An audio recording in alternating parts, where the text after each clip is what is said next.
Society, we have chosen the wrong direction. Why do we have so many insulating mugs and thermoses? If anything, we could use a fucking mug that cools your shit down a little bit faster. Why am I pouring hot water, steeping my tea bag, and then it's like 40 minutes later and the shit is still boiling? Like, just relax, bro.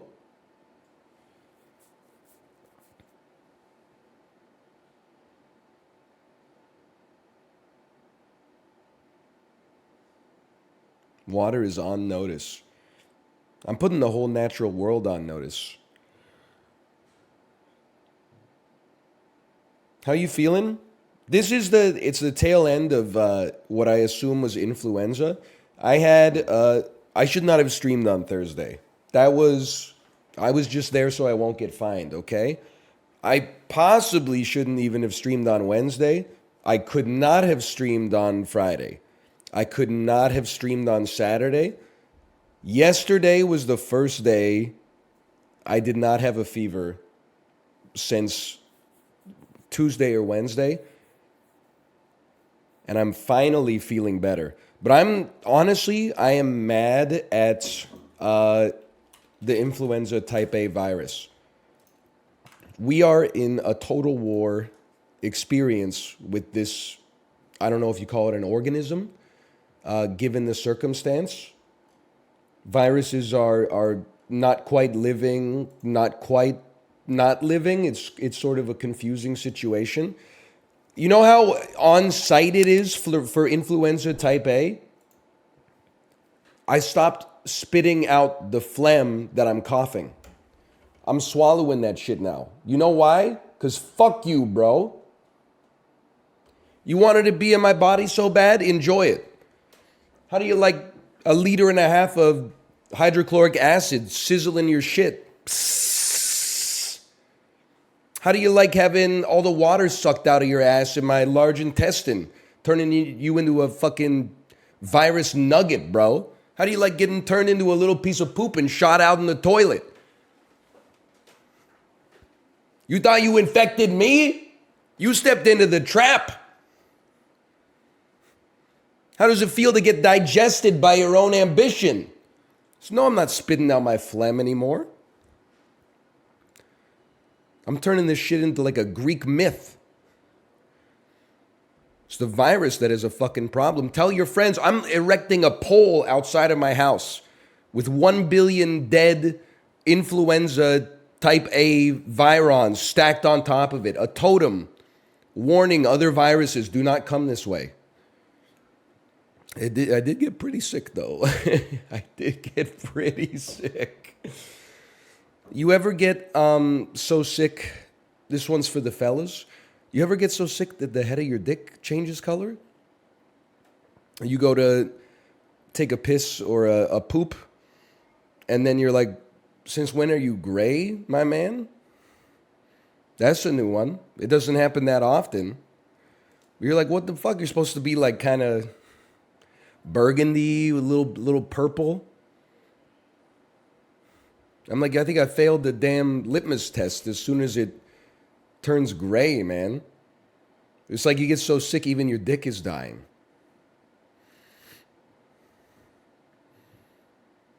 Purple? The head of it is a little, I don't know what color to describe it as. What would you describe it as?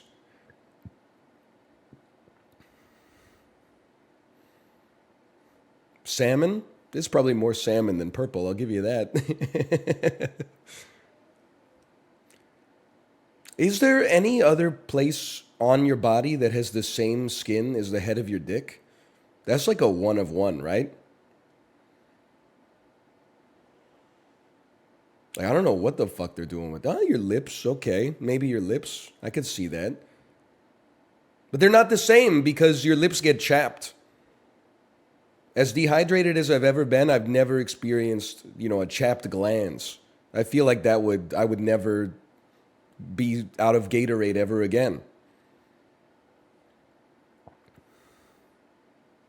Your tongue, maybe? I gotta rub some sour Skittles on the head of my penis and test that theory. Hey, holding his cock, thanks for the gifted subscriptions. Thank you. Also, this one's for the ladies.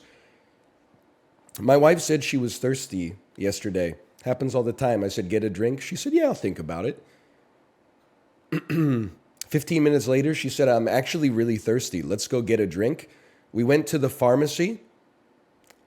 With God as my witness, I was like, are you okay? Because I've never seen this happen. Have you ever seen your wife buy a Gatorade? I didn't know that it was like a thing that was in her behavior rule book. I've been thirsty enough to buy a Gatorade now and then. Maybe a couple times a year, I'm like, oh, I sweated like more than I expected. Let me go get a Gatorade. When she reached for the Gatorade, I was like, you must be fucking parched. I've never seen my wife drink a Gatorade. She was so thirsty, she drank like a third of the bottle.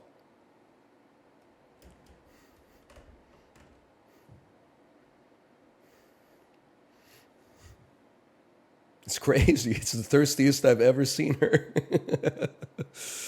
Oh, man.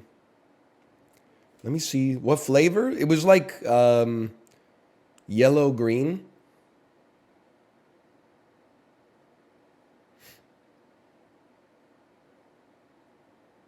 Boo.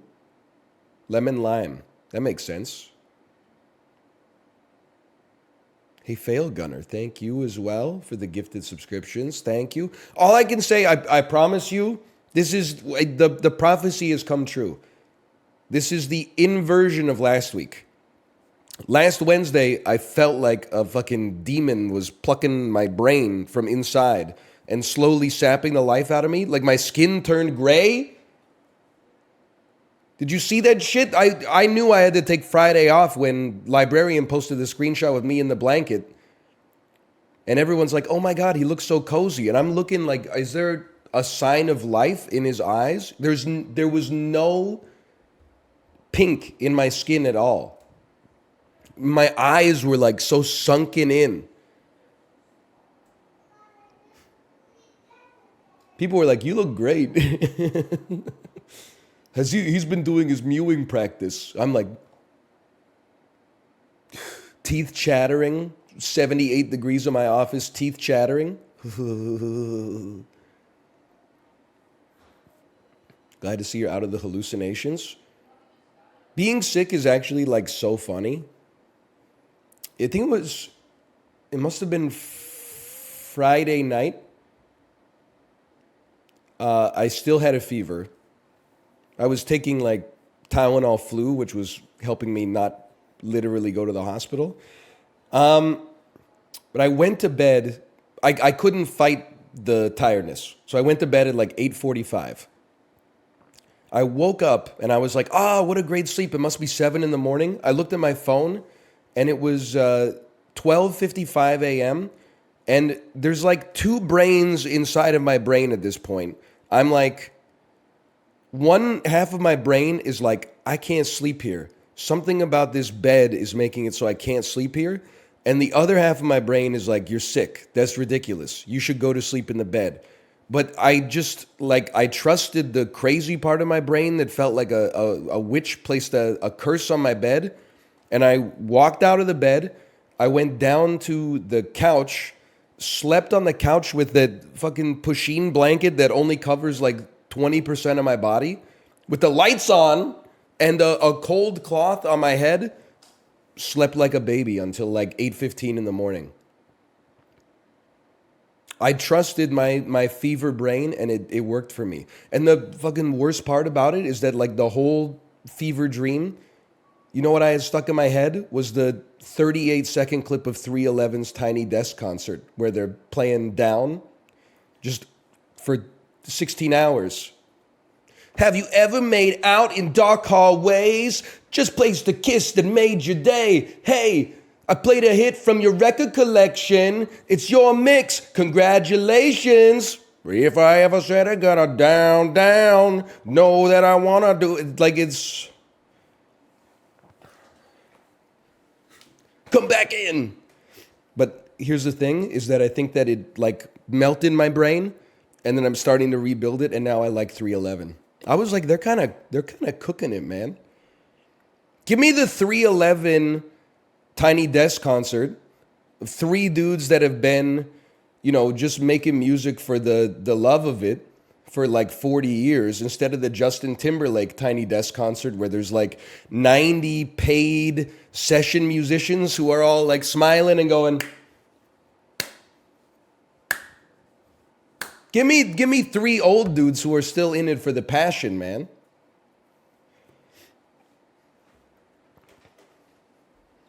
Anyway.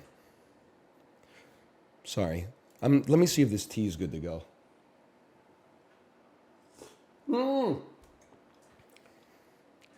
They're not session musicians. They're his band, brother. They're not in it. They didn't write the fucking song. Like, no disrespect. I'm not saying they're not getting a good gig. But they think the dude took 20 years of piano lessons so he could play the keyboard part on Senorita. That dude he has to put on a smile. Half the reason he's paid is to put on the smile, okay?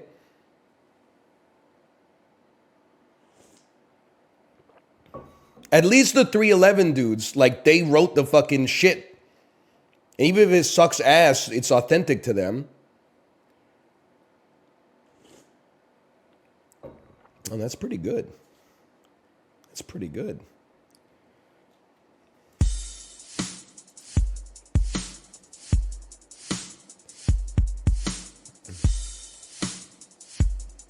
Yeah, I have absolutely no idea.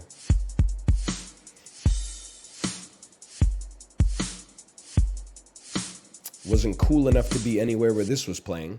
519 million views. Ooh.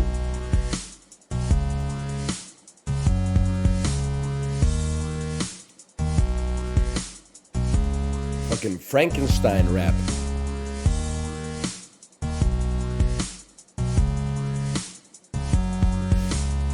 Poor Things First Dance.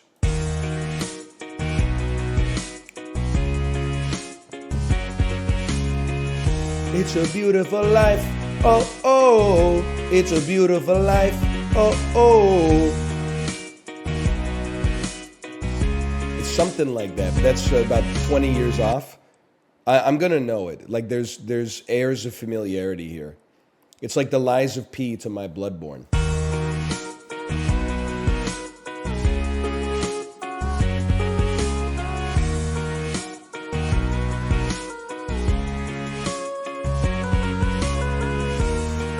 Give me the voice. Ah, when you walked in, I knew you were trouble when you walked in. I knew you were trouble when you walked in, of course. I realized you were problem. Oh, man. You ever see that TikTok where the person pretends to have gotten a free bucket of KFC chicken by using a Jenna Ortega voice filter?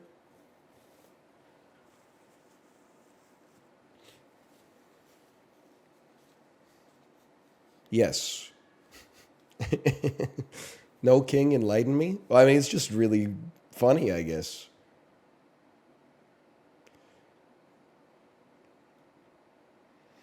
It's just really funny. You're only 5 away from the 100 streak. Ooh, so true. Hang on, let me see. Flashbang out. Yep, this is it. I pranked KFC with Jenna Ortega's voice and got free chicken bucket. Hello, KFC delivery, I'm listening to you. I can hear you. I hear. Hello, I want to make an order for delivery, a large bucket of chicken wings, original you do, bucket 2 cereal cola and 2 cheese sauces. Okay, no problem. Payment by cash or card. Paying by cash. Your address and data, please. The address will be sent with the link. Stop. I think I recognized your voice. It's Jenna Ortega, right? Yeah, it's Jenna Ortega. Oh my god, I will do your order for free.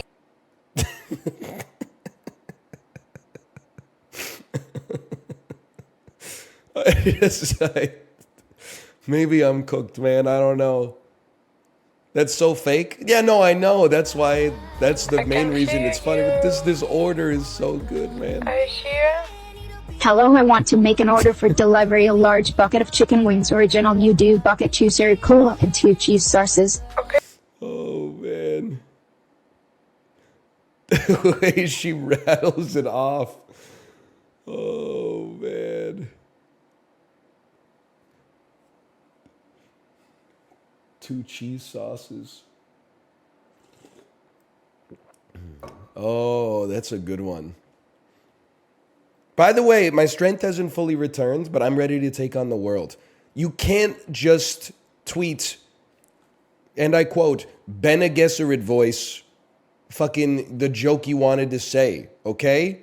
It doesn't work.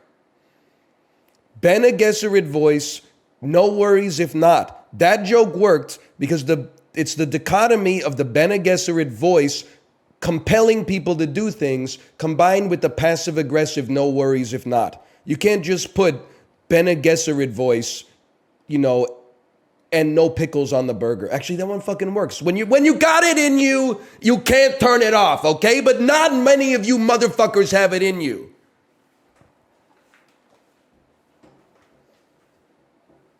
People are just typing like Bene Gesserit voice. I'll have a small fry. Like that doesn't work, bro.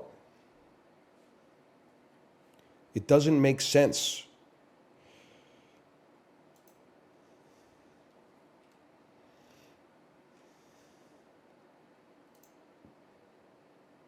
How do we do this shit? How do we stream?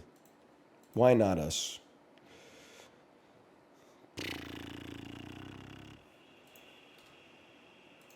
Dulls. That's what we're doing.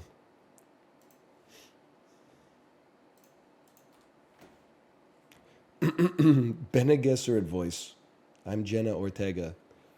You got to respect Jenna Ortega because she didn't lead with that, though. She just said, I'll have a delivery, 2 buckets of chicken, 2 zero colas, 2 duo, I don't even know what chicken duo is, and 2 cheese sauces. Stop. I think I recognize your voice. Are you Jenna Ortega? Yes, I'm Jenna Ortega. Oh my God, I will make your order for free.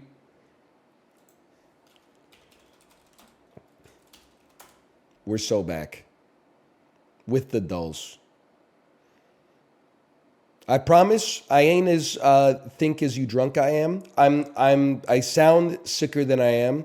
We are now on recovery. I even managed to cook up a 90-minute Peloton ride today for the first time in 6 days. It's merely the throat. Merely the throat is affected, I promise. Big Rig creates. Oh no. Can learn Shadow Ball. Sinnoh, first in evolution line. Aren't the Monday puzzles supposed to be the easiest ones? This one doesn't look like it's made for real poke heads. This doesn't seem like it's made for casuals. Okay, obvious first question. Sinnoh. What region is Sinnoh? Diamond and Pearl. Okay.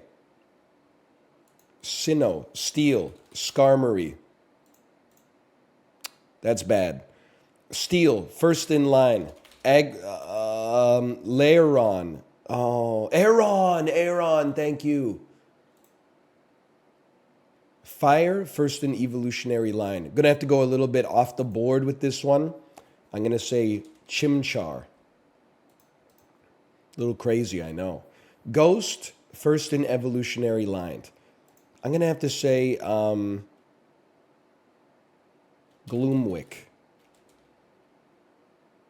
Litwick, that's it. Litwick, congratulations. Look at this. It's your wick. Congratulations. If I never said I get a down. Sorry. I can't get the 311 mind virus out, bro. Ghost Sinnoh, no shot. Ghost can learn Shadow Ball. Gengar. Fair enough. Fire can learn Shadow Ball.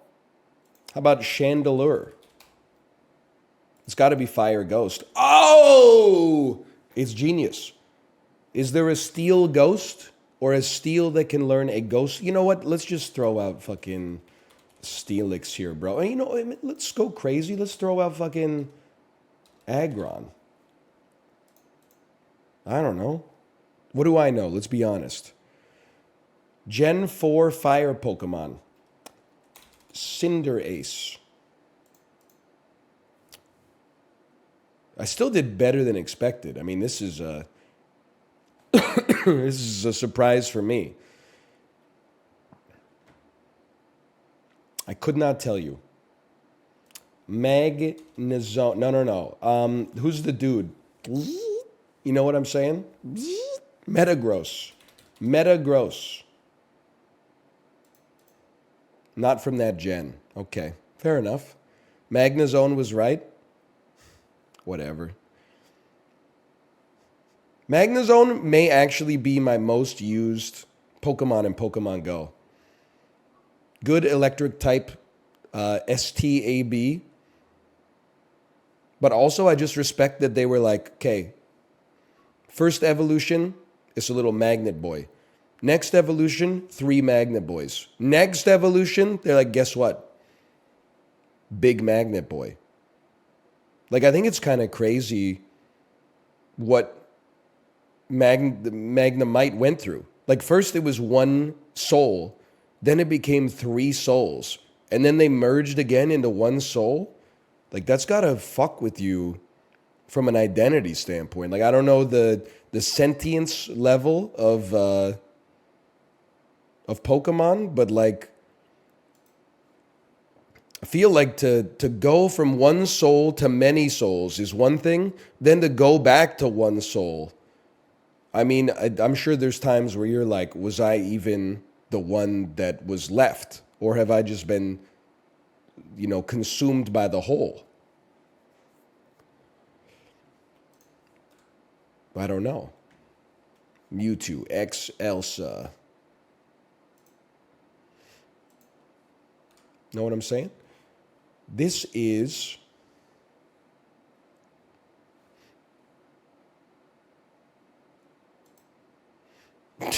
X Pibby. This is a movie in Japan with a lady on a motorcycle. You ever hear about Kill Bill Volume 1? What?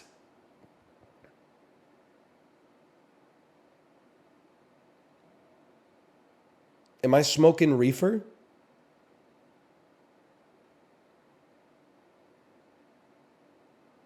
We go next. It's the Wolverine. I was smoking reefer. It's the Wolverine. I don't remember shit about this movie, bro.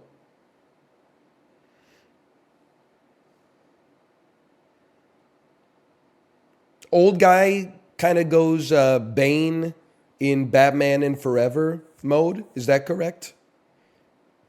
He's got the tubes with the green stuff going into his body. He gets like really strong. Or is he like half robot or something?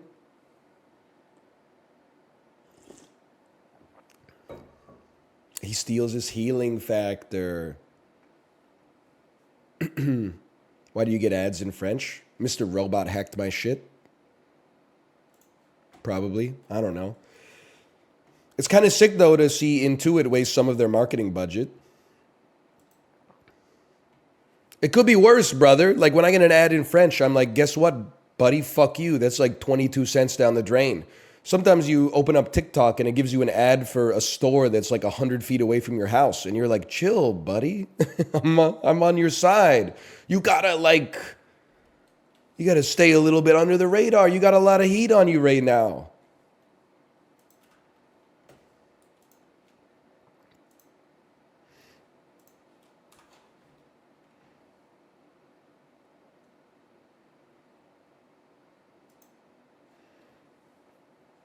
NFL. Jeff Fisher failed to win more than 7 games as the coach of the Tennessee Titans. Nope, he must have been the coach of the Titans earlier. This Padres player achieved the pitching triple crown. So it's a horse who plays baseball. Shoeless Joe Jackson. No. This is his name is you know his name, bro. I'm gonna steal it from chat if someone types it. If it's what I was thinking of. Oh, it's Jake Peavy. I was thinking of somebody else. I was thinking of his name is like Zach Snydergaard. Something like that.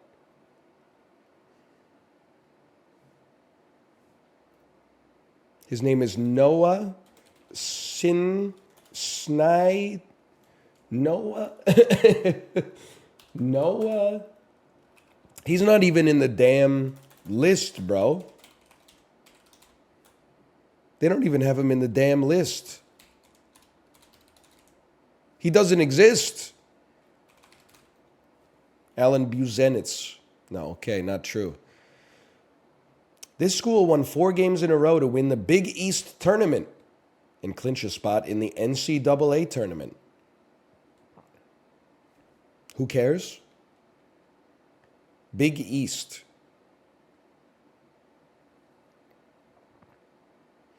What is the North Carolina State University? Okay. I have absolutely no idea. This former Minnesota senator acted as vice president under Carter. Who is Walter Mondale? Finally, some real fucking questions, bro. Now we're talking. This is Mark Cuban.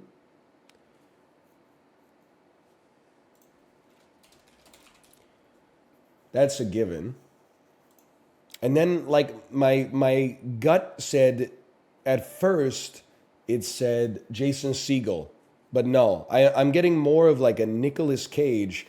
But the problem is Nicolas Cage, his hairline is more recessed than this for sure.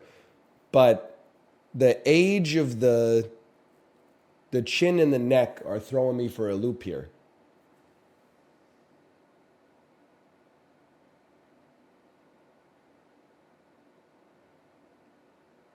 I don't think it's Nicholas Holt.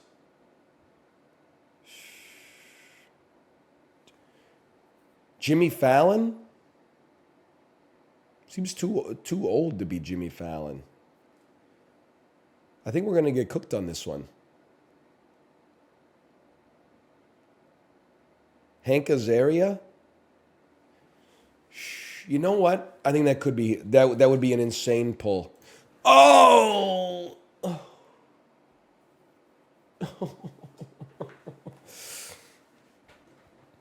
We'll find out.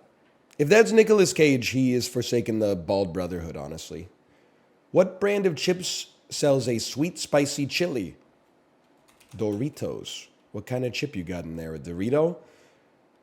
2 women, a street tough detective, and a book smart medical examiner. It's fucking Blue Bloods. I don't know. Red versus Blue, the Blood Gulch Chronicles? I have no idea. A young Keke Palmer played an 11-year-old girl from South Los Angeles. This is called Aquila and the Bee. This American rock band, I hate them. I don't want to talk about them anymore. Their name is 3 Doors Down. They wish they were 311. No double dipping today. Okay, what do we got here? All I'm concerned about is this. It was Nicolas Cage got a hair system, bro. He got a piece.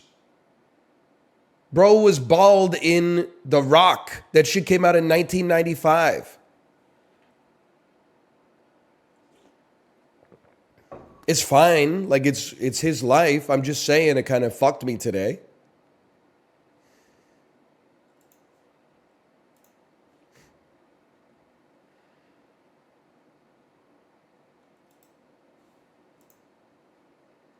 Rizzoli and Isles. How about that?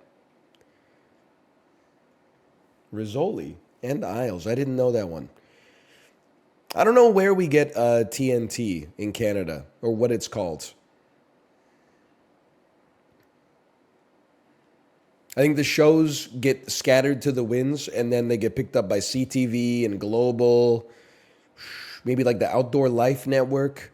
It's kind of confusing. Frasier's on country music television up here, which is kind of crazy because most of the people watching country music television probably do have the same political beliefs as Kelsey Grammer. So maybe they knocked that one out of the park.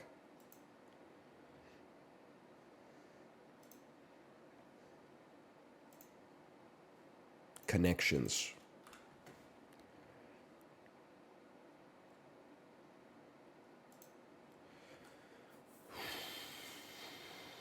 Things you do by yourself. Monologue, solitaire,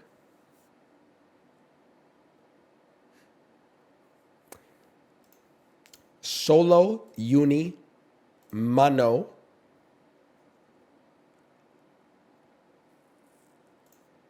okay, just chill. There's a lot of potential mental illness inducing stuff here. Sun, mon, sun, sol,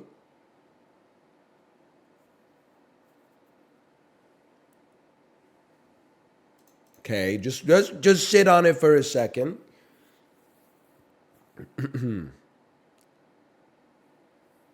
Things with one, unicycle, cyclops, solitaire, monologue.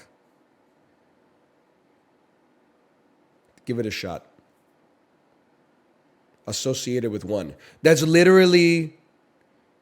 how cooked New York Times is. It's not even a specific category. It's just like many people group these together. They're turning this shit into the Family Feud now. It used to have integrity, man.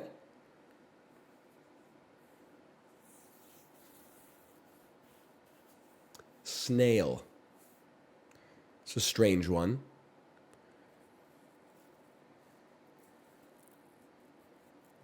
Stage. Phase. Cycle. Round. When you're funding your startup, that's email 3.0. Segment of a process.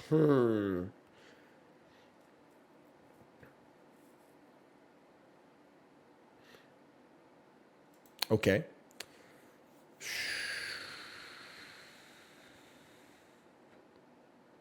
I mean, these are like stars, right? Clusters of stars. Constellations. Celestial clusters. And then,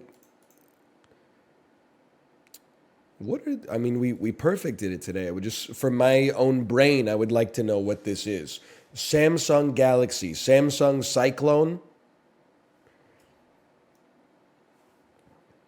Songs by Post Malone. I don't know. Who cares? Spirals in nature. Sunflower? Sunflower's a spiral?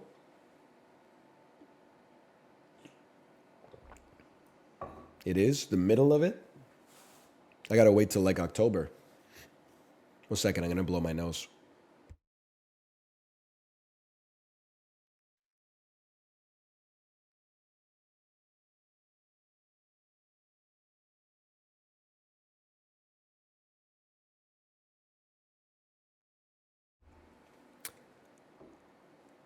Yeah, I take issue as well with the idea that a galaxy is nature. Although I guess I'm thinking of it exclusively as like an Earth thing. Did you know that there are a not insignificant amount of people in the world that think that the hexagonal cloud on Hexagon is actually a prison for incarcerated demons? Sorry, on Saturn. I said on Hexagon, my mistake.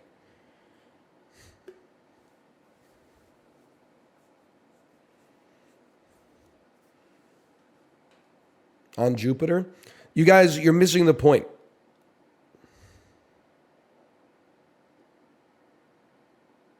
And if I find out that this is on Saturn and not on Jupiter, your ass is permabanned for sure. It's Saturn. It turns out it's Saturn. It's Saturn. It is Saturn. Okay. Here we go. I'm sorry. You were so confident in your astronomy that you punched down. You made a bad faith correction.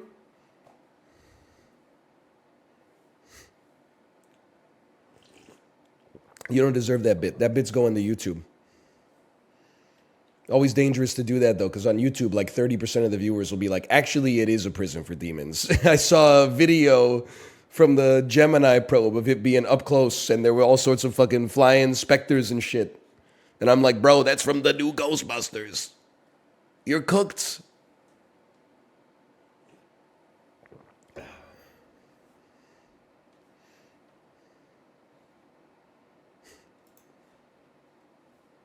Any of you go see the new Ghostbusters in theaters, by the way? It's pretty good. Remove yourself from this chat, okay? No, no, no. Thank you. You will not catch us at the multiplex watching Ghostbusters 3-3, okay? It's not going to happen.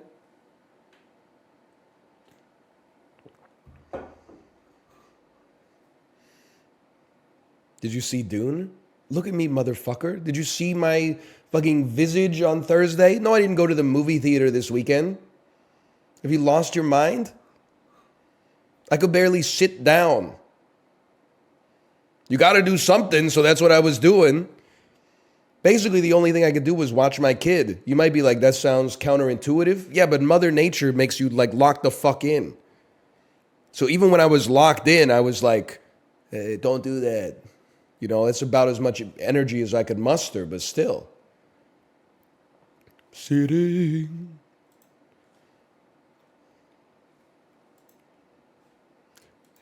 Sitting is the opposite of standing. Oh, that crossword mini. We got a full freaking card today, bro.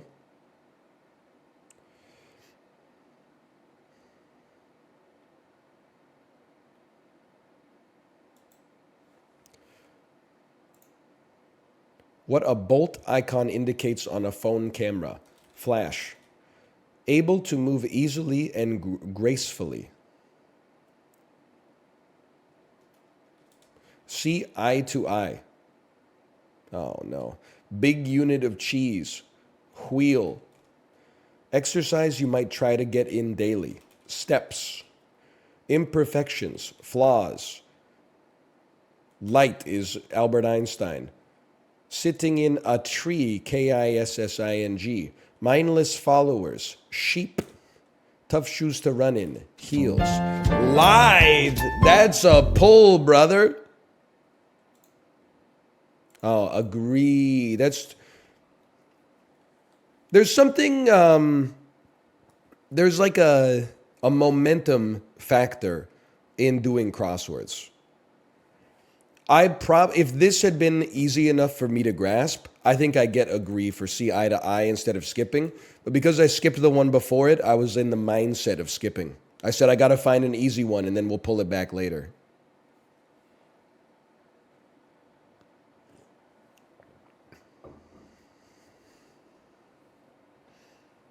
Absolutely true.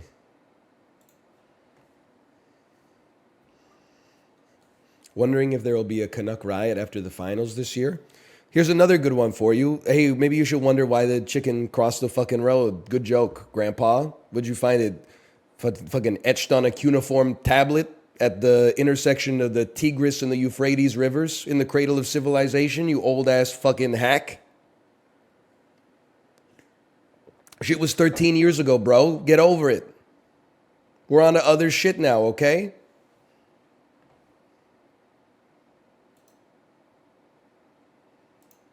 This is the motherfucker that would have sold me this shit copper.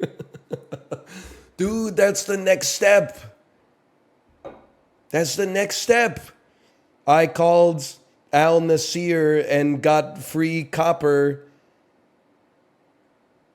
with my Jenna Ortega voice. Hi, I'd like a delivery of 38 ingots of pure copper. Stop. I think I recognize your voice. Are you? Oh man.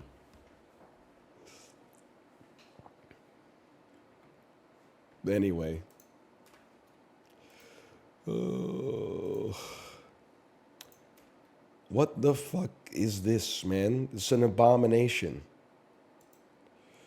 Artisan Baker's multi-seed keto bread? This looks like it's from a supermarket simulator, bro. What is this? It's not bread. It's why is it a JPEG? It's oh man. What is it? 18 ounces of bread. 2 times 18 ounces of bread. I mean, I gotta feel like, obviously, you pay a little extra for keto bread. I'm sorry. But it's still, I'm sorry. It can't be that expensive, man. I'm gonna go $8.99. Okay, I'm goated. What can I say? You will not catch me buying Artisan Baker's multi-seed keto bread, 2 times 18 ounce frozen fucking tiles of wheat, or maybe there's not wheat. I don't know. I don't know what you make. I guess you make it with beef because you can't have any carbohydrates in it. What the fuck is keto bread? Grow a spine, bro. No disrespect. You want the benefit of not eating carbs? Then fucking forego sandwiches. Get your shit in the get a burrito bowl or something like that. You gotta walk the walk a little bit.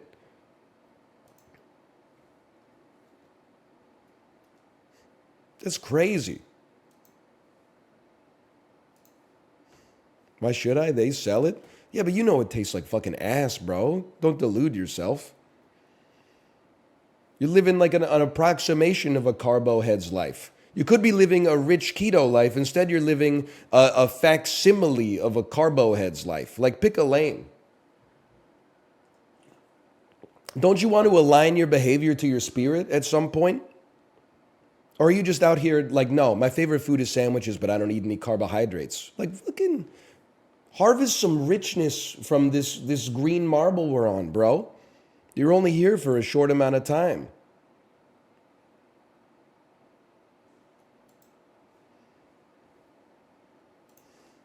Turks and Caicos. Yep, you know what? Jesus, take the wheel.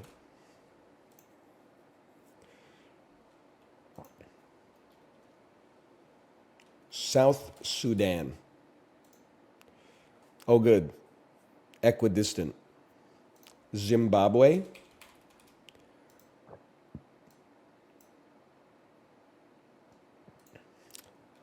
Libya. We out here.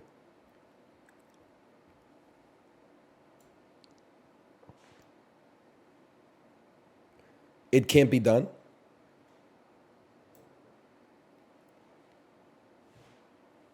Saudi Arabia?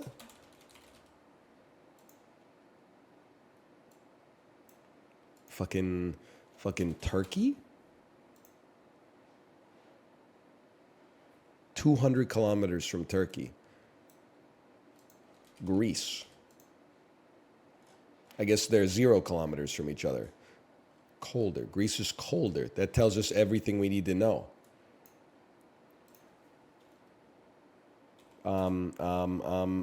Armenia. What?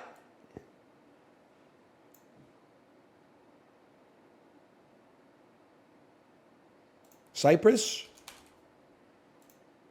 Oh, what the fuck? How can fucking this be further away than this? But then this is further away than this.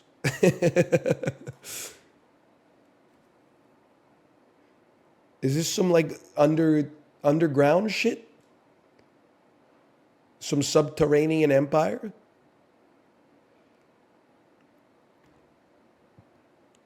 With God as my witness, I have no idea. I'm staring at it. I guess it could be like Moldova. Oh, okay. Bulgaria. Okay.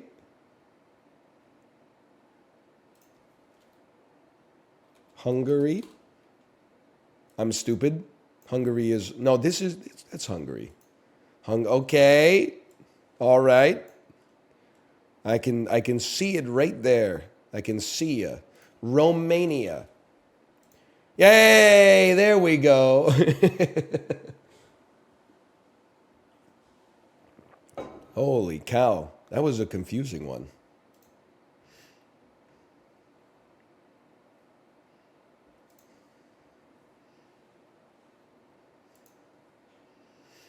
Oh, man.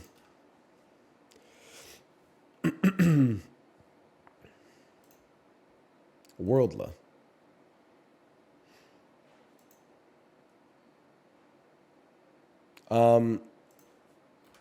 This is a strange Worldla. This is Batman taking his dog for a walk.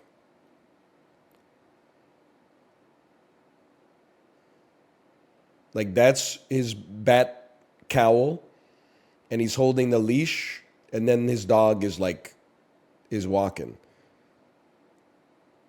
So you're kind of like, you got like a fake Denmark type vibe, just being honest. All right, it's Denmark.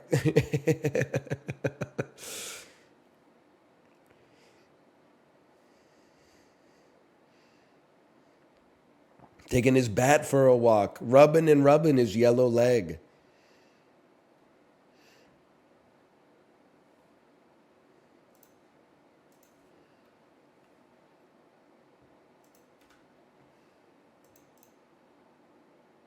Box office game. Finally, some real freaking entertainment. Did you, librarian, this one's specifically for you, okay? Did you see the comparison of a shot from No Way Home, the Spider-Man film, versus a shot from Madam Web? Now, I'm sure it's cherry-picked, and I'm sure that Madam Web is pure ass. But the Spider-Man one literally looks like the start of a Grand Theft Auto 5 cutscene. It's just like one guy holding his phone in a green screen crucible. And then the Madam Web shot legit looks like something out of Lost in Translation. There's like composition and depth. There's film grain to it, like... It looked good, man. It looked good.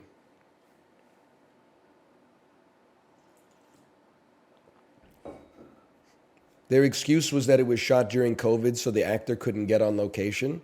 What are we supposed to do? Not make a Spider-Man? Because of the pandemic? Then the virus wins, bro.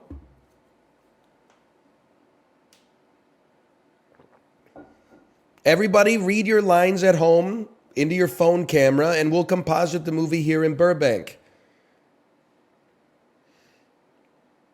Sony Pictures, $38 million, May 20th, 2016. Starring Jason Sudeikis. Opened to $38 million, huh? Is it a sequel? Is it Horrible Bosses 2?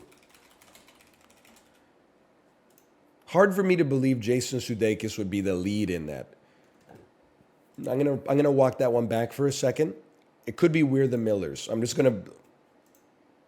send it. I'm gonna send We're the Millers. Okay, then we'll go. You know what? No, we're gonna look. Why So Angry? It's an animated film about emotions that's not Inside Out. I don't know what you're in, brother. I'm just gonna be honest with you. Oh, it's fucking the Angry Birds movie, of course. Why So Angry?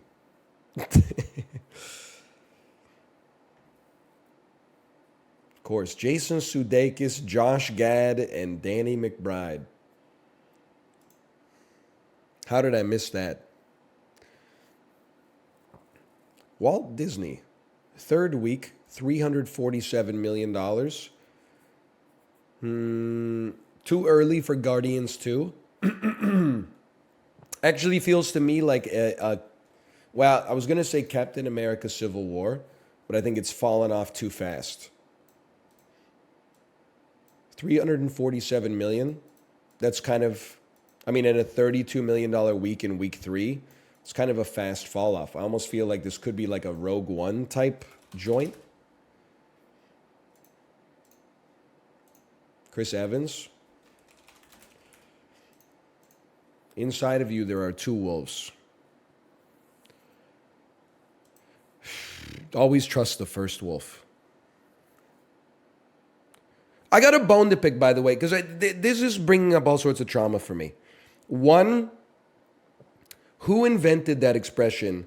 Hey, if your gut tells you something on a multiple choice test, and then you get confused later and start thinking it could be another answer, always go with your gut. That's a fucking bullshit piece of advice. The reason they tell you that piece of advice is so that you don't get mad twice. So that if you change your answer, you don't go, oh, I should have not changed it. I knew it, right? You avoid that like loss aversion. Sometimes your first instinct is fucking cooked, bro, and you gotta let it percolate in your brain a little bit. You should definitely like reason out the best possible answer that you can have.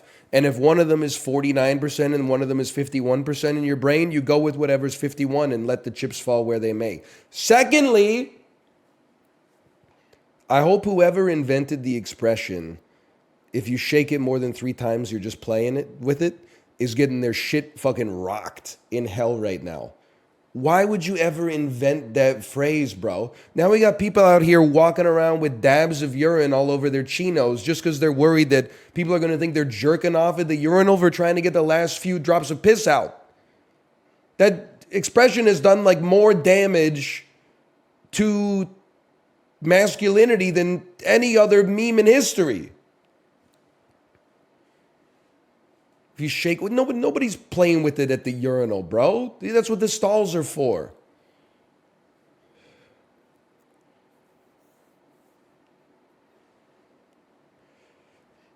Universal, 21 million. Seth Rogen, sausage, porty. It's Parenthood versus Sisterhood. Neighbors 2, sorority rising. It is me getting one wrong on every single guess today and then going with the obvious answer. Starring Ryan Gosling. Made $11 million. Opening weekend. Also starring Russell. Oh, it's The Nice Guys. You don't want to get this one wrong. Okay. Walt Disney, $327 million, starring Neil Sethi.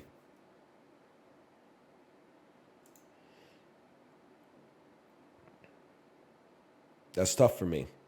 That's a tough one. Post Frozen, you got your Moanas. The legend will never be the same.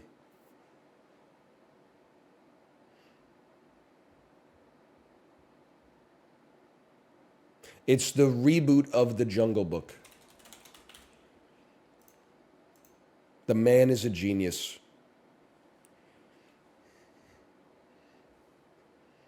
Cooked ass tagline.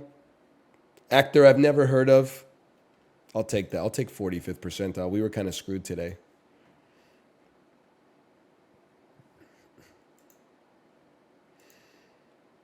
That made $1 billion, huh? Apparently, it's like the only one of them with some artistic merit. I saw the Lion King remake in theaters. I'm actually the easiest person to like emotionally manipulate in a movie, and I was bored out of my mind. I was like, come on, I would love to cry like 8 times during this movie. The cartoon version was like a seminal moment in my childhood, but you literally just made like a shot for shot remake with Chat GPT. Like it's embarrassing.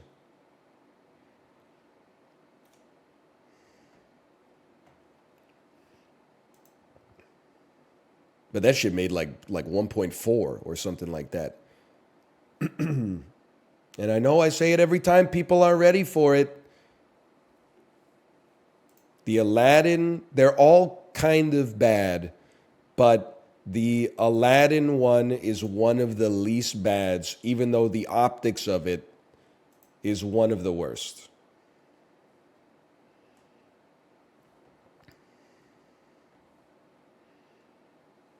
Okay, guys, we got to figure out what we're going to do about this because this chicanery is not going to stand, okay?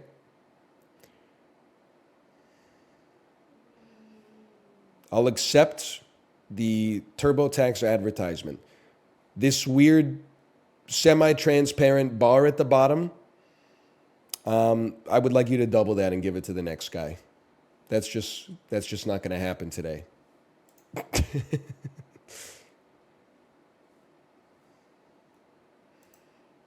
That's only your browser, man? Yeah, I guess I must be the only motherfucker out there using by far the most popular browser on the planet.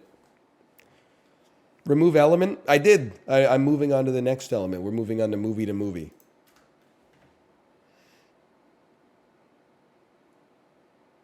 The element has been removed. Not from the website, but from my psyche. The need for it has been excised. Wonder to Harry Potter and the Deathly Hallows. Why does he look like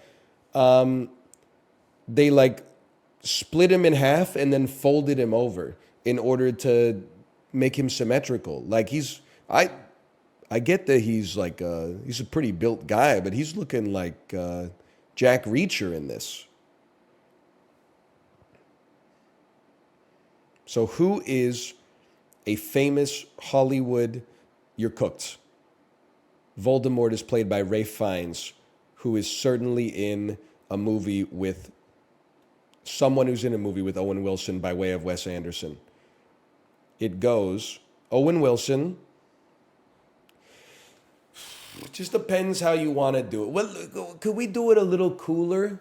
Let me think, because yeah, I think you could easily do Owen Wilson, Darjeeling Limited, Adrian Brody, Grand Budapest, Ralph Fiennes, Harry Potter. Let's go a little crazier, okay? Let's go a little more insane. Let's go. Let's cook outside of our wheelhouse a little bit. I want to connect through F. Murray Abraham, and the way that we're gonna do that is noted scumbag Jeffrey Jones,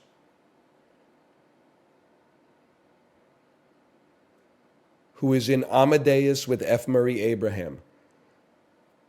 So, from like Ferris Bueller's Day Off, working backwards, I know where we must go.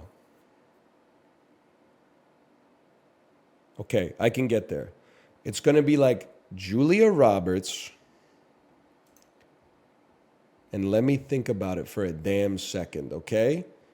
Alan Alda, Ben Stiller.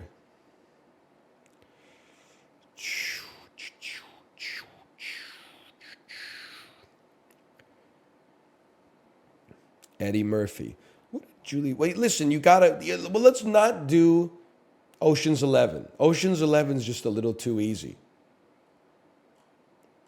It has every actor of all time. You got to do something a little bit more creative. But now I'm just scrolling. I'm trying to go backwards to like Ferris Bueller's Day Off. I mean, that's a long way back, bro. I know how to get there. I just need to wait for my brain to catch me up.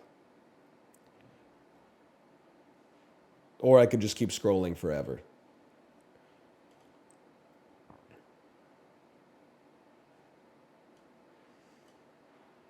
Mystic Pizza. How could I not, bro? Okay, go Mystic Pizza. It's so doable. Me personally, I got to go Vincent D'Onofrio. Then we take that to the Salton Sea. From there, let me get Peter Sarsgaard. I'm going to have to connect. Me personally, I connect at the Green Lantern. 2011. Takes you back to Tim Robbins. What a star-studded cast, man. Even had Jenny Craig in it.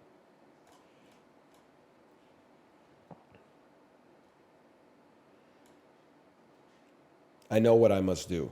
Tim Robbins, High Fidelity.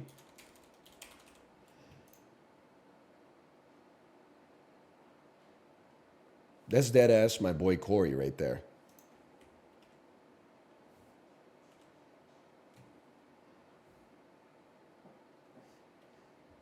That's 100% Corey. Not really? Bro, I know him in real life, dude. Not at all? That's what he looks like when light hits his visage. I don't know how to explain it to you.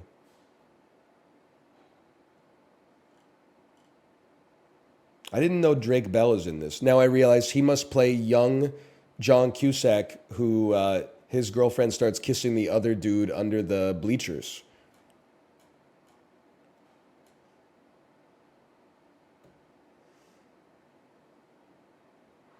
What am I doing? Okay, John Cusack.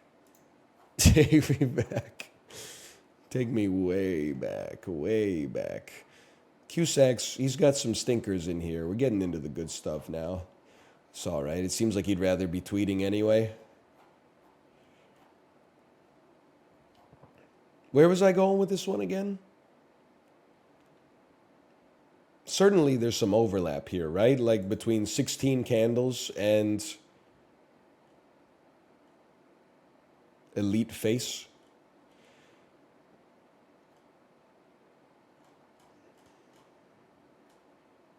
Any chance you were just in Ferris Bueller?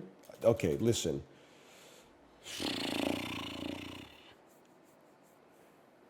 Kissing Booth 2. Jacob Elordi. Saltburn.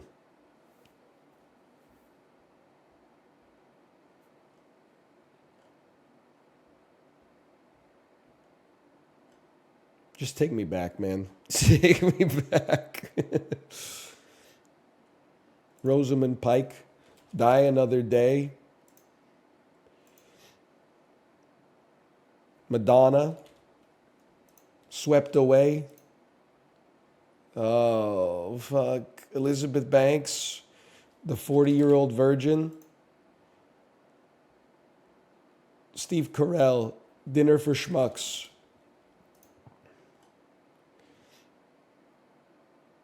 Bruce Greenwood's back. Guys, I can't get out. I can't get out! And they're all looking at me. Jeff Dunham's in this? Ah, yes, he is. Probably going to have to go Patrick Fischler, Mulholland Drive, Justin Theroux, Charlie's Angels 2 Full Throttle.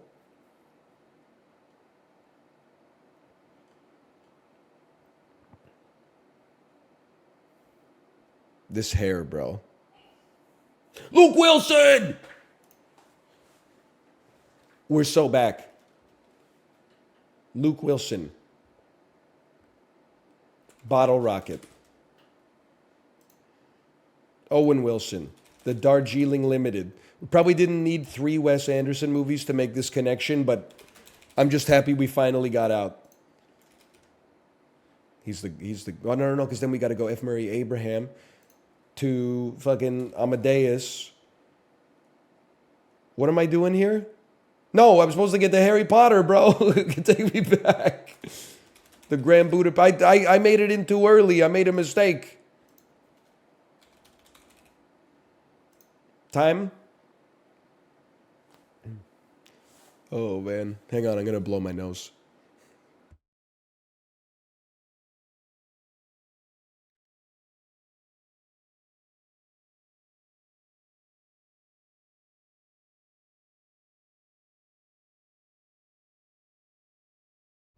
You guys get this one? Michael Gambon.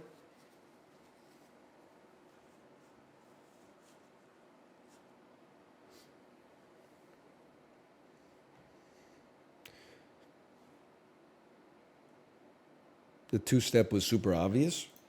Okay, we'll fucking go watch somebody do the two-step. See you in 41 seconds.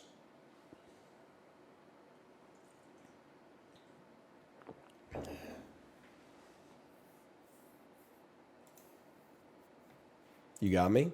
Yeah, I know. Get farmed. I know how it is because I'm built from the same fucking machine that made you, right? You think that you're smarter than me, but you're also smart enough to know you can't just type, I'm smarter than you, because that makes you sound like you're 12 years old. So you have to filter this sentiment that I'm smarter than the streamer through something that's more politically correct to say. Like, actually, it was really easy to see the solution to this puzzle. What you don't realize is that if either of us were geniuses, we wouldn't be here. We'd be at the beach right now or the forest, or we'd be doing something else. So really, we're both dumb motherfuckers. Can we at least not take shots at each other unprovoked? That's the true secret. That's the next stage of evolution, okay? Now, I don't know. There might be an indeterminate number of stages after that. I haven't gotten there yet. I'm working on it.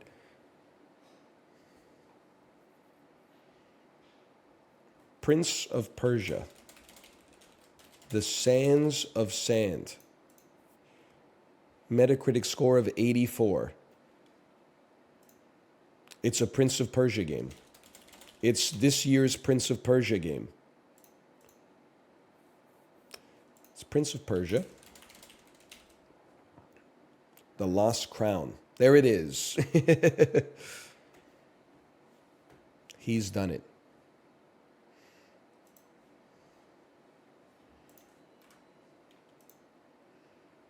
Play yesterday's. Brother, you can't experience yesterday's sun. You can't see yesterday's moon.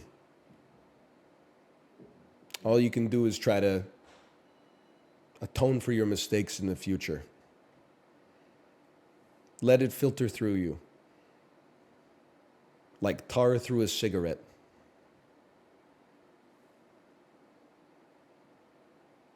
It is not for us to experience any longer.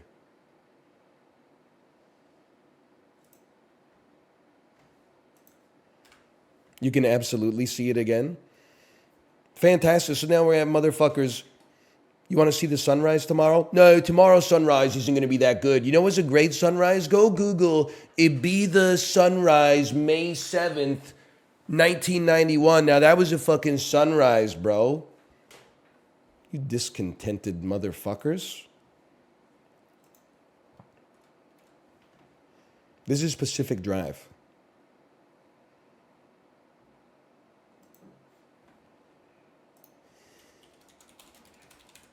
Bite of 87 ass. Pacific Drive.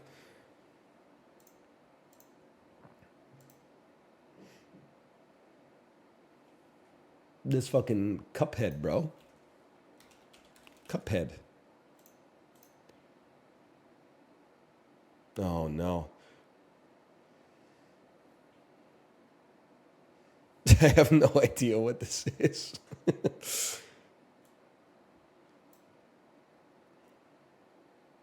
Skullgirls. He's crazy. He's crazy.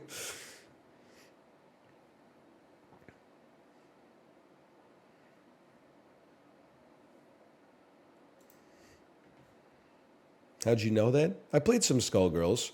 I remember I did like the basic tutorial, and then I was like, how do I get good at this? And people were like, you should do the advanced tutorial. And at one stage of the advanced tutorial, it's like parry an attack like 50 times or something like that. And I could only parry it like once every 8 attempts. I was like, I'm fucking done with fighting games, bro. That's just too much.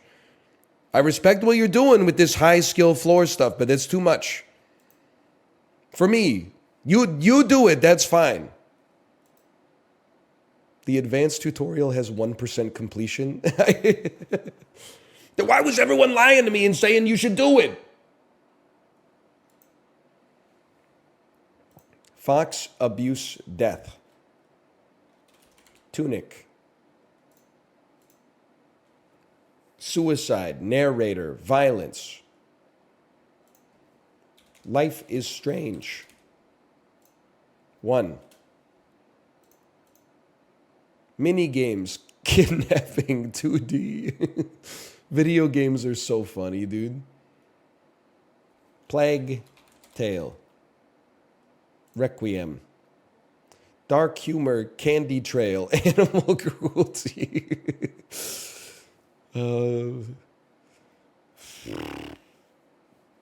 Oxen free. Moral dilemmas, creepy carnival. Talking, Night in the Woods. Night in the, cartoon graphics. Multiple endings, child protagonist, glittering prizes, female protagonist, unreliable narrator. Lisa, the painful RPG. Little Misfortune. I don't know it.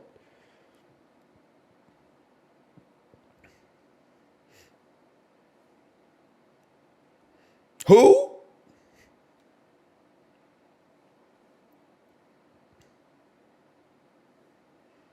Current streak of 0. I'm not saying anything negative about it. I just never heard of it. First time Life is Strange has been brought up. I can't gain any traction. Bro, we played through the first 3 Life is Strange games on the stream. Life is Strange 1 is a great... What do you even call them these days? It's not really like a visual novel. It's a great narrative adventure game. It's actually really good, in my opinion. Life is Strange 2 is a complete disaster, in my opinion. It's way too on the nose. Like Life is Strange 1 is like almost like exaggerated high school stories mixed with a little bit of supernaturalia. And then like Life is Strange 2 is like, what if everybody you met was like an evil caricature? Would you kill the evil person or would you let them go? And I'm like, I get it. Like, I get what you're doing here, but it's just so like, it's so transparent.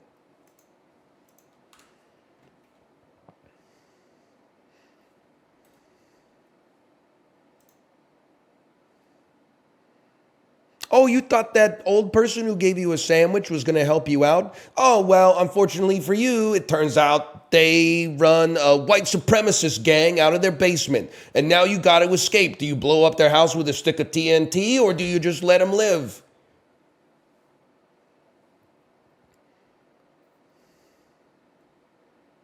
Not again. And then like every fucking act was the same thing. You get rescued by like a good adult. And they're like, hey, Slugger, here's a Ray Bradbury book. Then it turns out they're forming like a militia in their laneway house to overthrow the government. And you're like, brother, please. Can I just meet like one normal person?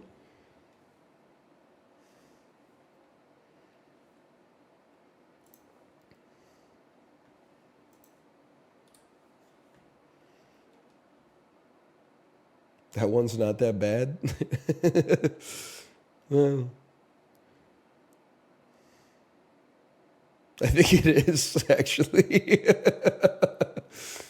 Oh, so you love the government? Wait. I didn't say I love the government. I just probably love the government more than I love what the militia's going to do after they take over, okay? You're not asking the right question.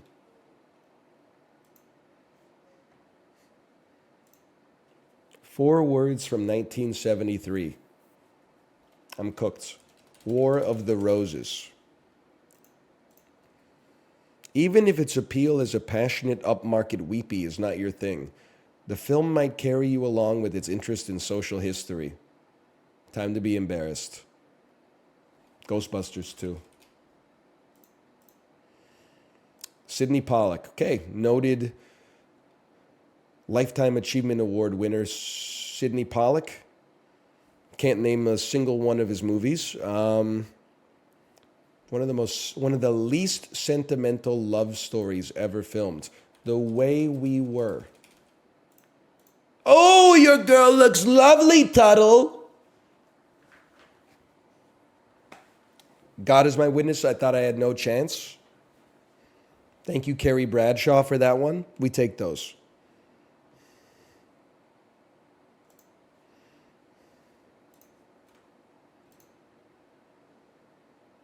Barbra Streisand was kind of cooking back in the day.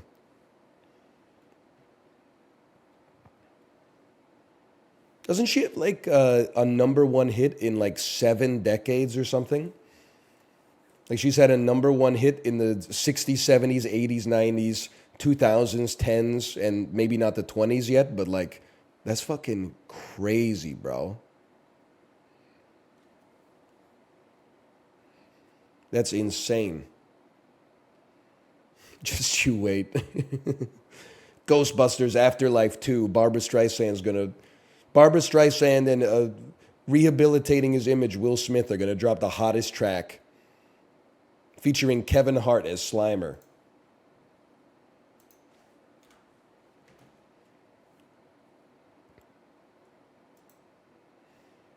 This is fucked. Miyazaki and Christian Bale. Is it Howl's Moving Castle? No. Oh, is it Howl's Moving Castle, Reese Witherspoon? Or am I losing my mind? Nice!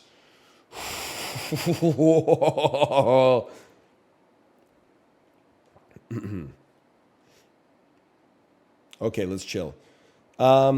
Christian Bale, Russell Crowe. My brain's not switched on. We can get that. We can get that. We can get that. Don't even sweat that. $100 million plus at the box office for Russell Crowe. Lots of options. I'm going to go A Beautiful Mind. It's a bit of a pull. It's not Gladiator. It possibly could not have crossed 100 million, but honestly, like I hate to say this, back in the day, if something got nominated for Best Picture, even if it was like a little mid, everybody over the age of 30 would see it in theaters before the Oscars happened, especially if it was destined to win. Now, 3 or more word title, we got to go with the lesser of two Weevils. I literally typed master of, and they're like, don't worry, bro, we got you. We'll help you out. We know you're a little sick. Reese Witherspoon, 3 or more word title. Me personally, I got to go with a little Legally Blonde 2, Red, White, and Blonde. Is a man of taste. $100 million plus at the box office. Her stealth hit, Sweet Home Alabama. If you were in the 9th grade in 2003, like I was, you could not avoid hearing about this movie. People were talking about, by people, I mean girls in the 9th grade. They were talking, they would not shut up about it. The guy tries to leave and he gets struck by lightning or something. His car gets struck by lightning. I've never seen it.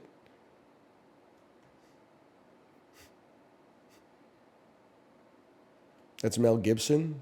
I assure you it's not. Oh, man. Okay. Hayao Miyazaki.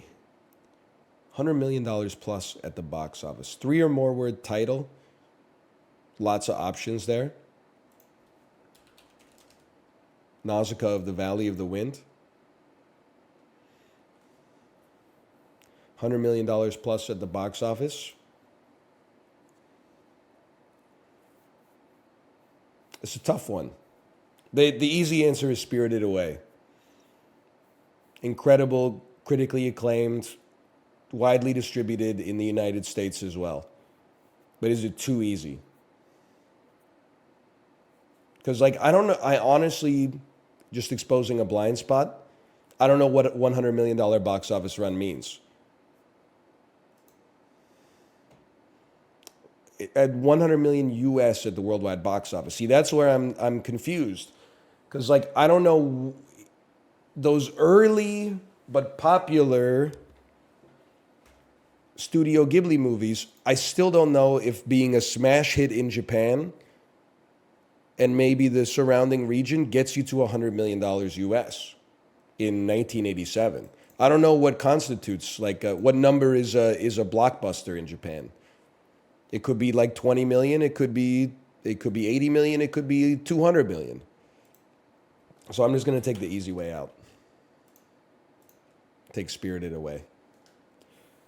Now, Reese Witherspoon, Christian Bale, Russell Crowe.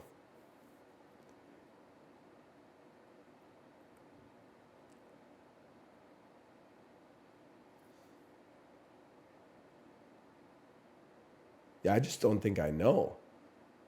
Oh, no. Isn't Russell Crowe in Thor, Love and Thunder?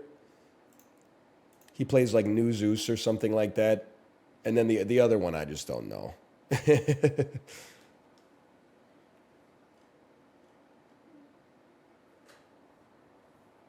Who the hell does she play in American Psycho, bro?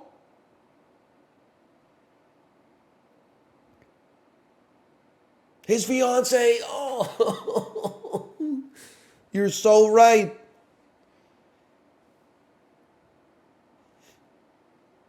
She is in that. My wife. Oh, man. Things you'll never hear Patrick Bateman say. My wife.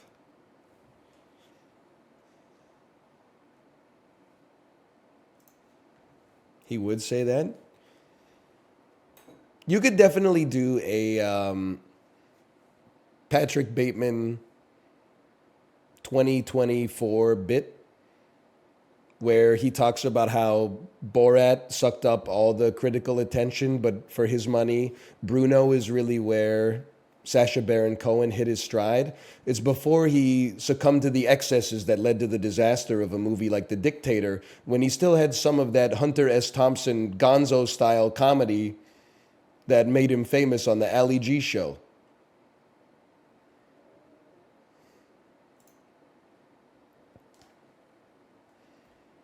It could totally work, man. That joke has broad appeal. Not, first off, clutch Borat reference. Secondly, if I wanted a joke with, listen, I'm not going to go. There's literally like 12 ways that auto-complete the joke. And like every single one of them is offensive to a different subset of the community. It's like a speed run at alienating the entire audience. There's the sexist way to do the joke, insulting your intelligence, insulting my intelligence, insulting both of our intelligences. And let's not even go there, okay? I think I recognize that analysis. Are you Jenna Ortega? Yes, I am Jenna Ortega.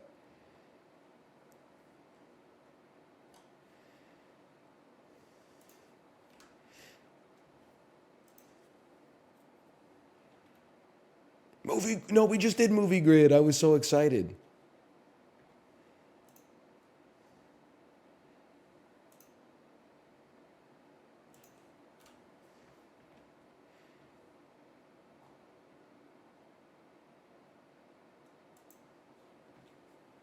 Swirled.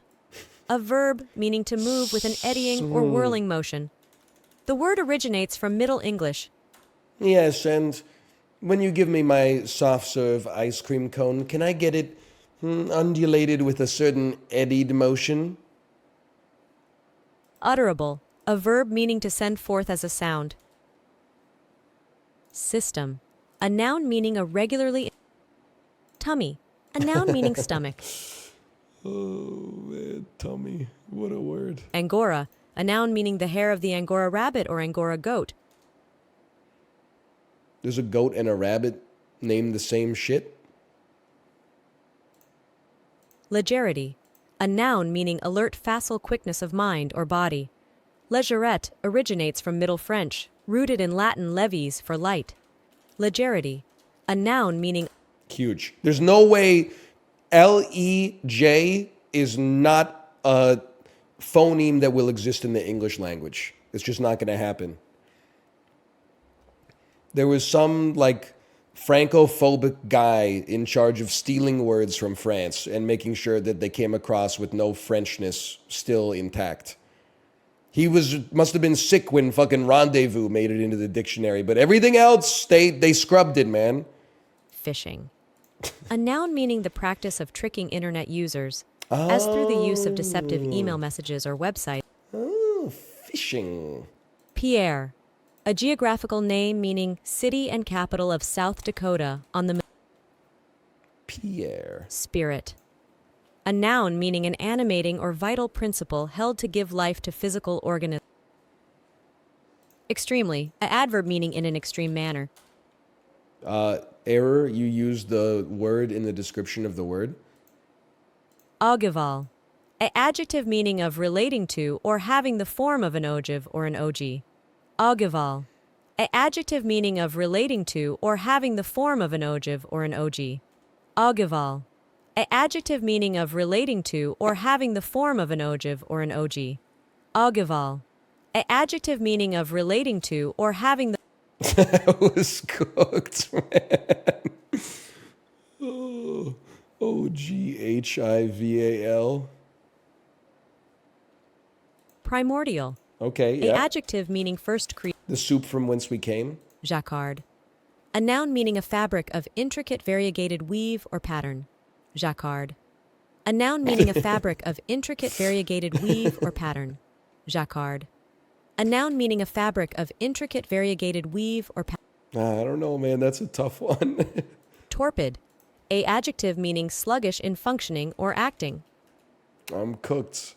Hawsers. A noun meaning a large rope for towing, mooring, or securing a ship. The word originates from Middle English and Anglo-French, meaning to raise or hoist. Hawsers. A noun meaning a large rope for towing, mooring, or securing a ship. The word originates. Yes! We're so back. Oh, man. We were somewhat close on some of these. Oh, man. Jacquard. Is it possible for English people to say French words without putting a little bit of that Jacquard? With, like a wink to the camera? Jacquard. I don't think it can be done.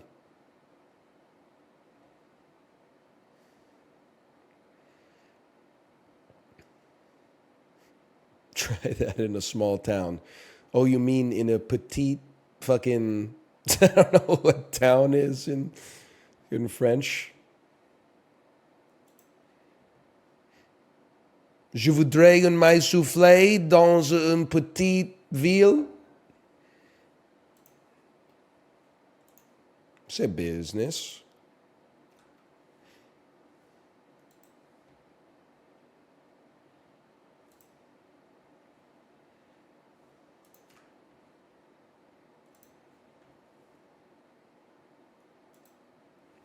This is naan. No, this is curry. There's two pictures. The fuck is that, bro? She looks like a cannonball. That's from the nation of India. What? Are you crazy?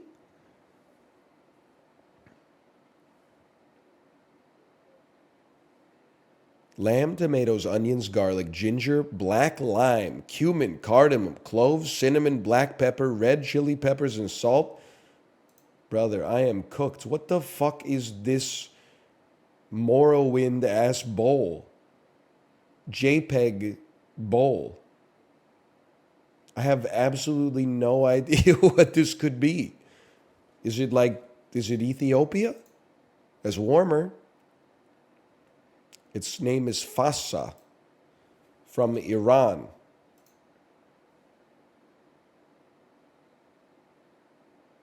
From Yemen. Oh my God! A little lucky, I think. I can go to Yemen. I'm a food analyst.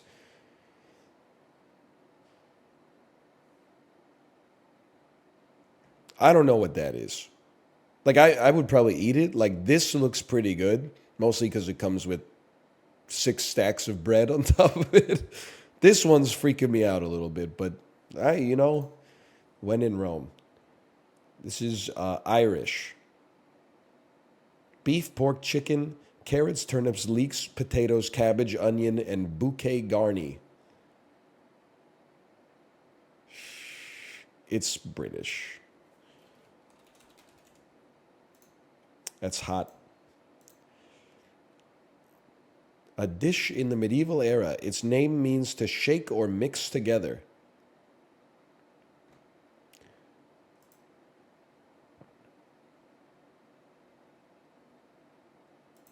It's France.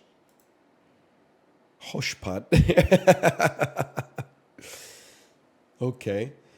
I do kind of resent this because I feel like almost every culture on the planet has some kind of like chicken and meat soup that has carrots and potatoes in it, but that's fine. I'm sure it tastes good. I had something similar for dinner last night. This looks like carnitas. Beef, black beans, rice, plantains, onions, and peppers. Can I see the other picture?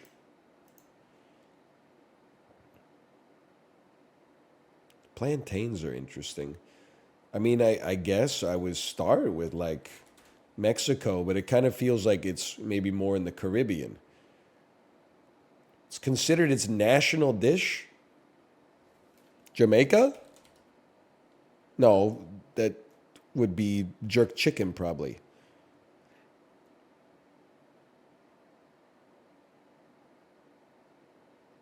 I have no idea. Barbados? It's hot. His name is Pabellon Criollo. So, probably part of the Caribbean that's, well, I mean, listen, it's a complicated history over there. But it's not called like chicken and rice. So maybe there's still some Spanish dominion here, like for example in the Dominican Republic.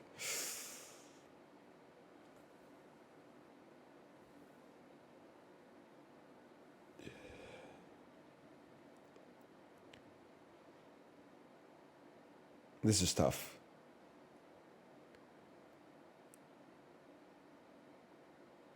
I don't even know like what it could be. It's not going to be Haiti. So what it is it? It's not going to be Curacao, right? It's hot. It's actually in South America.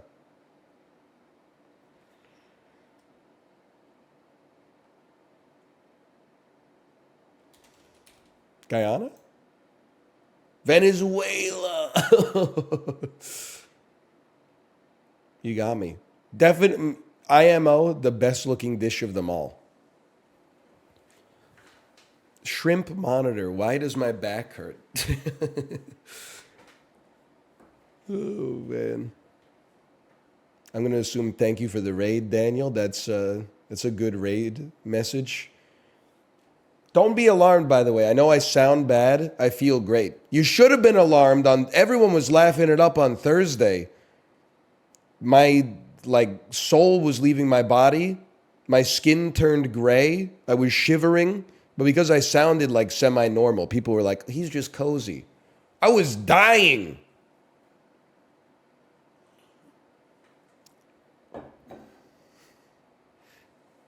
Hang on, I do have to blow my nose, though.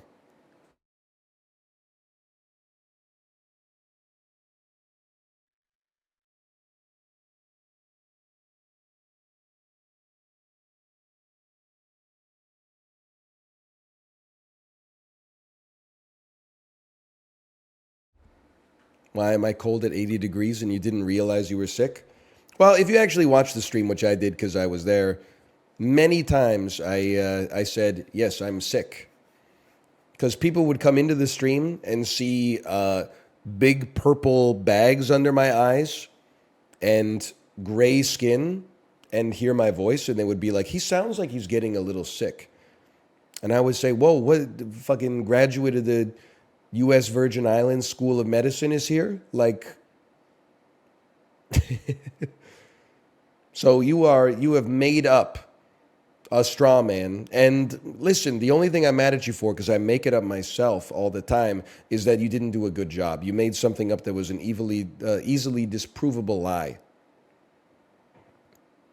You should get better at making straw men. It's the rhetorical technique on page 11 of my How to Win Arguments book. J'accorde.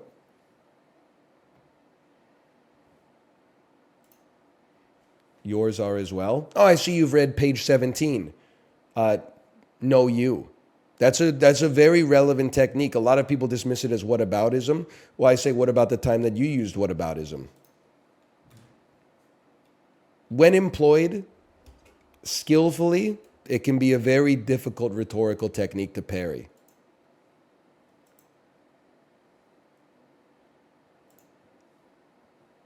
Guess the movie by its cast. Elijah Wood and Tom Noonan. Deep Impact.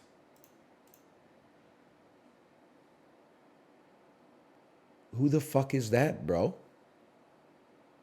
I can't even see who this guy is.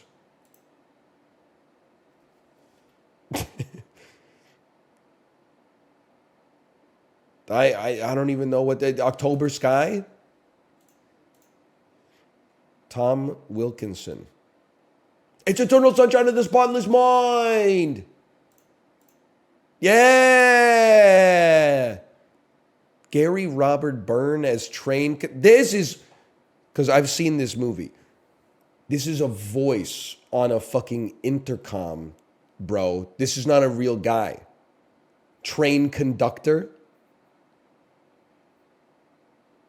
That's insanity.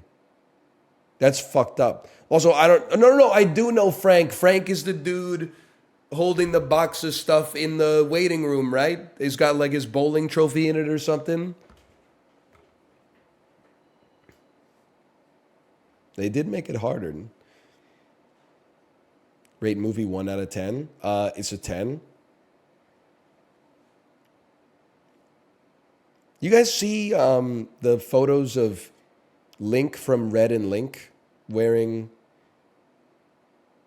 the iced out drip of the Slump God?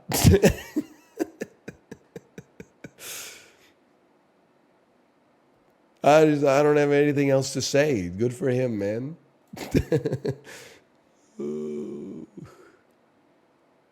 You're 40 years old? He's like 51, man. He is looking clean with it.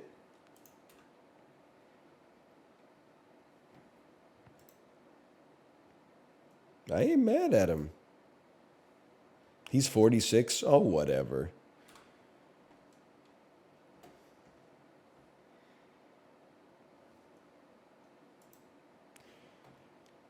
Frances McDormand, 1990 to 99, city in the title. Okay, I see what you're going for here. We have to go Fargo on this one because I don't know any other movies that she was in over this time period, embarrassingly enough. Then for Coen Brothers, we go Blood Simple. City in the title, we throw a curveball and say 3 Billboards. Okay. Not doing great on our percentages. Turns out maybe burn after reading would have been better here, but Steve Buscemi, 90 to 99. We go Ghost World. Oh, it's 2001. Billy Madison. No, no. Steve Buscemi, Coen Brothers. Okay. It's a tough one. I'll go the Big Lebowski on that one. Steve Buscemi, City in the title.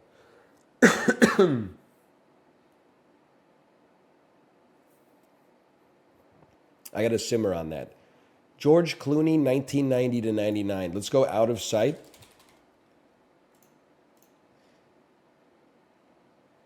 Directed by the Coen brothers. Now that has to be Burn After Reading. Might be the only movie they've done together. Apparently not. Apparently not. Oh, brother, where art thou? Of course. And Intolerable Cruelty.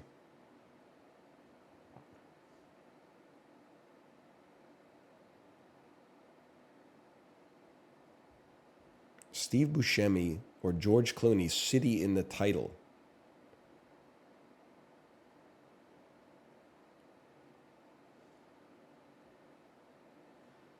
Still 311 playing in my head. It's an intellectual debuff for sure. City in the freaking title. I guess could I not just? They won't let me play Fargo again, right? If I play Fargo, they're gonna be like, "You're cooked." Yeah. Okay.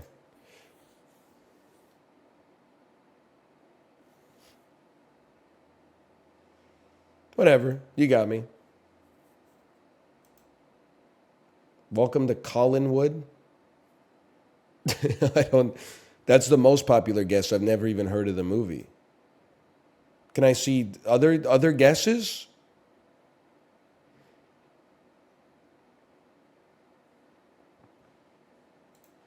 I'm a little washed today. He's in Escape from Los Angeles. Oh.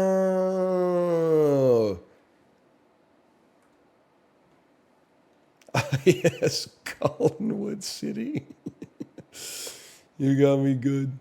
How could I forget about Collinwood, bro? I'm sick of this actorial one. I didn't realize at first that this was made by the same people that made actorial that was too hard, so I stopped doing it. Then they came back with like a grid, and I was like, why is this so hard? Because it's from the actorial people.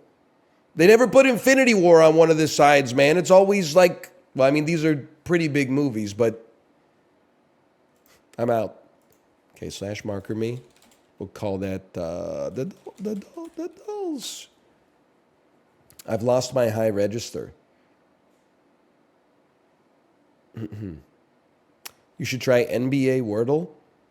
I've seen like 3 total games of National Basketball Association play in my entire life.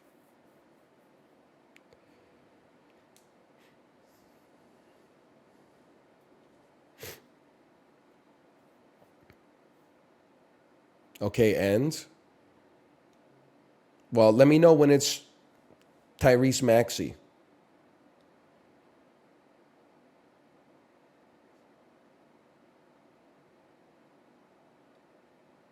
You should play Strands. Oh, you mean word searches, but for 14-year-olds instead of 8-year-olds?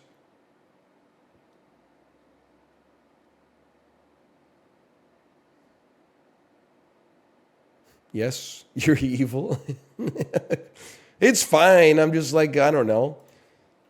It doesn't compel me as much as the other dolls.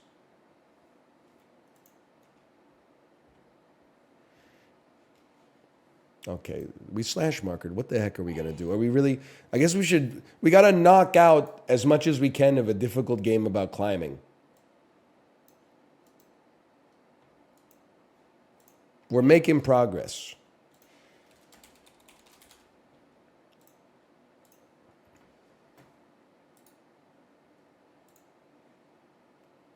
Climb me.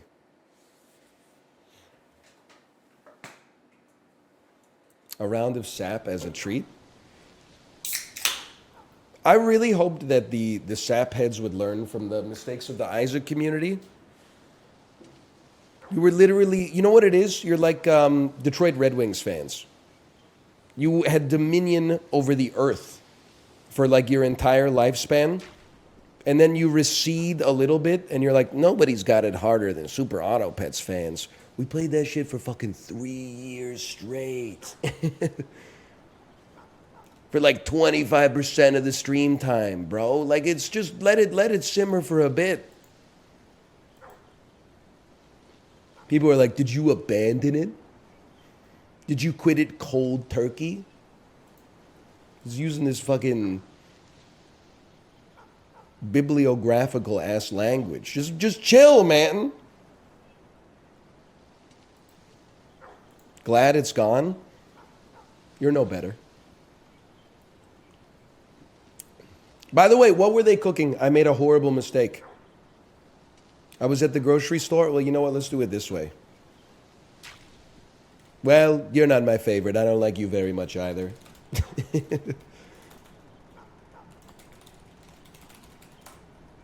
I was so sick this weekend, I made a terrible mistake.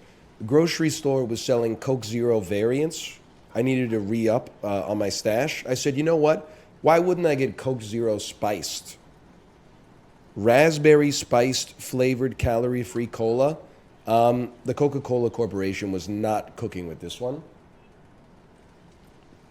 It basically, it tastes like toothpaste. It's really bad. Also, I've never, when I thought of spiced, I assumed that it would be like, I don't know, like peppery or something, like a little spicy. I didn't assume that spiced meant it tastes like raspberries. I guess the English language has changed a lot recently, but...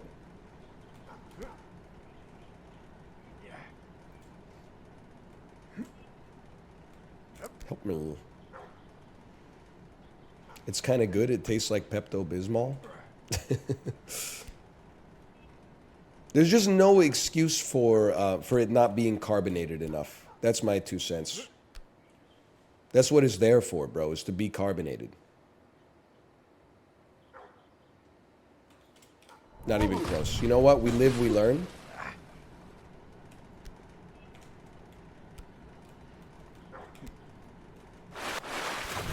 Motherfucker's eyes about to turn blue. My ass gonna be like 2-word movie title, Science Fiction 2001. Minority Report. Mr. Anderton.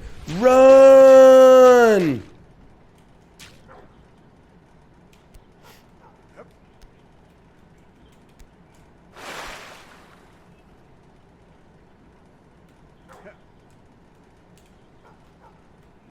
Is the non-zero spiced better? Brother, I'm never gonna try it. Which one of us is crazy? We're going nuts on the table. You know how in Fast and the Furious they race for slips? Here we argue for nuts. Put your nuts on the table. I'm putting mine on the table. One of us is leaving without our nuts. If the shit tastes bad, why would you want to drink more of it? Why would you want to try a different version? I'll be like, give me the shit that I know tastes good.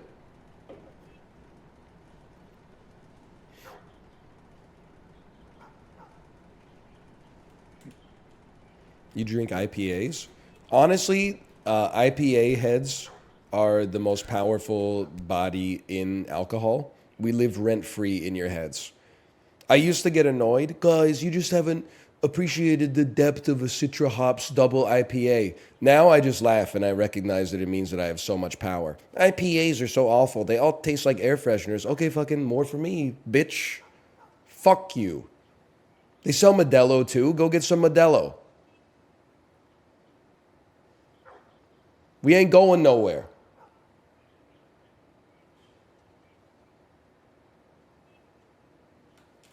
Yo! That was a good jump.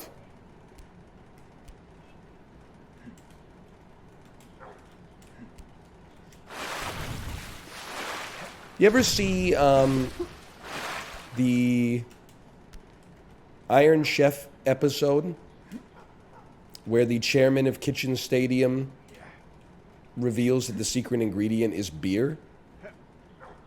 Unbelievable reaction image. Or I actually sent it to Josh with the caption that said, "This is us."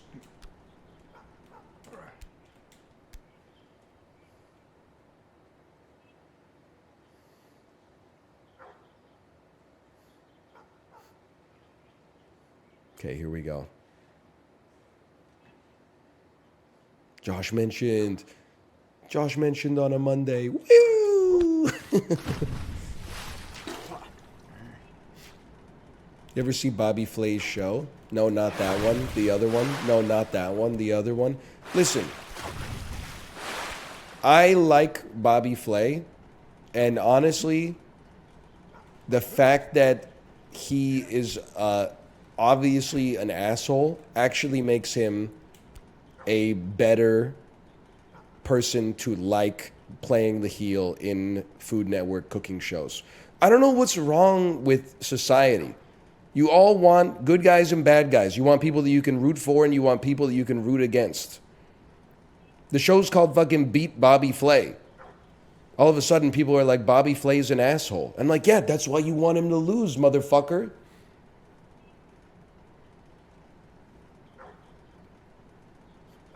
That's why he's the villain.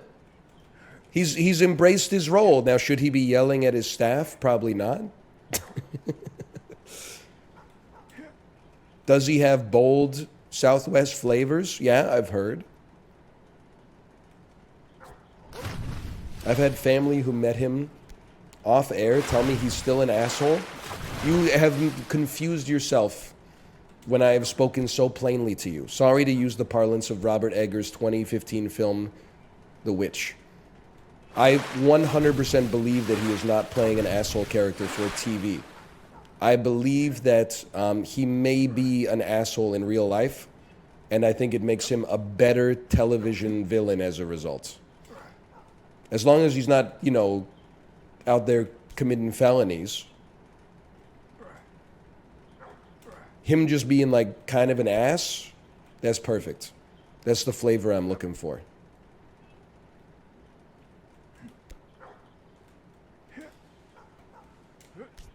Because let me tell you, from my experience in Checkpoint League, there's no thrill or value to be found in being a good person who pretends to be a heel.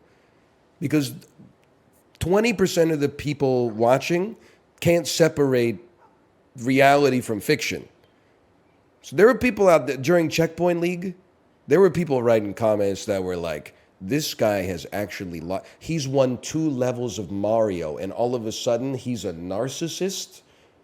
He's cutting WWE style promos that I'll admit are entertaining, but at the same time he should show a little bit of respect. I think to truly, I'll never do it again. If you want to lean into the heel role, you actually need someone who's actually at least a little bit of an asshole. Because I think otherwise, if you're like a good person and you're just pretending to be an asshole for TV, as soon as people say negative shit about you, you'll just turn it off. That's why you need Bobby Flay, bro.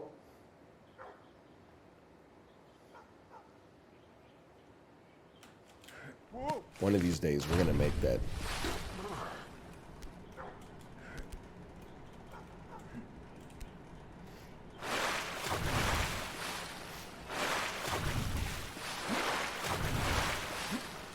We can make it. We can make it. We can make it. We can make it. Is Dan a heel? No, and that's the tragedy of it. Dan is actually too pure of a soul to now be on reality television. Bro was out there literally playing a game of like a millionaire werewolf. And he did a strategic move, and then, you know, 10,000 of the least sane people you've ever seen in your entire life are on social media like Go away, old man. We hate you. We fucking hate you, bro. You ruined Werewolf. You ruined Werewolf for me. I know I wasn't playing. The producers hate you, bro. That's why, and as a result, he'll probably never go on a television reality show ever again. He's too pure. That's why you need someone who's actually like kind of a bad person. Because they can't turn it off.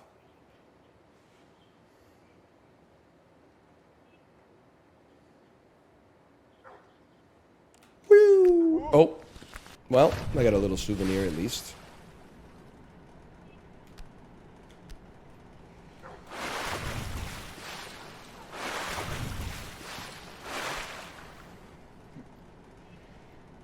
Hang on, hold.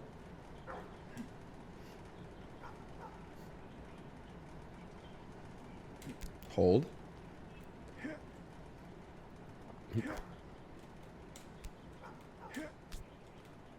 I watched him make a girl cry on Big Brother. Based. No disrespect. You will not find me going on Big Brother. If I went on Big Brother, I do not think I would win. But one thing you would not catch me doing is going on the show to win $500,000 and then being like, no, no, no. What I actually wanted to do was make one friend I'm never going to talk to again and be seen as a nice guy. What's the point, bro? I could do that from home. You're playing a game, man.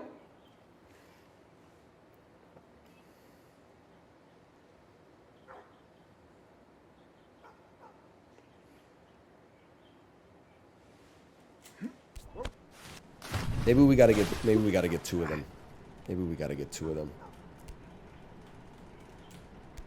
What Twitch emote do you wish came back to notoriety? Great question.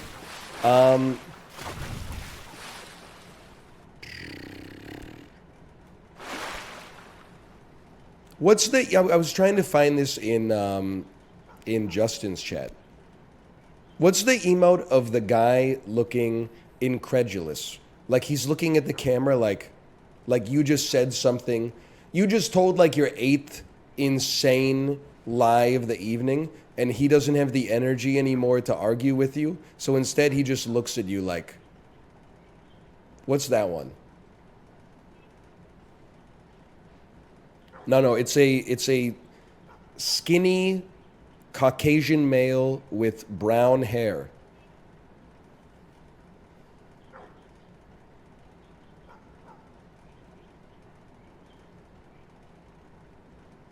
Yeah, okay, wait a second. I gotta scroll up. It's Weird Champ. Yeah, they removed Weird Champ?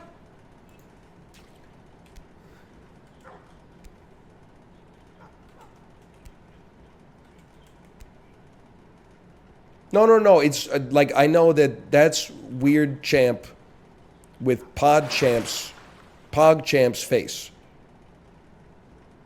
But there is a Weird Champ face of a Caucasian male as well. I'm being gaslit here, bro. I swear it to you.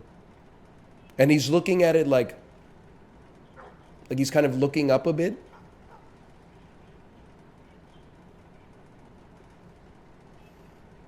Is it the Linus one? I don't know. Wait, just scroll up. It's forehead. It's four weird. Yes, I mean, thank you. Was that so hard? It's forehead, guys. Sick of your shit, but he doesn't want to call you out and ruin the energy of the evening for everybody else. So instead, he waits till your Uber comes, and then he says, hey, just so you guys know, like, everything that guy said was like, he was full of shit the whole night.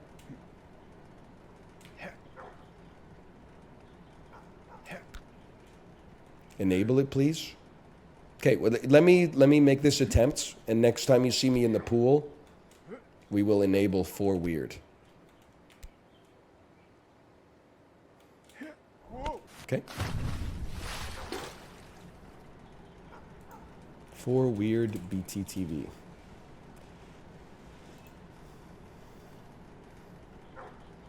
Yep, that's it right there. I will add that to my channel. Thank you.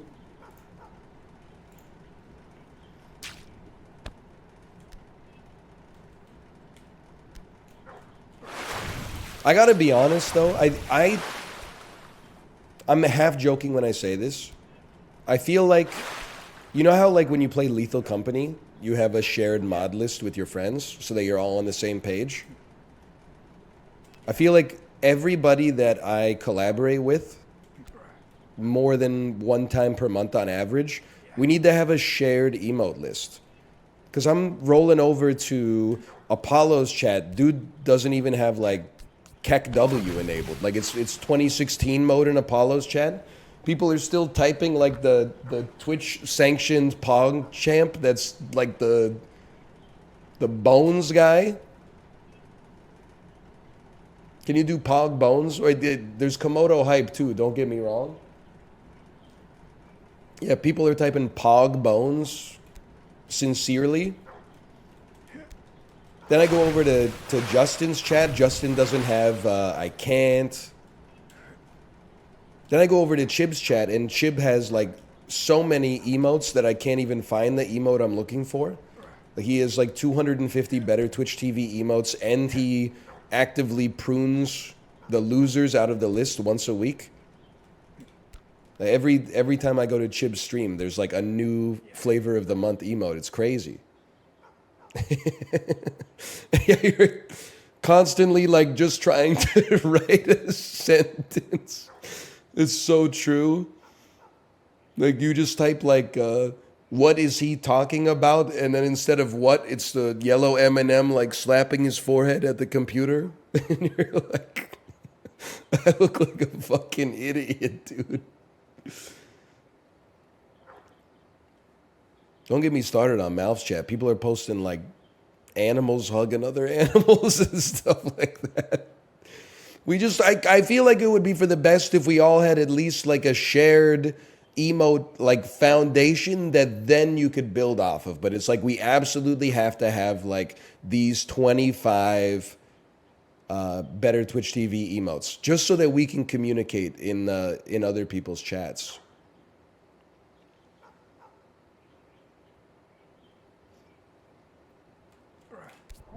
I don't think they would do it though.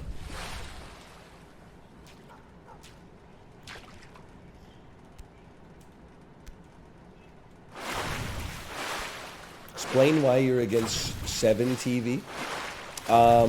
Easy.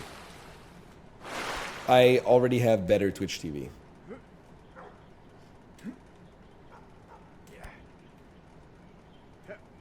I got nothing against 7 TV, except I don't have it. If I had it, I'd probably prefer it to better Twitch TV.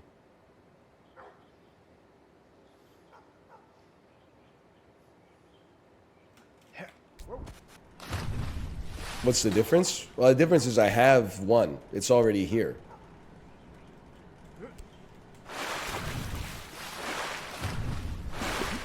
That's like saying, I don't need a PS5, I still have my PS4. Let me ask you a question, my brother. Is your life better now that you have a PS5? Or was your life better when you just had a PS4?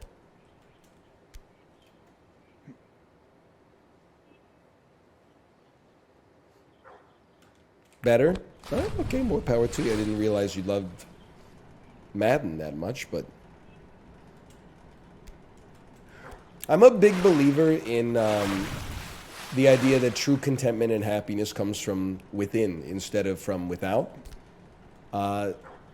So I don't chase the sugar high of switching to a so-called better product.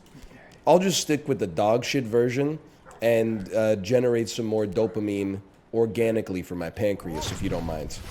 And no fucking 4K curved 3D 87-inch girth Sony television with the fucking translucent display is gonna change that, okay?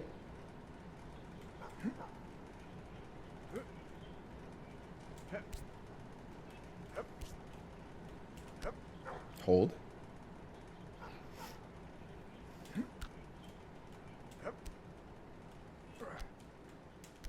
Hold. With about a half pound of poop on it.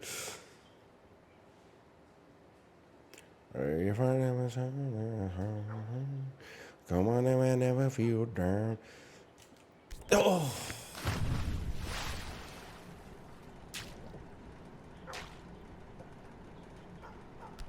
You see the Balatro subreddit said you got no hose? You know what? They're right. I don't know if they meant that as an insult or something, but yeah, I don't have any hose, okay? Because I'm a married man with a kid.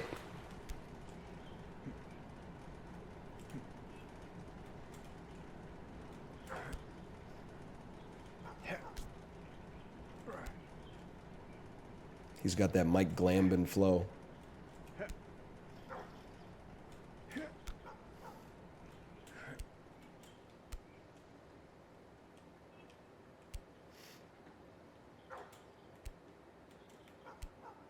Okay. Am I missing something here, by the way?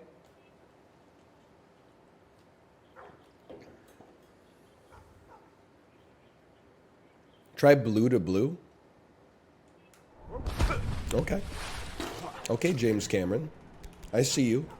Pandora called. They want their favorite color back.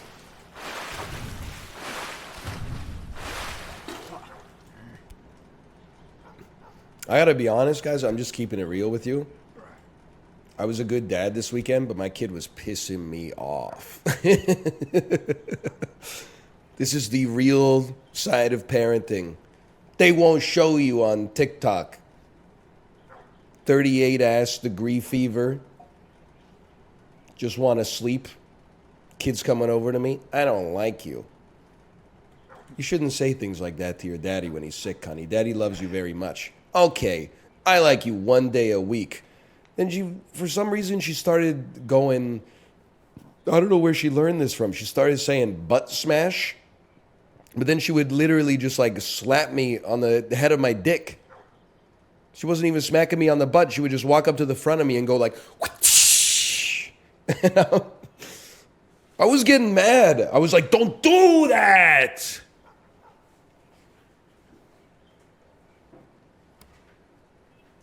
This was a Geddy Lee ass punishment, bro. That's so good. Like, it's already, I could barely like walk up and down the stairs, and all of a sudden she's like, you know, just physically abusing me and stuff like that. And then yes, dude, yes, this is like a Key and Peele bit. We went to the park yesterday. Everyone's feeling good for the first time in forever, okay? I say, hey, why don't you wear your light up shoes? She says, I want to wear my flower boots. I say, aren't your flower boots too small? She says, no, they're fine. So I say, okay, I put on the flower boots. 20 minutes into the park, 20 minutes from home, she goes, Daddy, my foot hurts. Take off her shoes. She's got blisters on both of her heels because of the flower boots. She says, Daddy, carry me. I say, okay, honey, of course. You got these blisters on your heels because of these small-ass boots. Of course I carry you on my shoulder. Trying to carry her on my shoulder. For 3 seconds, she sits up nicely. And then for the rest of the time, she leans all her weight over on my fucking head. And she's like clutching, like reaching over my skull to like grab at my Adam's apple and shit. It's like this is a reasonably long walk home. But that's not even where it ends, bro. So then we took her home. Kate put bandages on each of her heels just so she doesn't pick at it. Then I had to give her a bath. I run the water. It's literally like the water is so cold that an adult would not take a bath in it. But that's like the temperature that she considers almost too hot to like bear. But at some point, you got to make sure the water isn't too cold. Otherwise, it turns solid. It's called ice. So I hold her and I dip her toes into the bathtub. And she says, it hurts my Band-Aid. And I say, oh, well, I can understand that maybe like it would hurt your foot. because like the skin got rubbed off a little bit, but you'll get used to it in just a second. She's like, no, it hurts my Band-Aid. And I'm like, well, it's not your Band-Aid, it's your foot. And then she's like going off, man. Anyway, so like we got her in the bath, cleaned her up, everything's good. I go to put her pajama pants on. She's dancing, she's twisting around. I'm saying stay still. She's jumping up and down. While putting the pajama pants on, an atom of pajama pant touched the Band-Aid, and she looked at me and went, yeah! I said, what happened? She said, you poked my Band-Aid. I don't like you. And I was like, listen, first off, I told you to wear the light-up shoes that fit comfortably because we were going to go for a long walk, but you insisted on wearing the flower boots because it's so spring-like outside that all the flowers have started to blooming, so you wanted to wear flowers on your shoes because you had flowers on your dress as well. Oppie, did you or not, did you not make the choice to wear small footwear that caused this whole mess in the first place?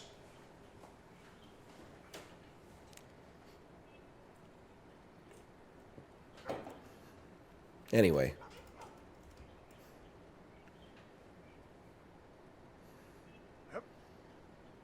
So next time, I'm imposing my will on the choice of footwear. Oh.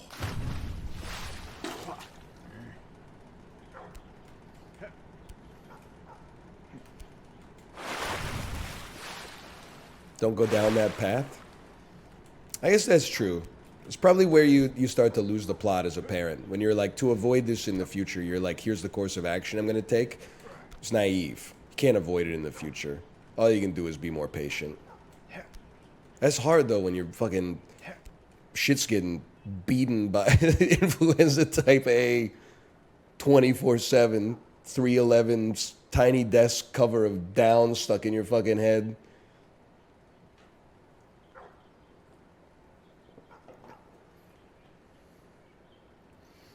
Okay, here we go.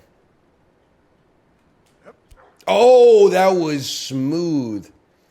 Yeah, they do be smacking your head like a damn drum. There's like no survival instinct, bro. Like I'm carrying your whole body on my shoulders, and then you're up here going. Like, what do you think's gonna happen? It's like my ass trying to open the emergency exit of the plane mid-flight.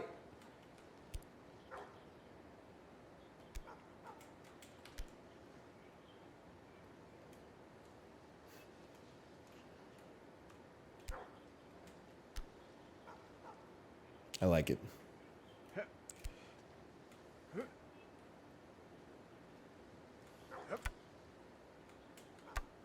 Okay. Hold low. Hold low.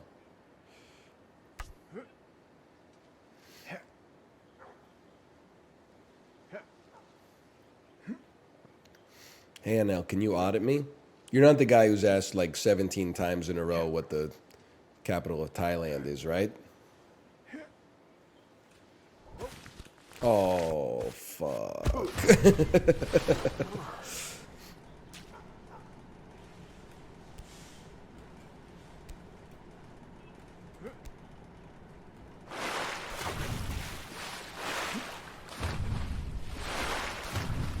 He do be splashing. Why is he coughing so much? Me every time my toe touches the water. Oh, man.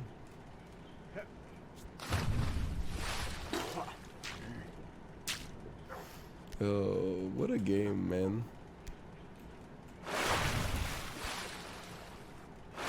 Drinking water that makes me cough. Oh, man. So it's been 4 years, right? Can you guys tell me if those TikToks about your balls can taste soy sauce? That was all, it was an op, right?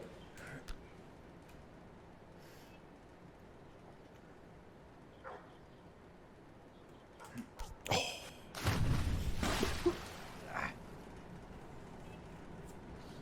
That's a throwback? Not for me. It basically feels like last week. I tried it, it was an op. Thank you for being the only honest internet user. It has receptors, but they don't taste. What do you mean receptors? Like nerves? Like,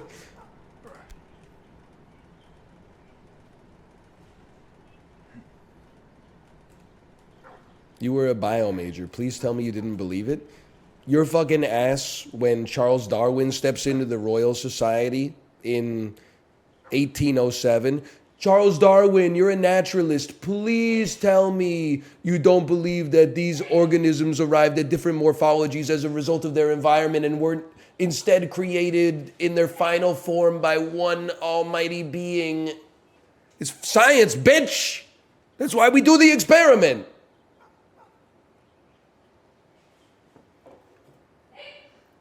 Bless you. Oh, we're not even supposed to be here.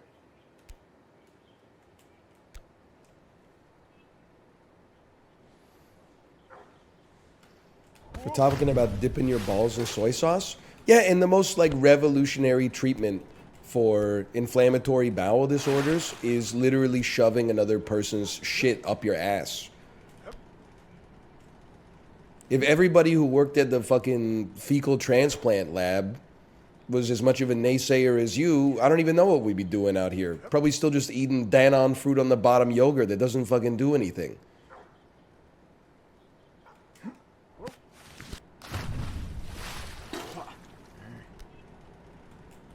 Yeah, but what good scientifically are soy sauce balls? Fucking 0-calorie snack? There's an easy one.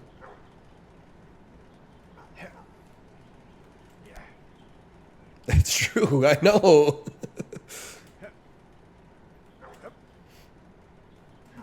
So is water. What the fuck? Ooh. Paul Atreides be like, sorry, it's snack time. Gulp, gulp.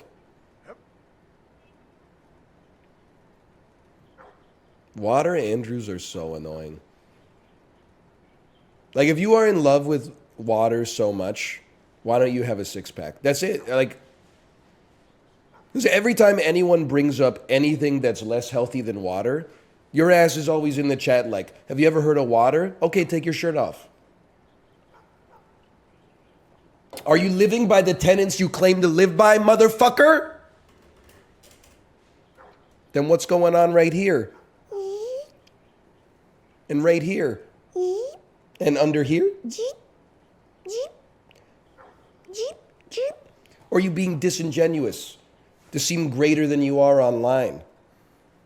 To be an avatar of your own ambition rather than a reflection of your genuine life?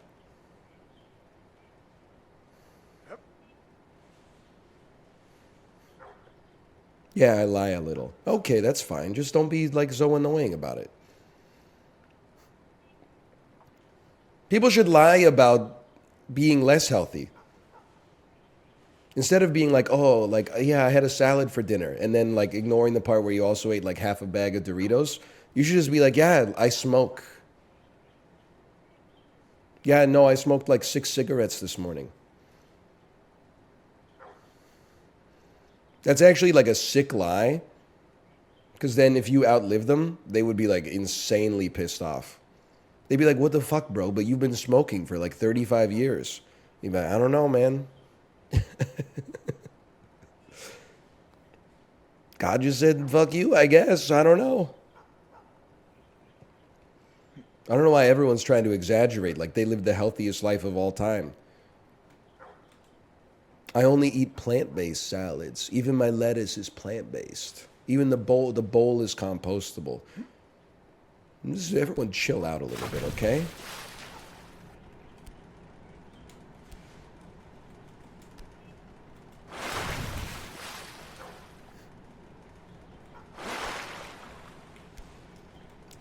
Even my bowl is keto. Keto Atreides II, is that something? And then you could be like Duke Keto Atreides II after eating 16 slices of buttered bacon, and you could make his eyes like blue as fuck.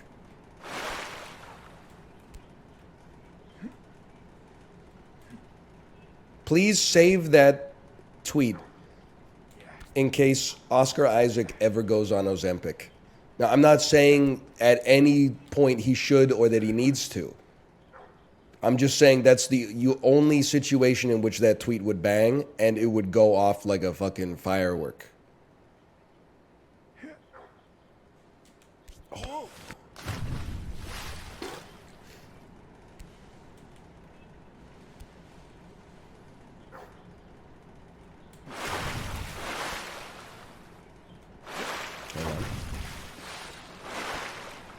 Nearly had it. Shut the fuck up. You're right. Listen.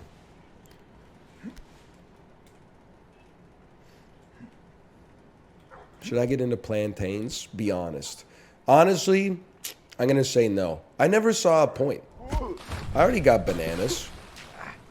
It's the same thing with the Better Twitch TV 7 TV. I'm like, for me personally, I don't need 2 bananas.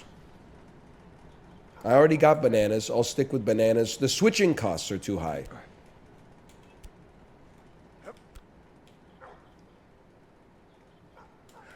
Oh.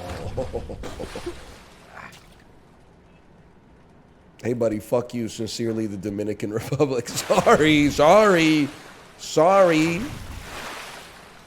guys aren't fucking with bananas down there? I guess maybe you're fucking with both?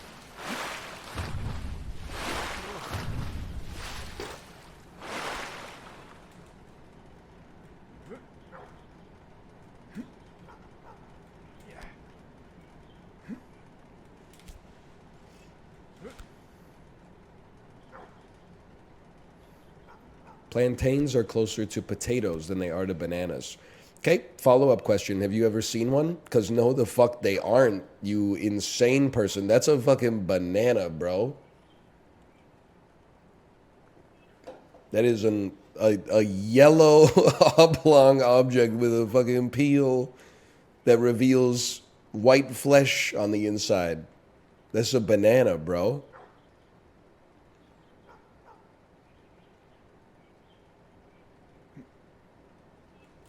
Yo!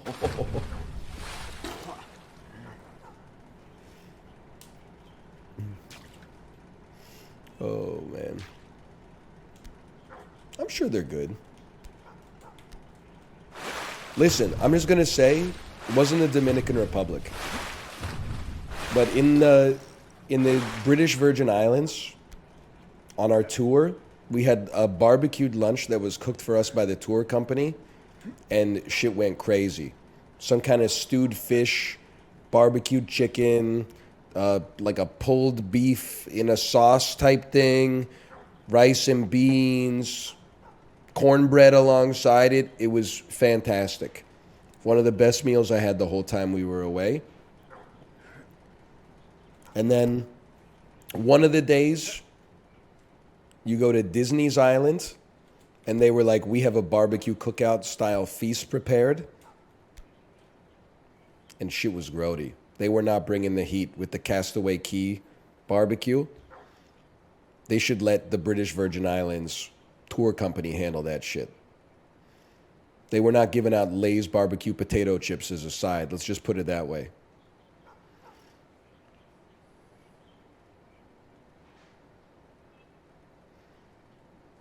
They do that at Knott's as well. It sucks ass. Come on. The Disney barbecue was deaf ass. See, there's dozens of us.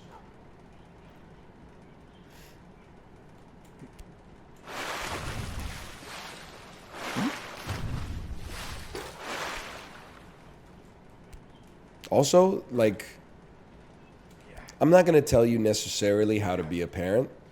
But there were kids who were like 10 years old who had 4 hot dogs on their plate. And you're like, brother, at some point, you, me, or the government has to step in. Your kids can eat hot dogs, but like, can we show like a little bit of restraint? That's kind of normal. No, the fuck it isn't. We're fighting back against this. 4 hot dogs for a 10-year-old boy?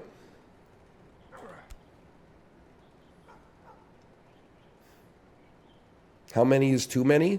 2. 1 hot dog and a side is a meal for a 10-year-old. 2 is like, okay, someone was hungry today, but he's a growing boy and we're on vacation. 3 is like, buddy, what the fuck are you doing? You're going to shit the bed tonight. And 4 is like, they should be taking you away on a damn gurney or something.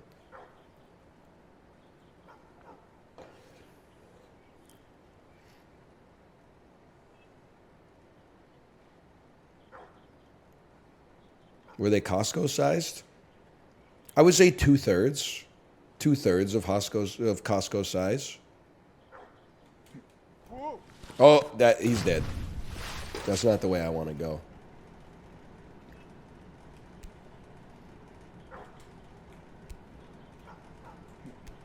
With the soda? Well, I mean, all the kids are sodaed up 100% of the time. That's just... I look at it more like... The fountain soda is basically like the Camelback for the family's vacation. Like, it's what keeps the kids having enough energy to do things. I was a 4 hot dog bitch at age 13. It's crazy to me. Like, I was fat when I was 13, but I would eat like 1 hot dog, and then I would just wait till my parents went to bed, and I would eat like 2 bags of crispy minis or something like that. I wasn't getting fat at mealtime. I was getting fat at snack time. Also, until I was like in high school, my parents, and they come by it honestly, they thought that fruit juice was like healthy for you. So we were drinking fruit juice from concentrate, like 90% of our beverages, and then water for like 10%. It's like, that's, if you wake up after you've brushed your teeth, you can have some water. Otherwise, you might as well have fruit juice because it's like water with vitamins in it. It was only when, you know, like the first person who ever decided to take a look at nutrition was like, hey, this has a lot of sugar in it. Everyone was like, what?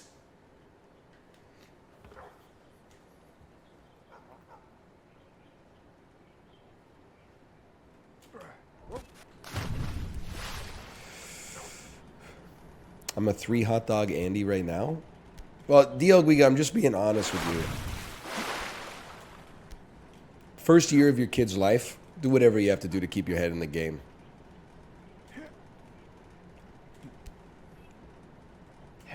Sometimes, if we go to Costco, I will have 1.5 hot dogs because my wife will only eat half of hers. But by the time I finish that half, I'm like, I shouldn't have done that. Now, the next time it happens, I will do it again. But it's always like just slightly too much food.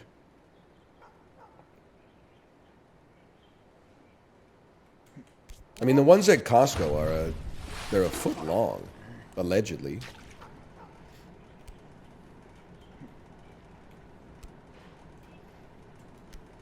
Isn't like one slice of pizza from Costco is like 812 calories or something too? I know people always like to point out that it has like an absurd amount of protein. Like a cheese pizza slice from Costco has like 41 grams of protein or something in it, which is insanity. 44 grams of protein and no meat, bro.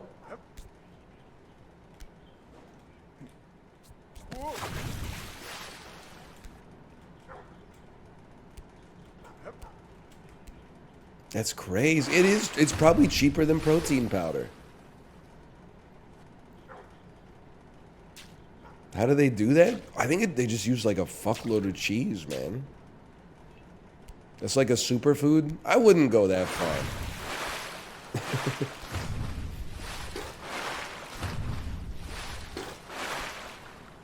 Protein powder goes hard though. No disrespect, it might be the least hard-going food on the planet.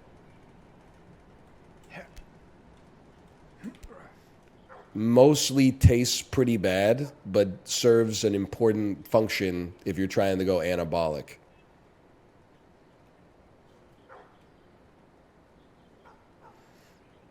Here we go.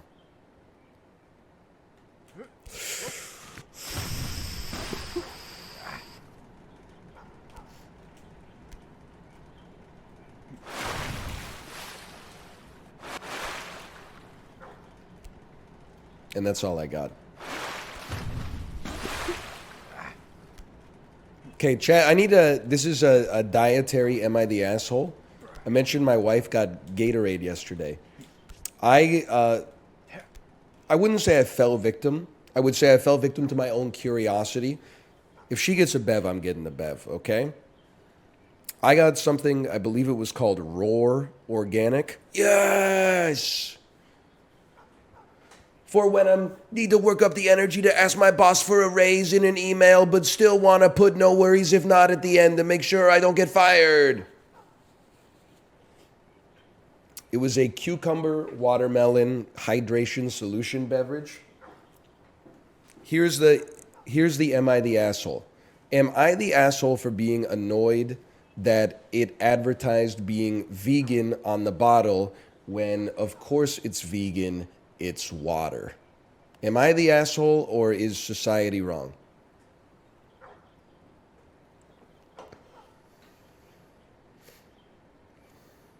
Looks like we got a pretty even split here.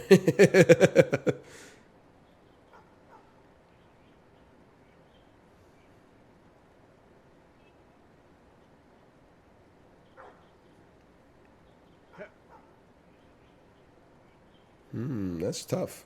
Some flavorings are non-vegan. See, I didn't know that. I assumed they were all made of, like, plutonium in a laboratory.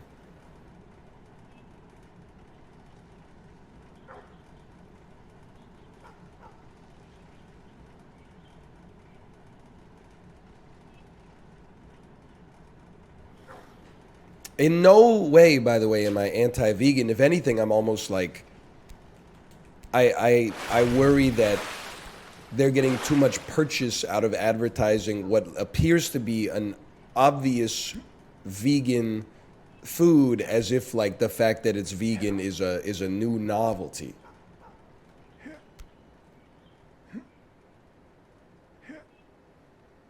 Okay, here we go. Here we go. Then why would you be annoyed? I don't know. I fucking didn't make my own brain, buddy. Why do you get annoyed when two people are speaking a different language on the bus? Why does your brain initially assume that it's fucking all about you instead of just about their day or something like that? It's fucking social selection from 100,000 years ago on the African savannah. I don't know what the fuck's going on up there. I am both, you know, creating my own behavior and also observing it. And that's why we're asking these questions.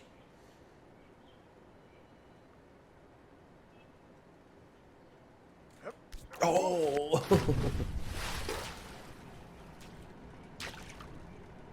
That's you? Sorry, I have a rich internal life where when I see things, I think about them. I guess I should just pop on. Wait, I got to think about what band I'm going to sacrifice here. I guess I should just pop on some Owl City in the AirPods and just walk through life with a fake-ass Winston smile on my visage. I'm not causing any problems. I'm not causing any problems.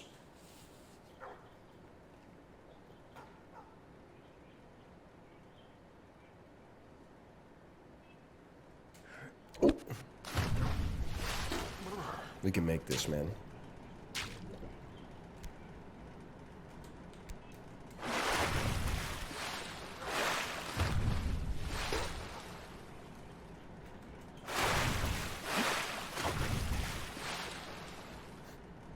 You should have said Mika.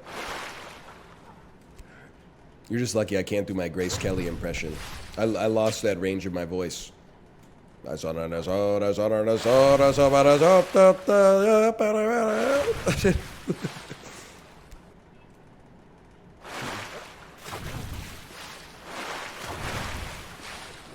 Try again. Try again.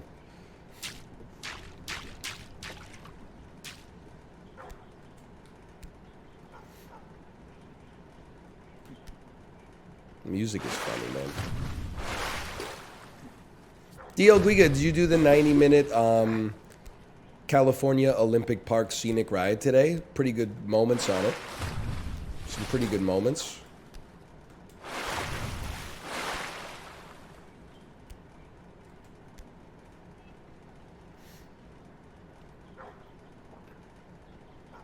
That's about all I got.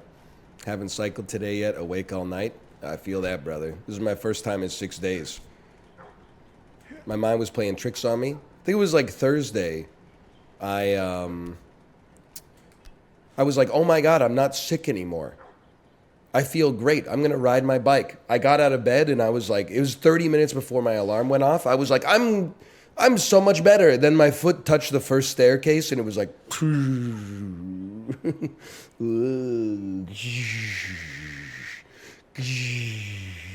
like I don't know how to describe it. The shit hit my bloodstream. Let's put it that way.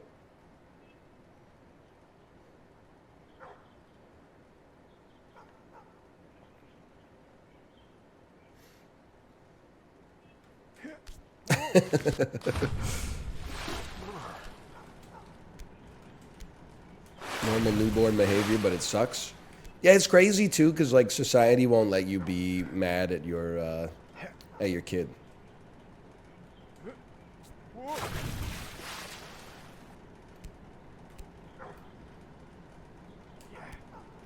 So we all have to like do this, you know, little song and dance where you're like, I'm not mad at my child, but like I really wish that they would just like close their eyes and get some sleep. But then inside we're all doing like the, you know, prisoner's dilemma. Am I gonna admit that I'm like a little mad at my kid for this, even though it's not fair?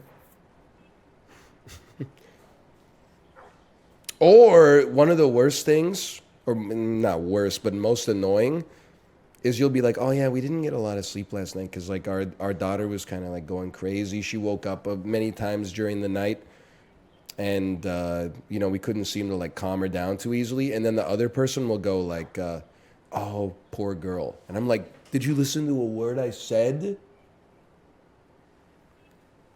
Once she finally went to sleep, she just stayed in there till like 9:30. My ass was up at 5:45. Like,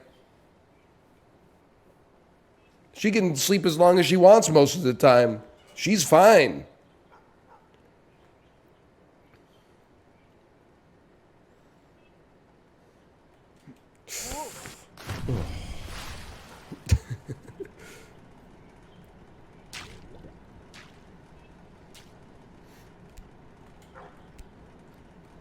It's common parlance to pity the child in place of the parents, though.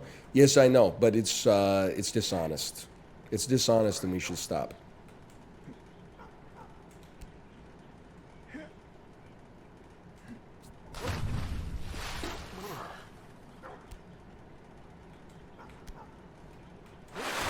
I think we're definitely going to beat the game today. I'd be surprised if we didn't.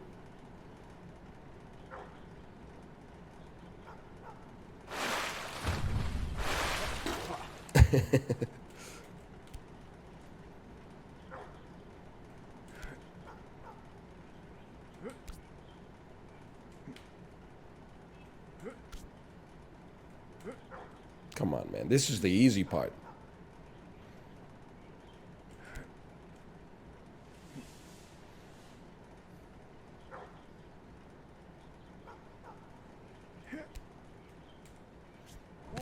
Yeah, I mean, that's the thing. You can get mad at your kid without, like, taking it out on them.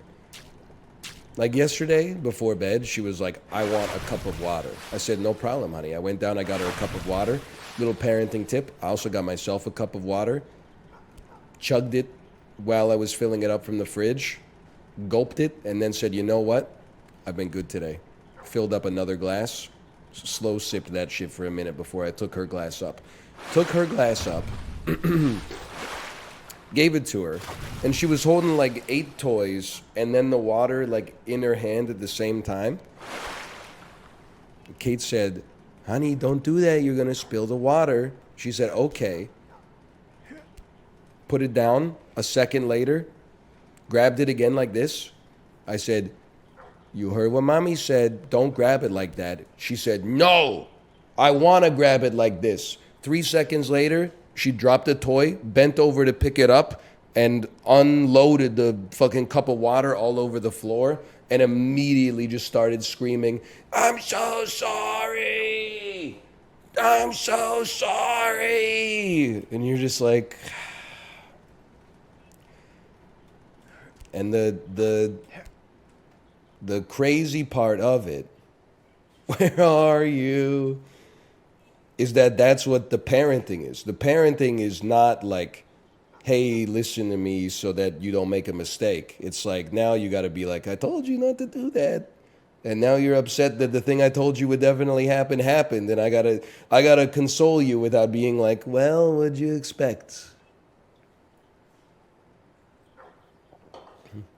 Drink 182. So true. Me on St. Patrick's Day, be like, I'm the cousin of the bride, and this is drink 182.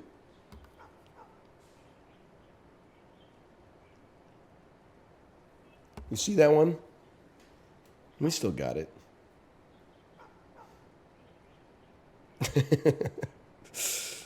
Oh, man.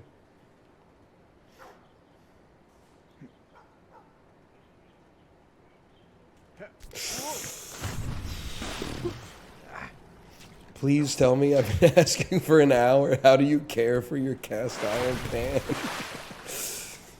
Brother, what are you doing here? Just look it up online, man. I can't.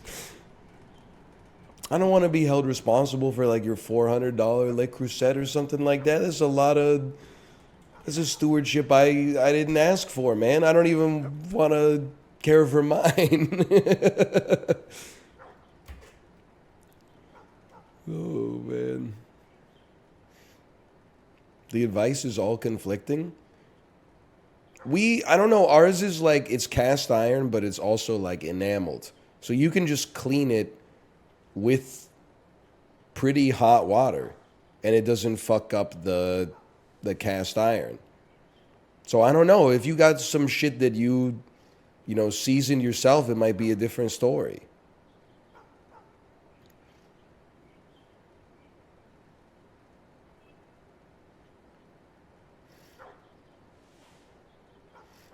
Enameled can even go in the dishwasher. This shit's gonna change my life, man. Oh.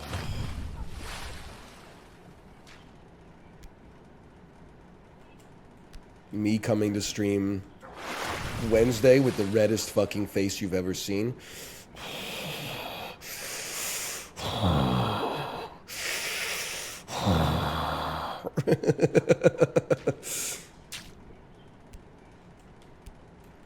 You okay, buddy?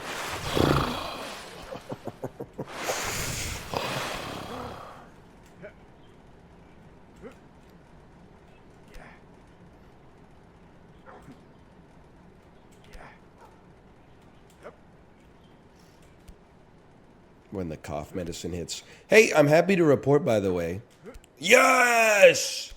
Even though I was sick, I did not succumb to NyQuil or DayQuil. I'm not fucking around with that shit anymore, bro. Even if it has a dude in a fucking nightcap on it with button-up shirts and trousers for his jammies. Why is that a good thing? There's been some literature reviews that seem to indicate that it may lead to neurodegenerative disease later in life.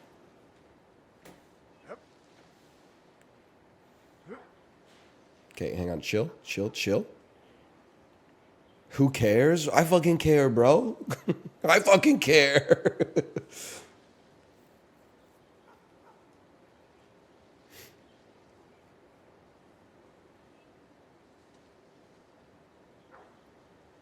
Hold.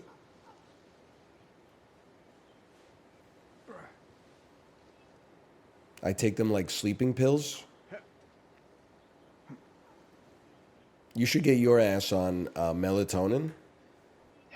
Asterisk, editor's note. If one day it comes out that daily dosing melatonin leads to an even worse kind of disease, I apologize. There's no way I could have known.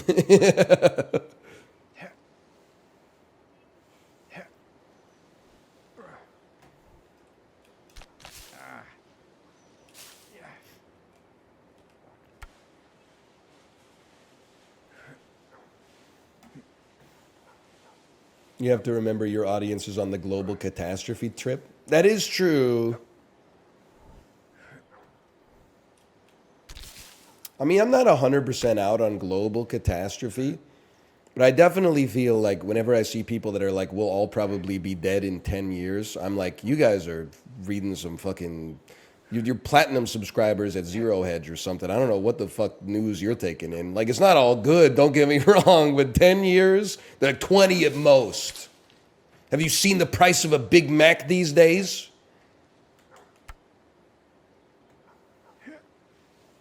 In 2008, when the great financial crisis hit, you could get a Crunchwrap Supreme for $1.09.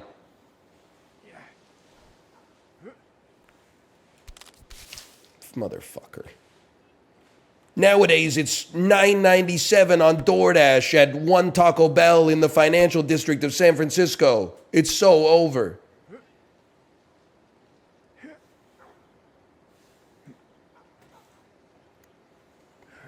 I'm at the age now where I think like people younger than me are now like waxing philosophical about an era that I lived through that I have a lot of positive associations with, but I still got to like push back on it a little bit. People will be like, you used to feed your whole family at Swiss Chalet. You, your wife, 3 kids, all in cost, 2005, $13.99. I'm like, no the fuck you didn't, idiot. That's like, that was the price of a half chicken dinner. That's just dad's portion. Now, mom, she might get a quarter chicken or she might get a little crazy. She might start ordering a la carte. She might say, you know what I really like at Swiss Chalet? I really like the pierogies. And all, you're like, oh, here we go. Pierogies and chopped chicken on a Kaiser roll with a side of chalet sauce. What's this going to set me back?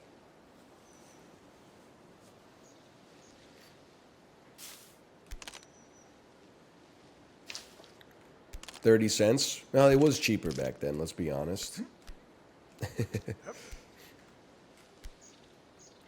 Okay, what the fuck do we do here?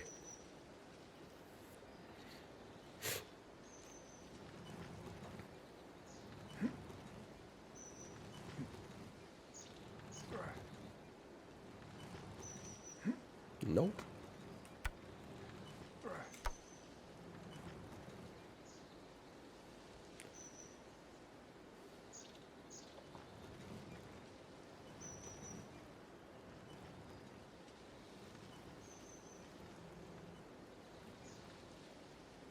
I'm thinking physically.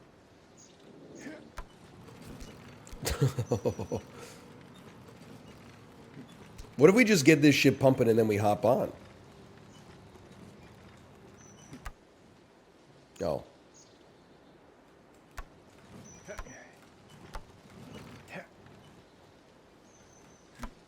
There you go. Hold in the dead center. Perfectly balanced as all things should be. I have to burp, but I can't mute my microphone.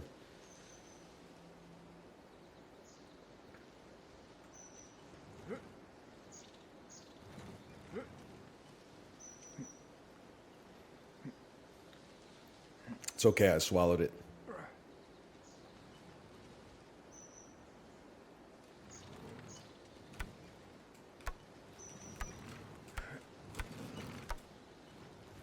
Swing.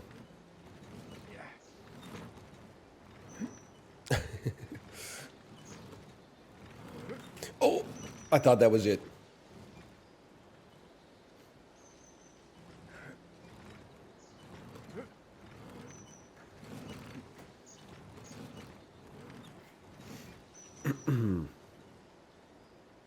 I'm thinking two-hand me. Right here. Can you grab with your toes? Listen, buddy. It's not that kind of website. Oh.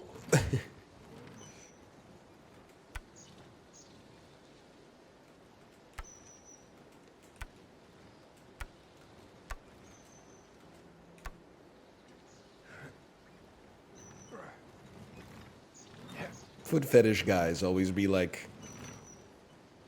I'm not going there. I'm not going there. Say it. I was just gonna say, I think it's too real. Foot fetish guys always be like, wow, your lunch looks really good. By the way, what kind of shoes are those?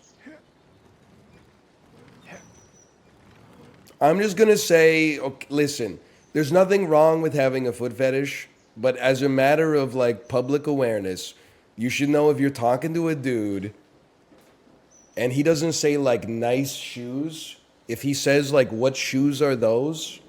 Like, oh, what kind of shoes are those? By the way, what's your shoe size? You should know what you're getting into, okay?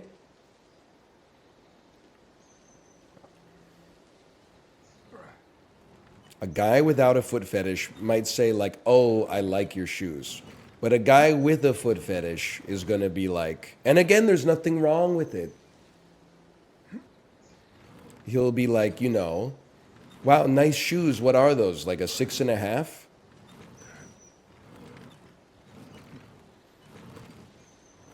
There's a subtle difference, but there's a difference.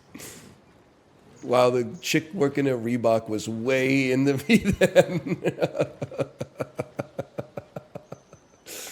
Oh, man.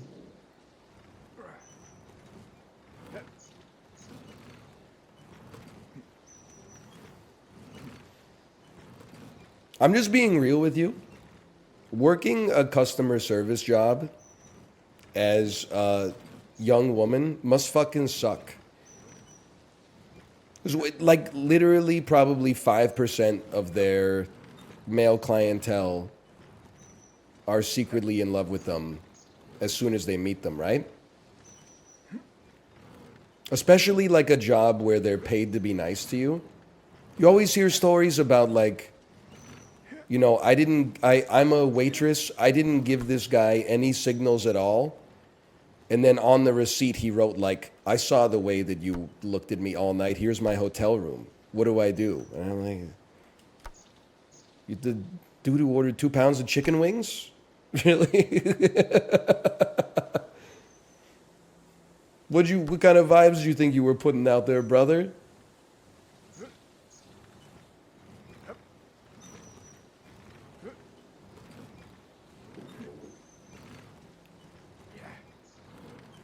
Go!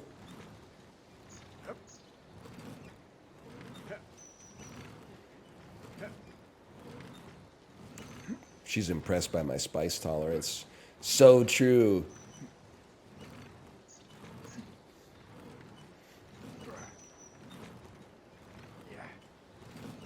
No one's ever ordered the wings hot. And I'm not talking white guy hot. I'm talking like as hot as you would make them if I wasn't white hot at the Hooters before. It's the first time we've ever had that order come in on the ticket.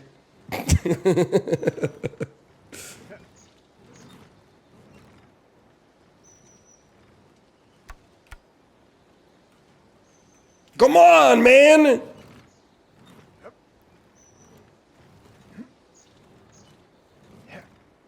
Type A, got a two-handed. Okay.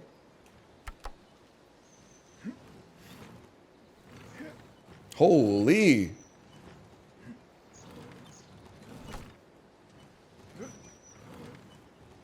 That makes a big difference.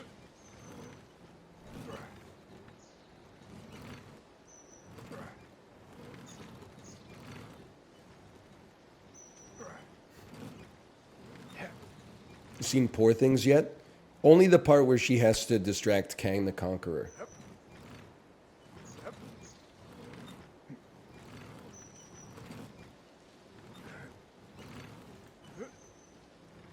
You know what? I think I need to put my hands in opposite order.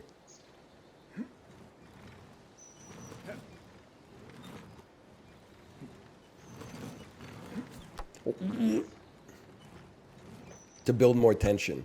This is how it feels using a rotary telephone. Then one of your fucking friends has like 3 8s in a row, and you're like, oh fuck, here we go.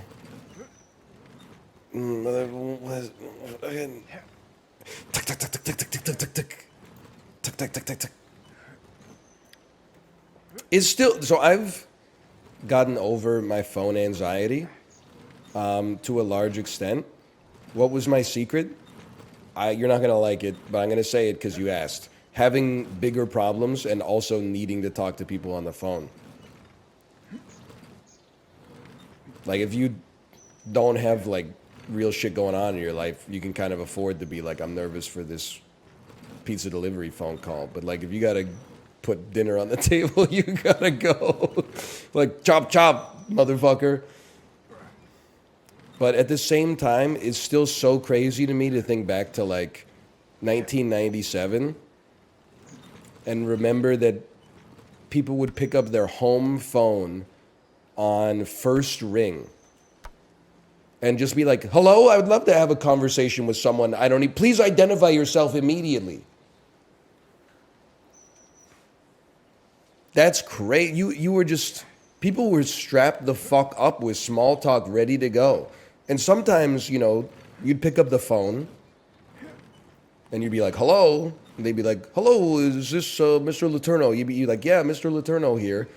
They'd be like, oh, how are you doing tonight, Mr. Letourneau? You'd be like, back the fuck up, motherfucker. Who am I speaking to? This will inform how much I tell you about my day. If you're calling my ass about my car insurance or something like that, I don't need to tell you, oh, actually, you know, I was backed up in traffic today. The boss was being like a little bit of a jerk, you know, like, who are you? Anyway, crisscross your hands as far as they'll go. Ooh. Me at the finale of the Jordan Peele movie Us.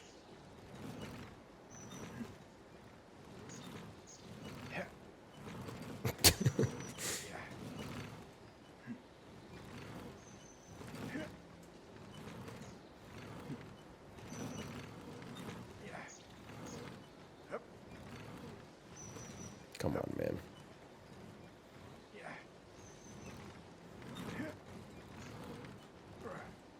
Come on, man. Nothing like the rush of calling your girlfriend's house and her parents pick up. So true. So true. I mean, maybe the world is not that different. Maybe they just have their contacts on their phone. There were definitely times in like the 9th grade, I wouldn't be like, hey, I'm going to call you tonight. I would just be like, this is my friend's name. I would look it up in the phone book, call them, and then like a man I'd never met would pick up the phone. And I would say like, hi, can I talk to your teenage daughter, please? And he's like, of course you can. Who is this, by the way? Oh, man's name? Sure, that seems like it just couldn't possibly be weird. And then she wasn't like, why the fuck are you calling me? We didn't agree on this. She was just like, what's up? And I'm like, oh, did you do the biology homework? I was having problems with question 10B. And then she's like, oh, I thought we went over this. And I'm like, I already got 10B, but I just wanted a human connection. Oh, thank you, thank you.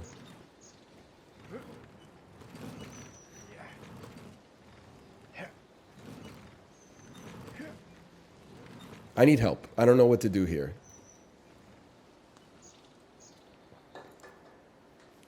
One day in 3rd grade, I called every person in my class for fun. Dude, my neighbor used to prank call our bus driver. Like, our bus driver just got such shit for no reason. Like, literally for the crime of driving us to and from school safely. I would go over to his house. I mean, basically, I was an enabler because I didn't stop it. How'd you have his phone number? It was in the book, man. I never called it, but I definitely laughed. I definitely also, I swear to you that this is a real story. I was like 10 or 11, and I lived in, like, it was very, very rural. But on my street that was like, I don't know, 5 or 6 kilometers long, there were maybe like 6 or 7 families that had kids my age. So we would hang out from time to time. And one of the kids, let's just call him Michael. He was like a year younger than me. We used to hang out now and then. A little bit of an unusual kid, but I thought we got along okay. One day I was playing outside, and I came back in a couple hours later, and my grandma said, "Oh, your friend Michael called for you." And I said, "Oh, okay, what did he say?" And I swear to God, she said, "Hey, he said, hey, I just wanted him to know that he ruined my life."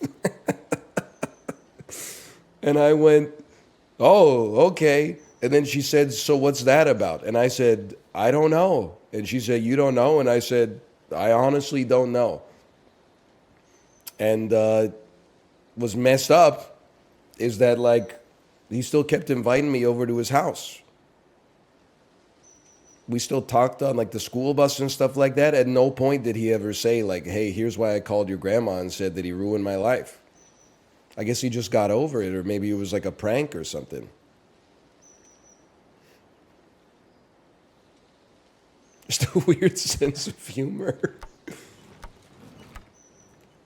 Oh, man.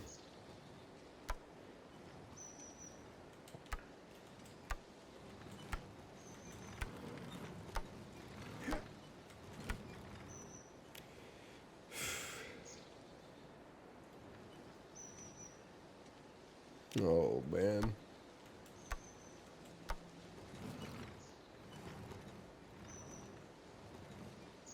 In the speed run, the runner goes straight up the middle.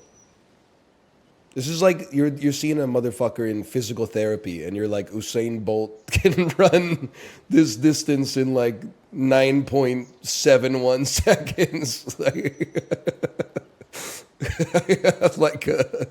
Like a fiberglass shin, bro. What do you mean the speedrunner just climbs up?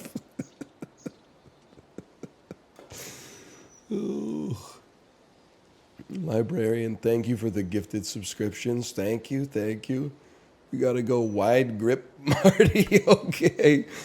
Okay, wide grip, Marty. Ooh.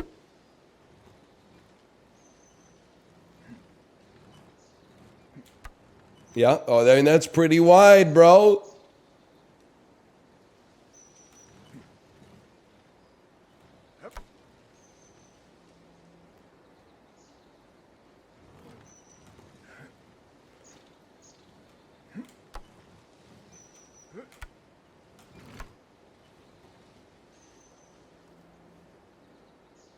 Is this climbing? Am I moving up?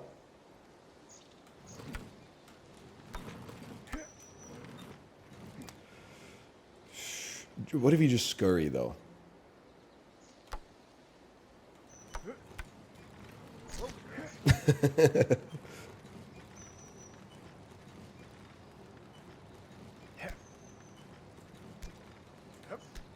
Almost?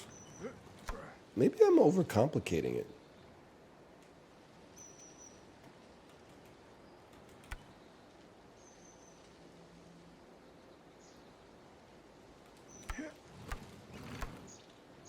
Hold.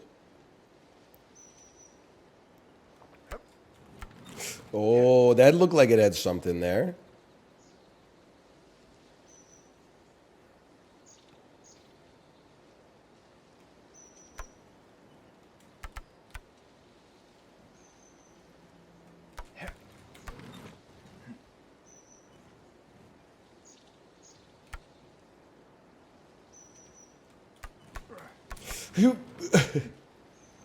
This is really better than swinging. I need chip strats.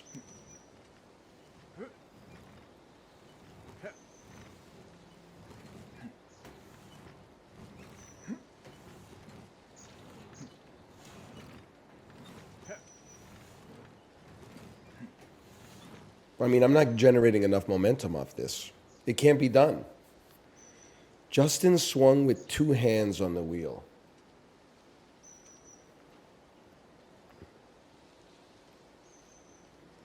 Two peg wide reach. Two peg wide reach. Once you cross the axis, remove one hand. Oh, no, I don't know about that.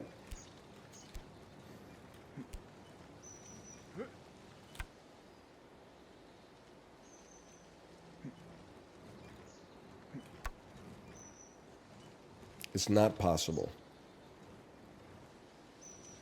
Hey, Anal, have you seen the TikTok, the most liberal man in the world in 2008? No, I have not.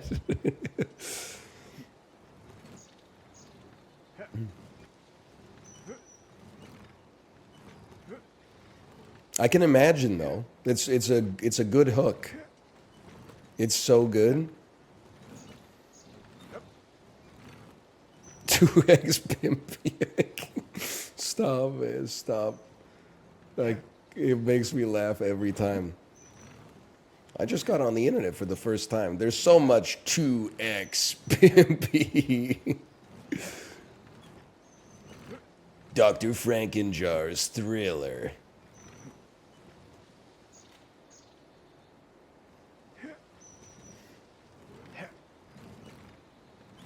Popeye and saline. Okay. Here we go. Here we go.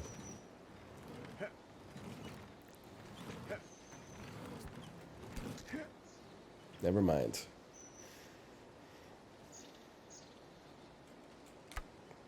Príncipe Vegeta.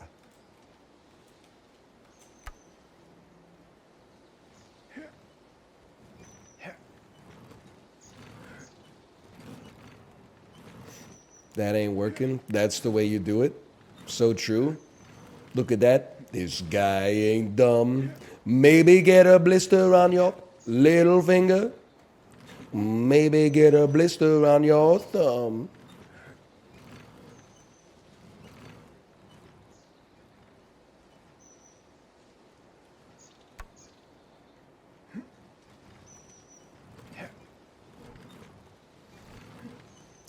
That would have done it, man. That would have done it.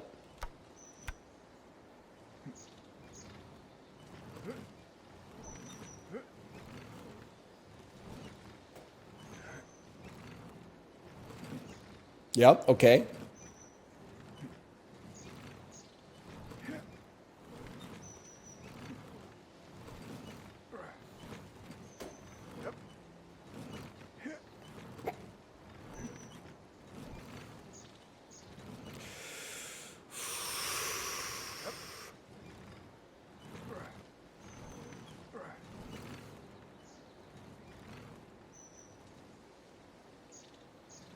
He's doing tricks on it.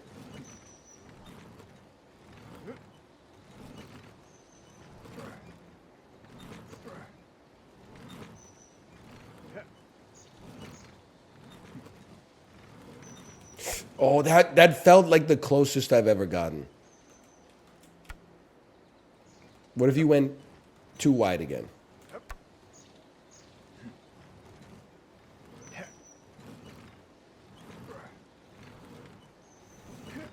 What if you went back to one wide?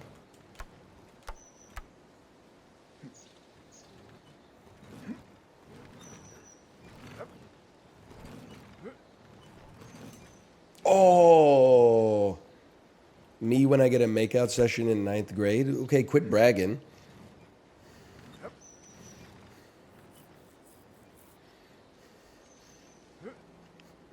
Me when in 9th grade at my friend's birthday party, me and another girl go into the closet for 7 minutes in heaven, and I say, don't worry, I'm not going to try to kiss you in here or anything. I don't want to make you uncomfortable. So then we just sit in the closet for 7 minutes in the darkness. And then when my friends open the door, they all ask her, so what happened in there? And she says, nothing. It was kind of weird.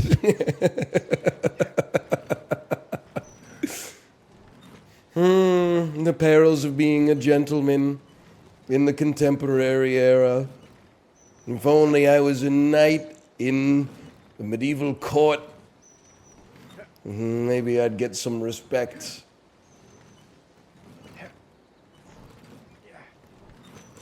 Oh.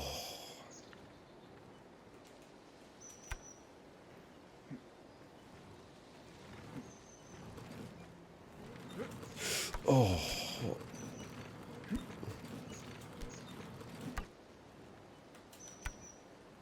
Pros got that my mom spotted you from across the empire and thought you'd be good for my son type vibes, Riz.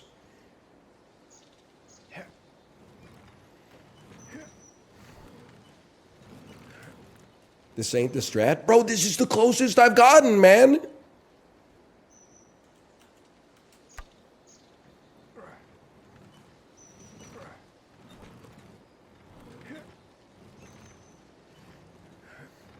This is random, but my uncle is actually the drummer for Pavement. Okay, I don't mean to insult anybody. Pavement's one of my favorite bands. Is he the drummer for Pavement now / in the modern era, or is he the drummer that got fired in the 90s for his behavior? Because the drummer in the 90s, listen, he had to be removed from the band, I understand it. But the drums on Slanted and Enchanted go fucking crazy, bro. If that's your uncle, you gotta become a drummer. There's nothing wrong with the drums for the rest of Pavement's career, but the current drummer now? Whatever. Not interested. I'm just joking. That's pretty cool.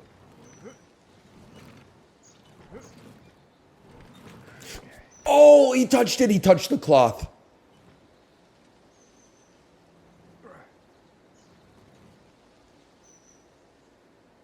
And you all laughed at me.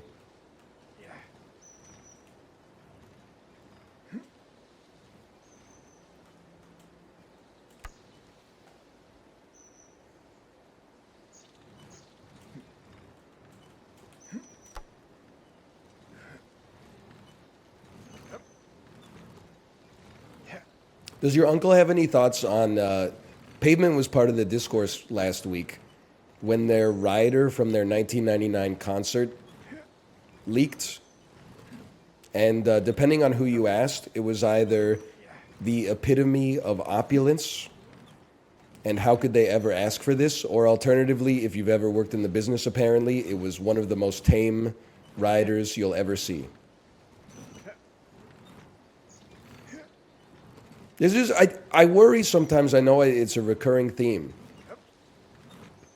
People in 1999, sometimes they got to treat themselves to like nice stuff. Like they could have pita chips. If you wrote Shady Lane and fucking Zurich is stained, you can have pita chips. You can have hummus at your gig, okay? Nowadays, people are looking at this rider and they're like, 6 sparkling waters? Who the fuck do they think they are? They know someone has to go out there and fucking buy that stuff, right? A 12-pack of Rolling Rock for 7 dudes? Multivitamins? Those are expensive. Bro, they wrote gold sounds. Show some respect.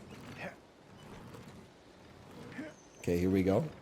4 calling birds, 3 French hens, 2 turtle doves.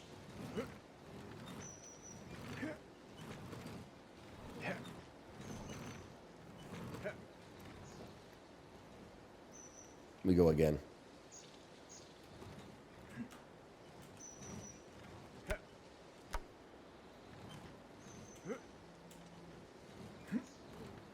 They wrote Grounded. So true. Possibly the best B-side of all time.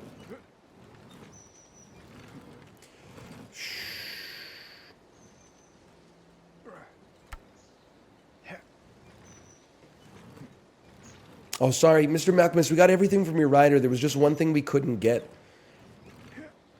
We couldn't find Cholula, so we had to replace it with Mama Liz's Reaper oil.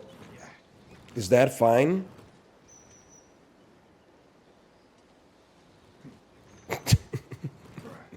Shady Lane dipped in Mama Liz's Chili-licious oil.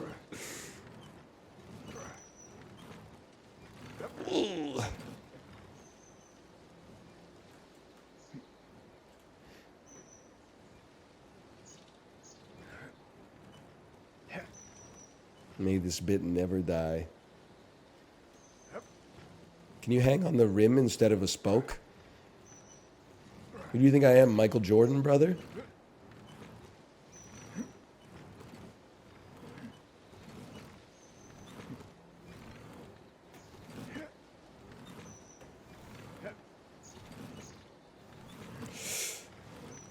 I wasn't pressing the space bar a single time when I did that.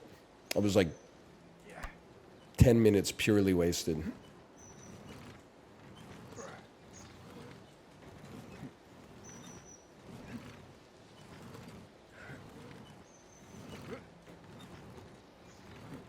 You need to lower your moment of inertia.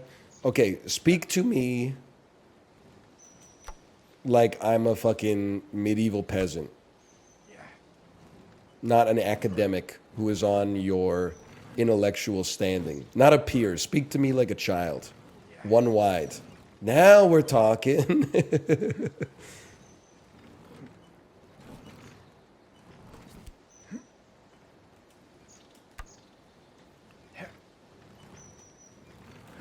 Oh.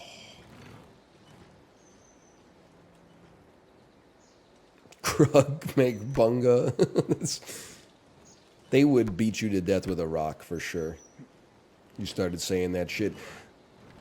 I mean, my only knowledge of how people talked in the olden days is from The Witch. Those motherfuckers were eloquent, though. Prithee, don't besmirch my word as your father and caretaker.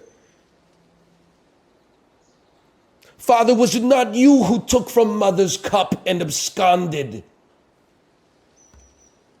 Yea, 'twas me and abscond I did, and 'twould again if it meant bequeathing our family the bounty of the forest.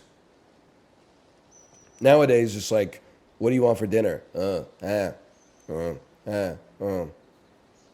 30 minutes later, chicken cacciatore.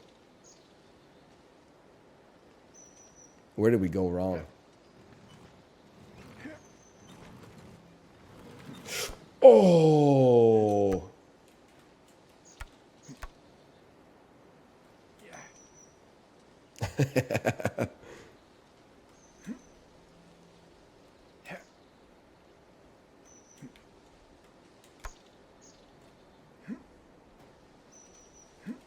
Influenza type A bacteria harvesting my ribosomes to mass produce more copies of itself.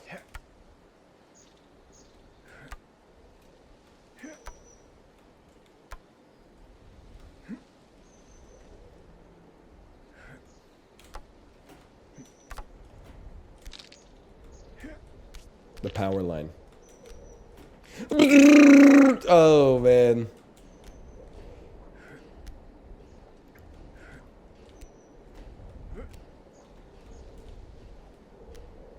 Lose on all hair. That's pretty good. That's a pretty good joke. Chat, is this the wrong way? Should I be going to the other direction? Yes, okay. Thank you.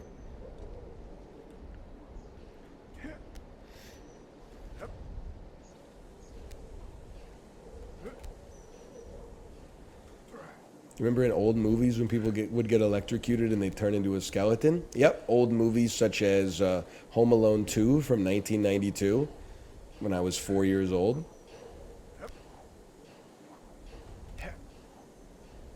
I don't trust it.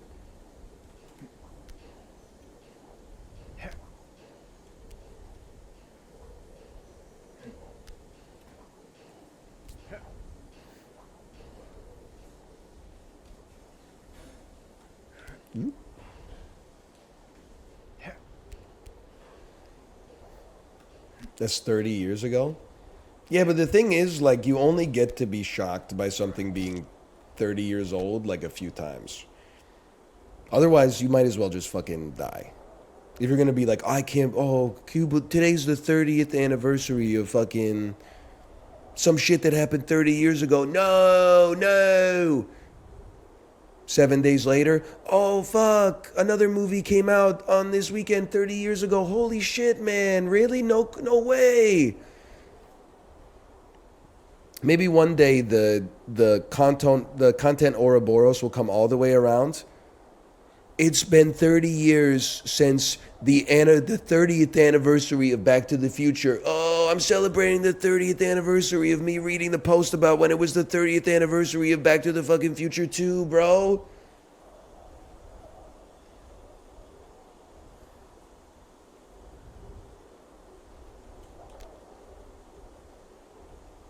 It's so makeable. Where do you think you're going? I'm scared. I'm scared. I'm letting go of that one. I don't trust it yet. Much better grip.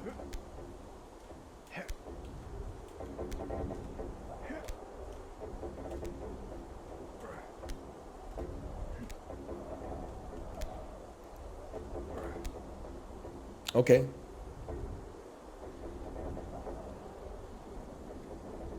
I think I wouldn't say I understand, but I'd say I get the idea.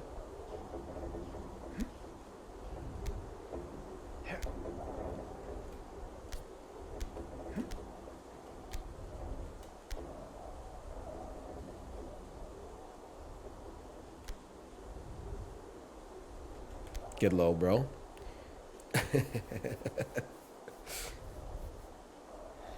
And then go fast.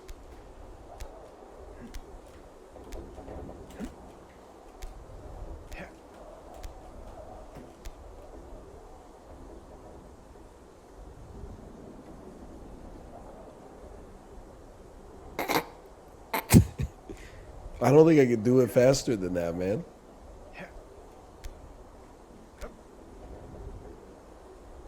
You have to swing it? Oh, so I see what you're saying. Hang on.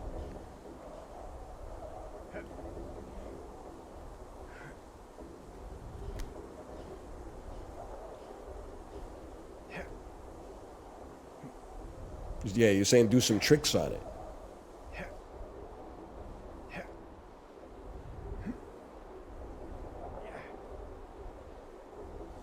Russian parkour videos be like...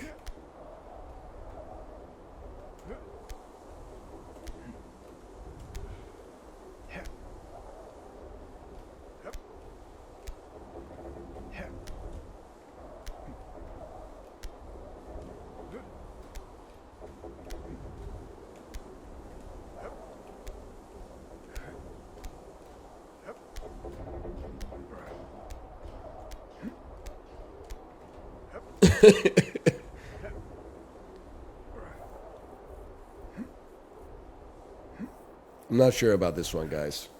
This one seems impossible.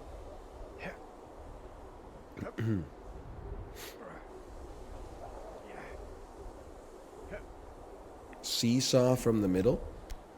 This is a swing. You appear to be confused. Google Resonance is going to try to sell me some fucking hospital administrator software, bro.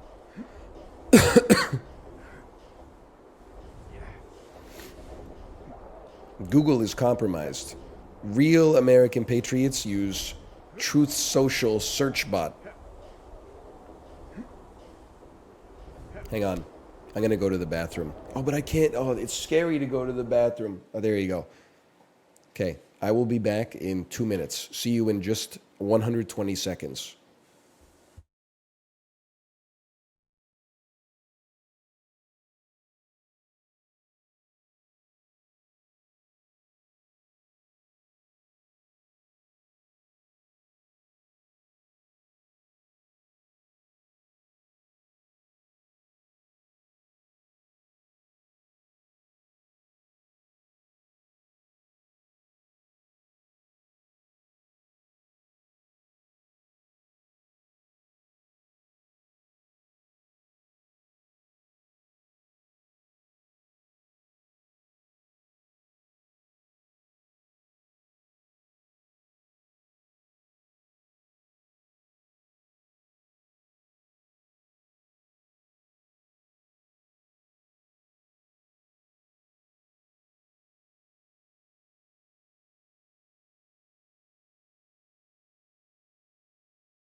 There's 10 more cans of this spice stuff to go. Oh, bottoms up.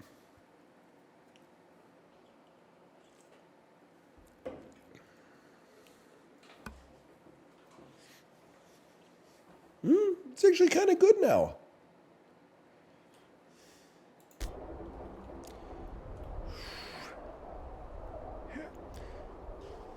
New shirt? Yeah, I didn't want to flex on you guys, but it's Eddie Bauer. It's from the Kirkland Signature collection.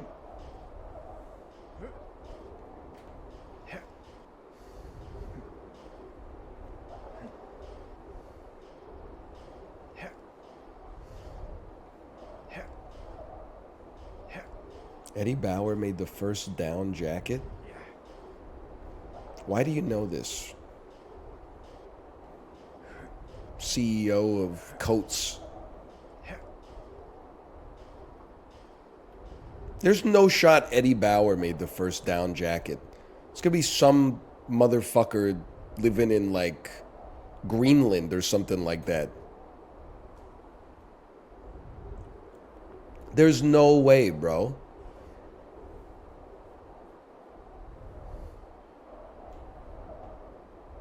He did? I don't believe it.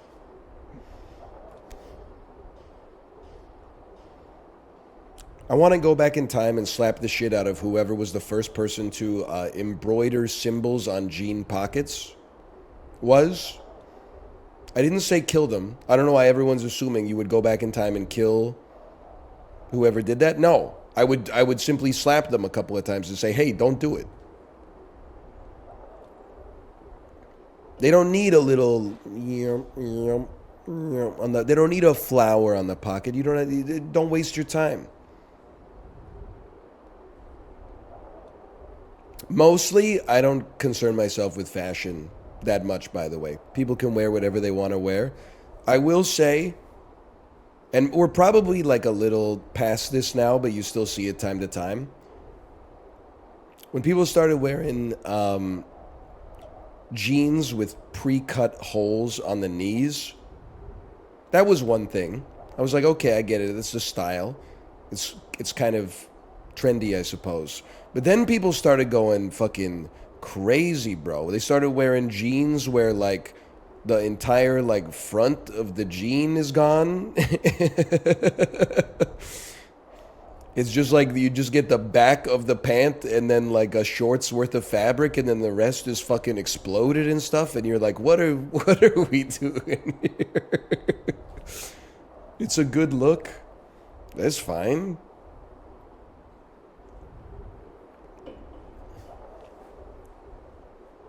It's just, I mean, I don't,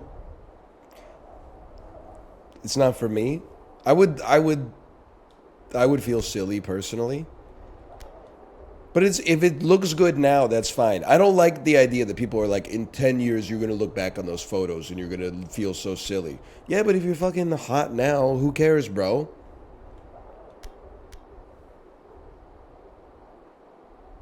Your nerd ass is not going to take like your prom photo wearing like a wool sport coat with Buddy Holly glasses. Be like, yeah, I went by myself, but at least I was wearing something timeless. Like, come on. Dare yourself to exist within the time in which you were born. That being said, you will not catch me wearing the jeans with no sleeves on them. But they still have a cuff somehow. Okay. How the hell do I do this?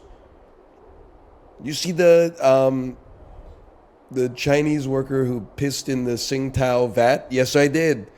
I also am so embarrassed to say the tweet that I saw said, Chinese worker pees in Tsingtao vat, causes billions of dollars in damages. And then I got by the most boomer joke of all time. Someone replied, billions in damages? Why? They should have just put a Heineken label on it. Oh, man. Oh, hi-yo. It's like the most obvious joke, but I was like, man, this guy is cooking. And then back. Whoa.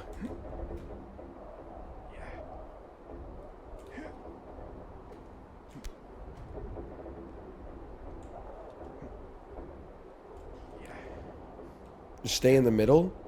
Be in the middle. Alternate grabs to either side of the rope. Like this.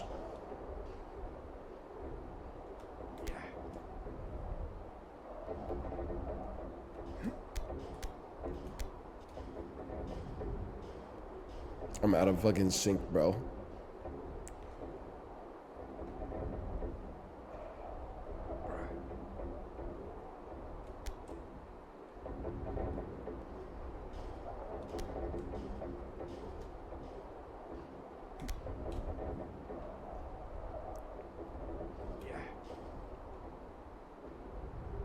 Just takes time.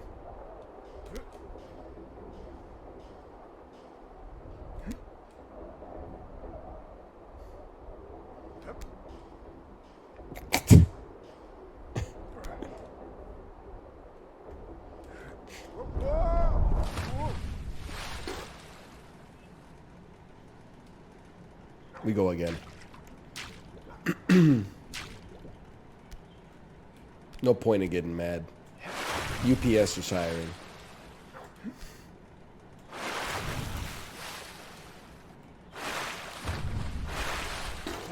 That's life, man. Flying high in April, shot down in May.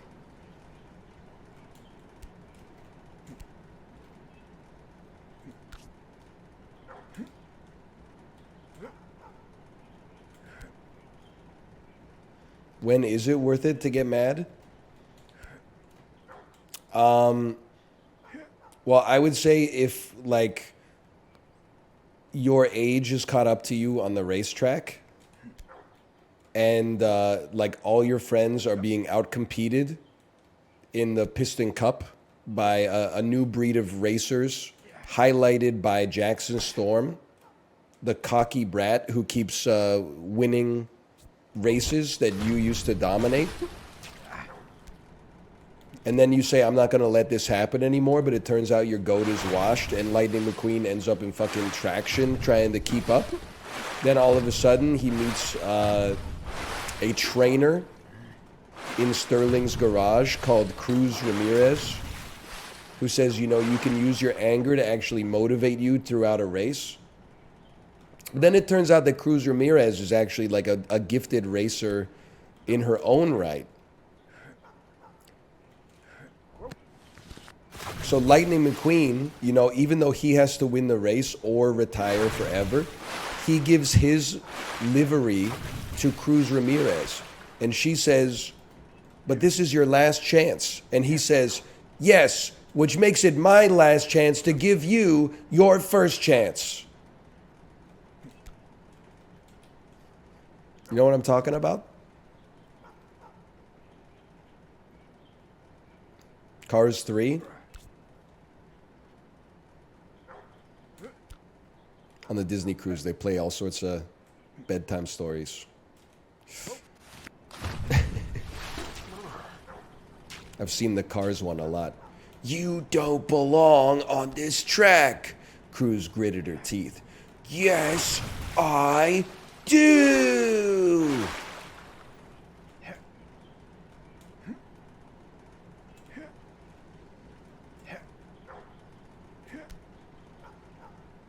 So moving.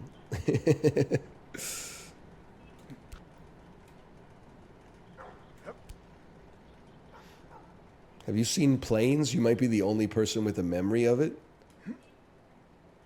I've not seen Planes, but it does seem like it's been wiped from cultural memory, right? Wasn't there like a second Planes too? There was like Planes, Sea and Rescue.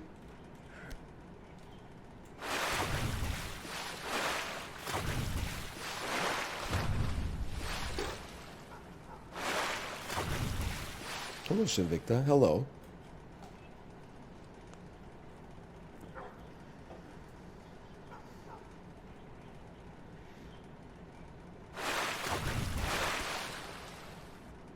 You get it out of your system?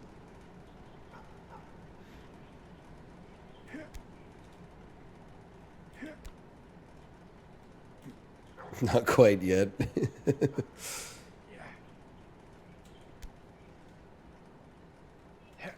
Woo. What do I do with my channel points? Not my problem. You figure it out.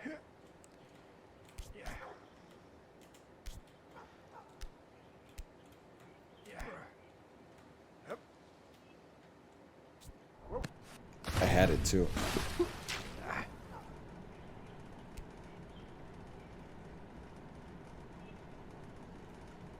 You were glancing. I was. Because I was going to talk about how Twitch is deprecating watch parties. And it's the thing that always gets me, man. You can always rely on me to hail corporate. When there's a feature on this website that no one fucking uses, people slander it nonstop.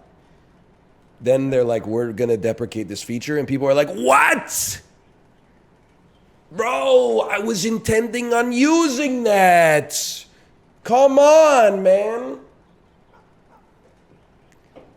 Yet another misstep in a series of missteps for the Twitch Corporation.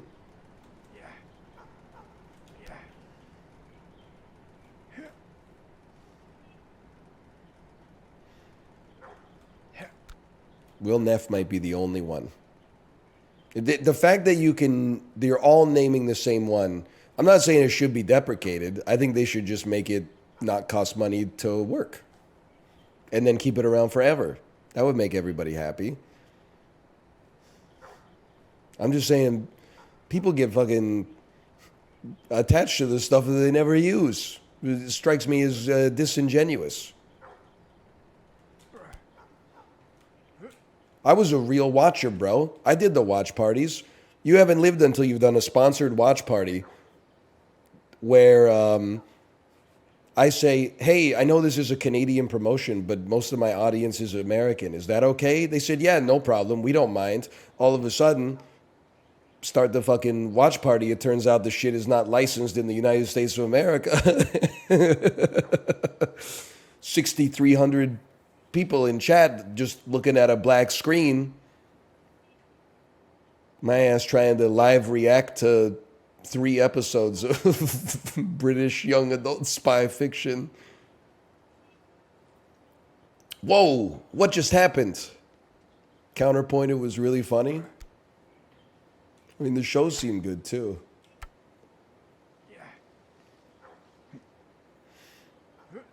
I liked watch parties. The only problem is, the problem is that it was too legal. You know how it sounds bad, but it's true. What I want out of watch parties is to watch whatever I want to watch, and everybody watching me can also watch it, and I won't get sued. But that's like too many perfect things coming to pass.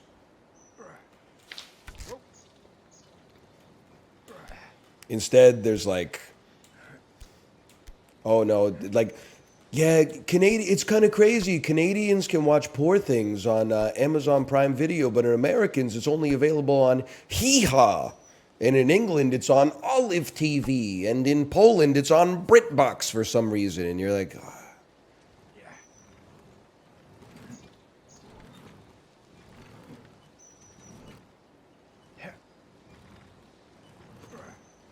I do like, Prezzo, I'm not calling you out for this, okay? I like that we still got real certified freaks on this website. I love the strat of streaming a real-ass movie and the way that you avoid suspicion is by just not putting yourself in any directory.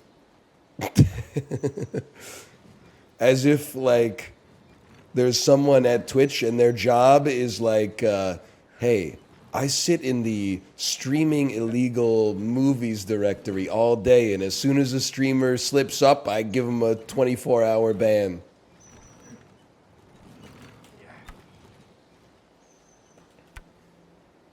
Also, no VOD, no clips. No VOD, no clips. Library, laptop, McDonald's Wi-Fi.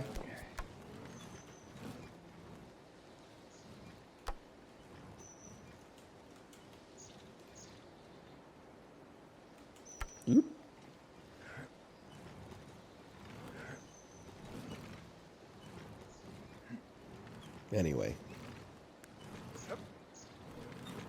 Because it is like, it always strikes me as funny when people get uppity about the kind of content on Twitch. As if like, this website used to be for real gamers, bro.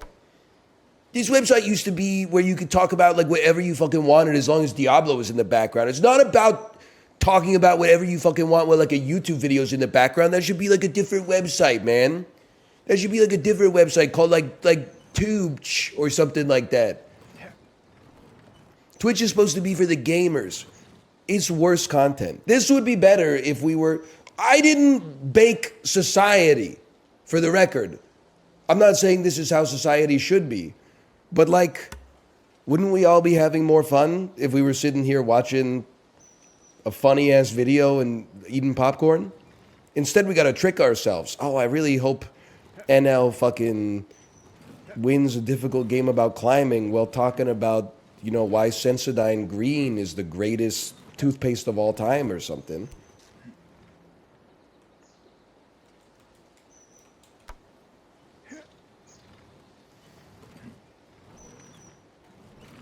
Ooh, that was a huge one, man.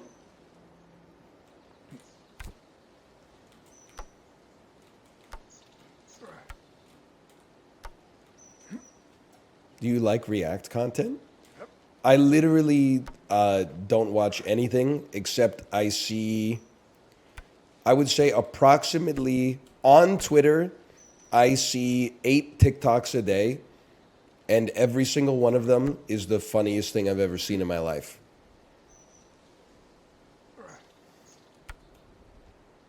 Like, I am not seeing shit on TikTok that's like, you know, stop drinking fluoride in your water.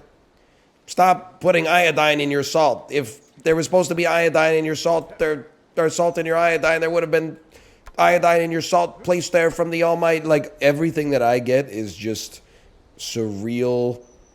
It's not even sketches anymore. I don't even know how to describe the kind of comedy that shows up to me on TikTok.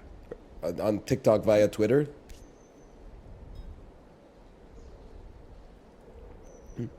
That's why you find those cooked videos funny? What's your video that's fucking hilarious?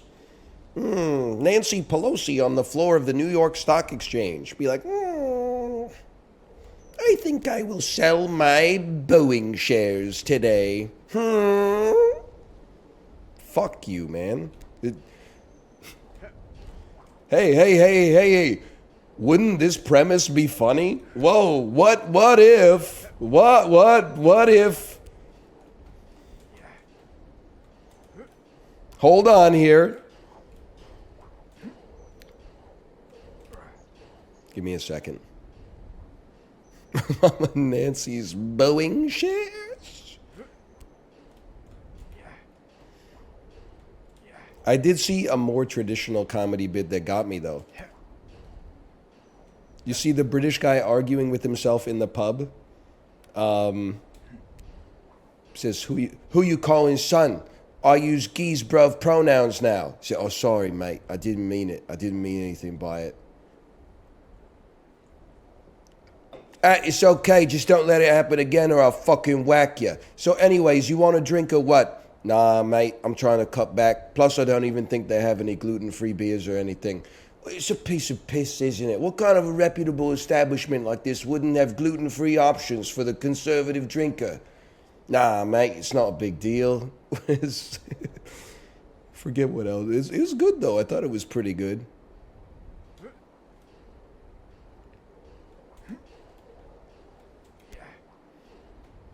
Great accent. I don't. Maybe I've just been using the wrong part of England for my British accent.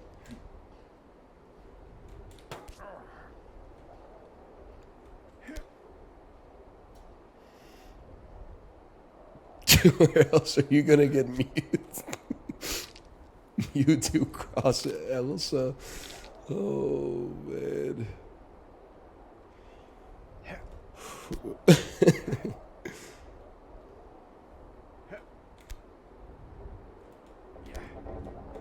All right, here we go again. Rounding out the O's will make it better? How the fuck do you round out the O, brother? It's a fucking circle. What are you talking about? Okay, okay.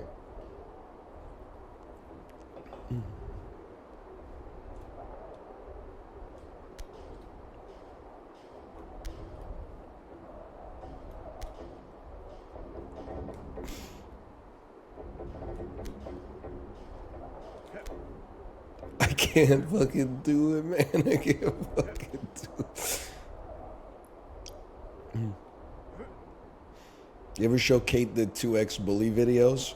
First off, I don't know where it became videos. I've only seen the one video, okay? Secondly, I'm not afraid to link a video to my wife, but I try to keep it in the genre of maybe animal doing thing it's not supposed to. Some of the stuff that I find funny, there's like it needs a lot of explanation.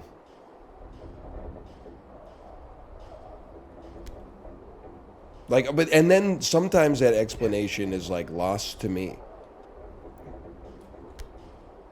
Like, I don't really know why the 2X bully thing makes me laugh. But I know that because it makes me laugh, it is funny. Simple as.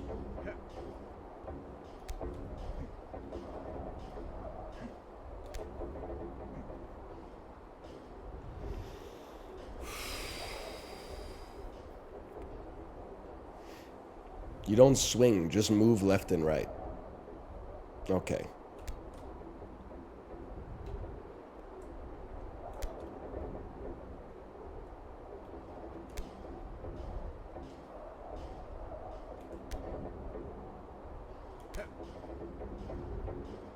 Oh.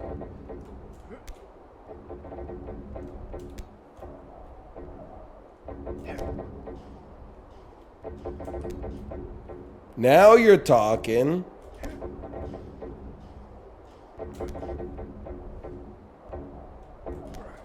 She's fucking zooming now, bro.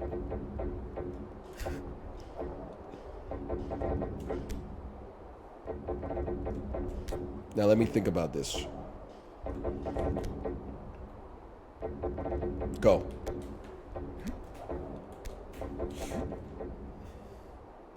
It's so makeable. Again. Run it back.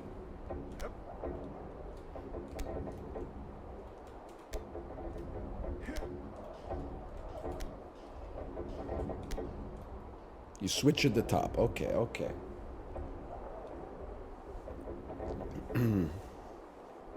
Another hard watch, NL.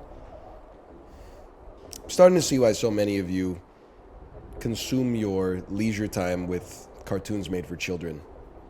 If this is a hard watch, your ass cannot handle Paul Verhoeven films. Let's put it that way.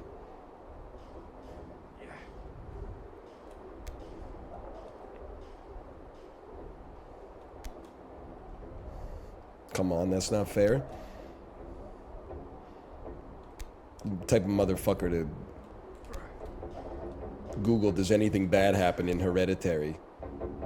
And then when the answer is yes, make a twit longer post that's like, does anyone else find it troubling that people like this movie?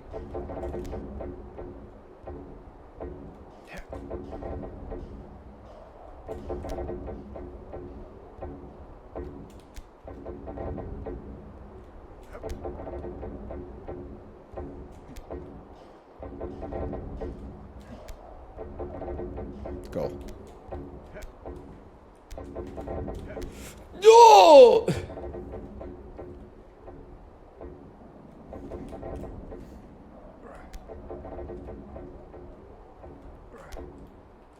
Again.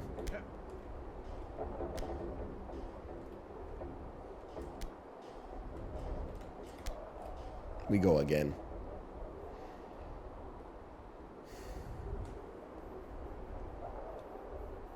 What would 2X Pimpy do? I don't even know what does the 2X denote? in the dog advertisement.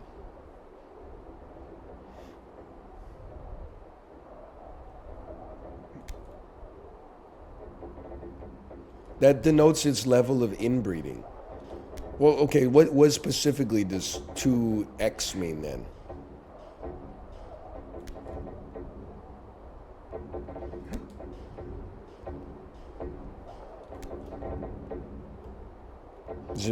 Can I ask something disgusting? Does that mean Pimpy's making... So Pimpy made a Pimpy Jr. And then Pimpy made a Pimpy the second that was Pimpy cross Pimpy Jr. I guess that would be Pimpy the third. Is Pimpy the third 2x'd?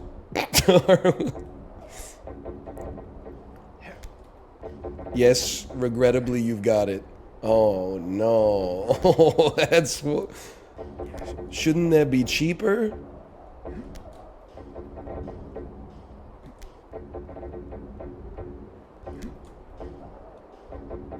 I think I would pay less for that dog.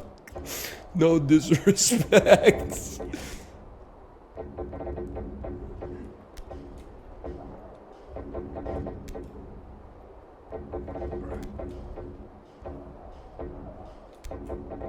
Wait for it. Wait for it. I lost momentum.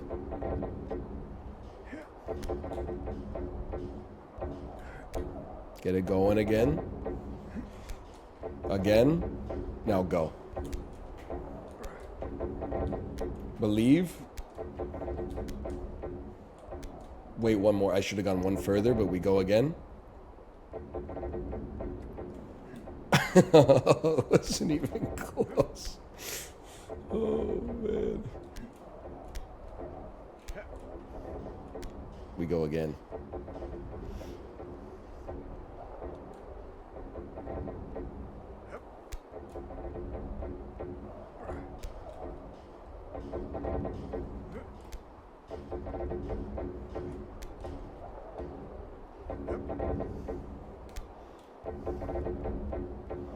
Somebody needs to check on Pimpy too, though. I mean, I guess he's chilling.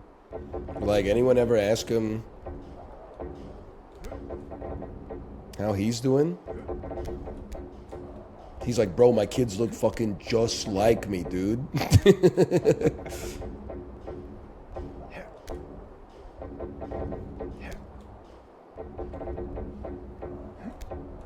I see myself in them.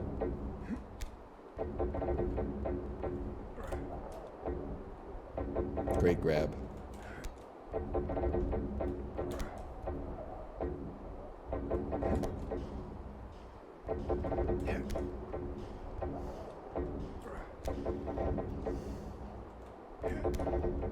Hey, now thoughts on the profit margins of DoorDash? I'm gonna pivot off of that and talk about something similar. I saw a tweet today that was like, people have forgotten about the fact that the niche occupied by DoorDash used to be held by frozen foods. We need to go back to having some frozen foods in our freezer at all times. Not a bad idea, but then I thought about another tweet that was like, and I think that this person has their fingers so much on the pulse of society. I don't know who they are. I hate to not give them credit. But the tweet was like, the frozen pizza has to be like the biggest scam in the grocery business. Every time I'm at the store, I pick one up and say, maybe sometime this week I won't feel like cooking and I'll want a frozen pizza. Lo and behold, I get home from the grocery store, don't feel like cooking. One of the most relatable tweets of all time. You delude yourself. Oh, this would be nice in a pinch. You know, maybe I'll get home late one night or something like that and we can have a frozen pizza. You're eating that shit the day you bought it, without a doubt. You might buy two and then you got one in your fridge for an emergency, but one frozen pizza does not last.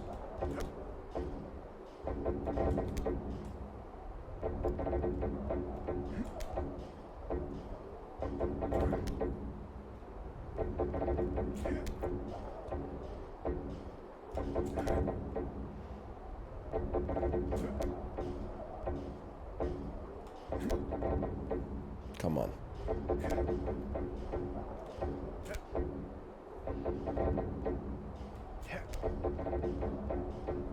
When do I go?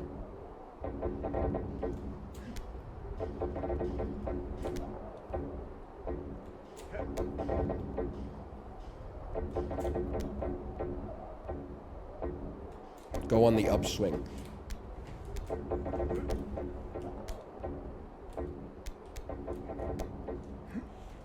Oh. I think I needed to go a little faster, right? I could have made it on the first one.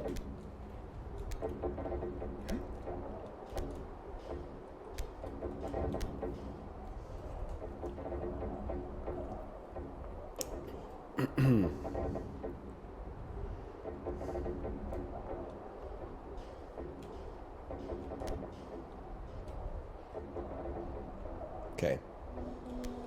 We got this. We are going Mewtwo X Elsa mode. We are going Principe Vegeta mode.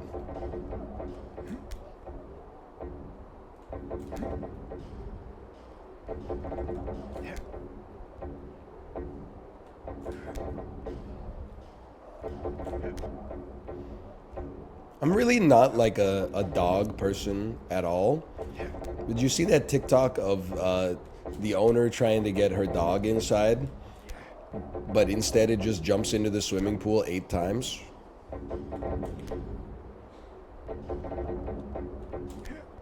I definitely get I get dogs in that sense. Are you a cat guy? Not really. Like, I love my cats, don't get me wrong. They're a part of the family.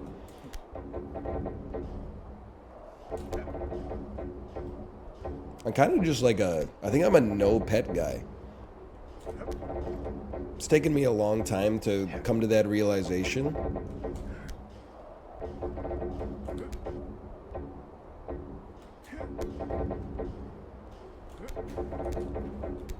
Oh, I fucked it. Would you have pets? Yeah, I mean, I like them. And we're locked in. You know, we have a responsibility. Would I re-up? I say it's up to my wife.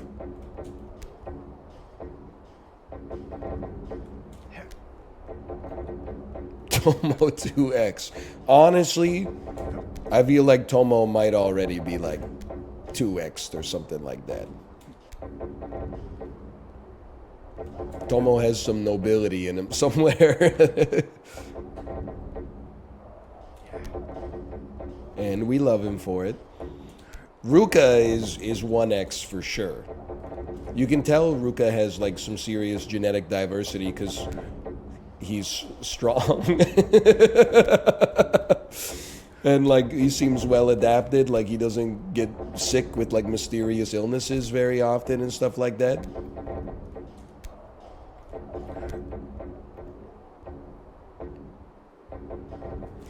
Oh, okay, just chill. My rhythm was all messed up. Oh man.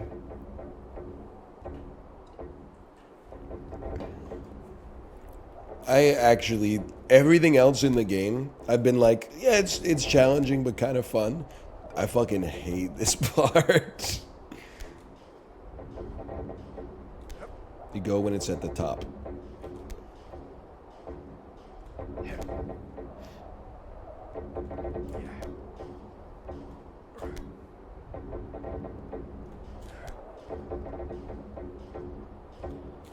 At the top.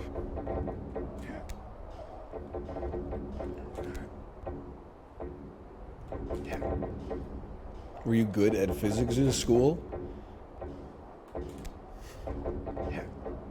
Yes, I was good at physics in school. Because you know what they fucking do? They give you a formula sheet and say, solve this problem. They don't give you a fucking steel girder attached to a rope and go, oh, make it swing. They give you some F equals MA type shit.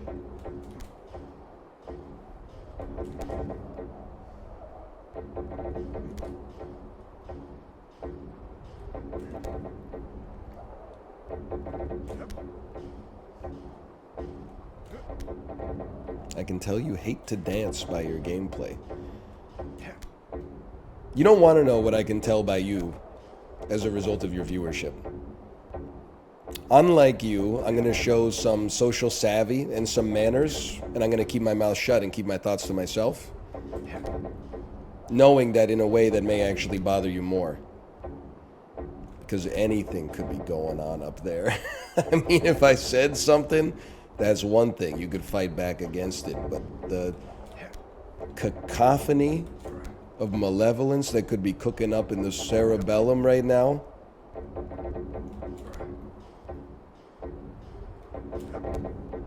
I know everything about you.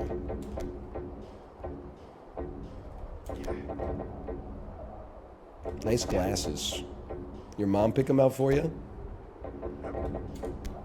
Or were they just the only frames they had for sale at the dollar store? Fuck you! Why you swinging? Listen. You don't go into the Sistine Chapel and ask Michelangelo why he's doing shit, okay? You just gaze up at David and you marvel.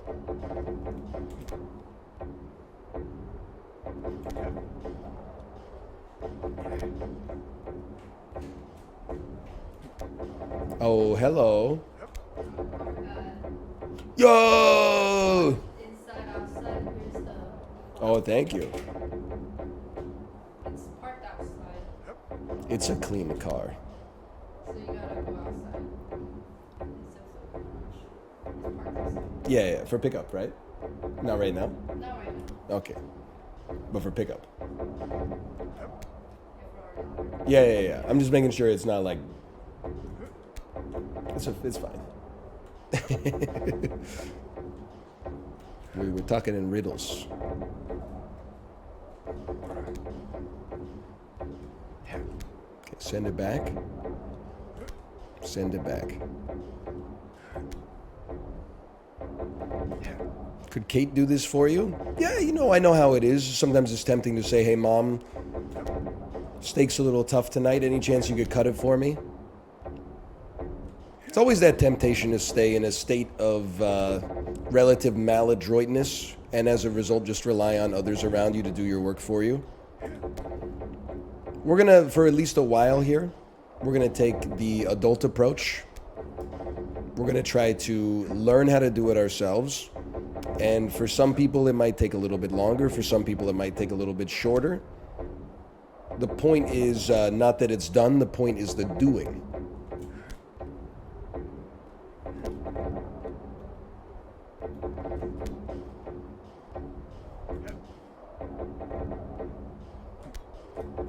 Wait for it.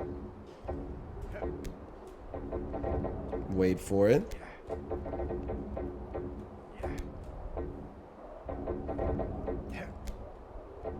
I don't like this cycle. I like this cycle. Oh no! Again. We go again. Okay, let me see what Daniel said. Don't wish Samantha Seesaw on my worst enemy. Listen, the game, it's a great game. You and me might be the only people that actually have respect for this genre. Everybody else calls it streamer bait. They don't know the tradition of VOD likes that exists in addictinggames.com. That being said, this one part of the game, they were not cooking.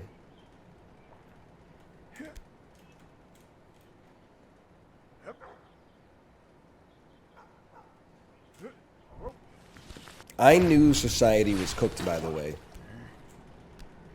The second that Candy Stand Mini Golf was no longer the #1 game on addictinggames.com, and instead it became Falling Girl, the girl in the bikini who falls through the bubbles. That is probably one of the serious, first harbingers that we as a society were going to spend too much time online. The Gooners took over. Nobody gave a shit about fucking helicopter flight anymore. Everyone was going crazy. Falling Girl! I gotta go to addictinggames.com so I can play Falling Girl.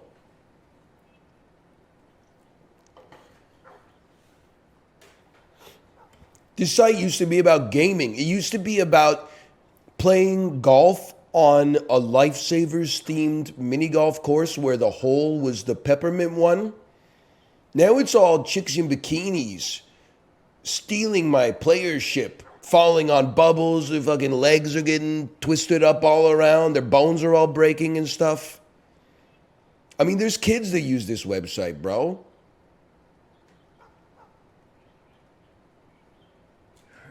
Woo! Well, next time. Everything turns to pornography given enough time. I don't think that's fucking true, to be honest with you. I think it's just like, you will find pornography everywhere, yes. But does everything turn into it? No, absolutely not. You don't want to think it's true? No, it's because you guys are fucking gooners.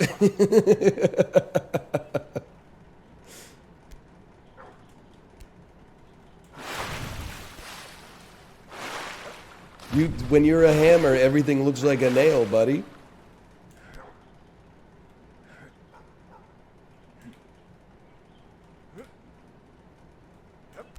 What is a gooner for real? Okay, Dan, nobody in your chat would probably tell you. They would try to protect you. A gooner is someone whose only hobby is excessive masturbation.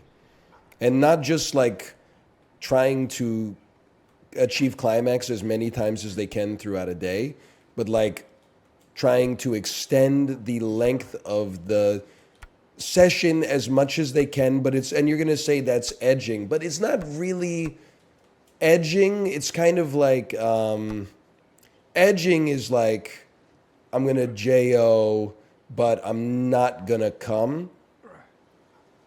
Gooning is like, you probably have to edge to goon.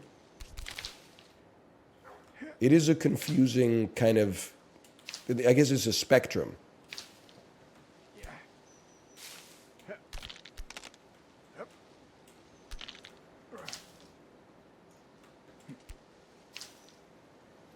Does that help?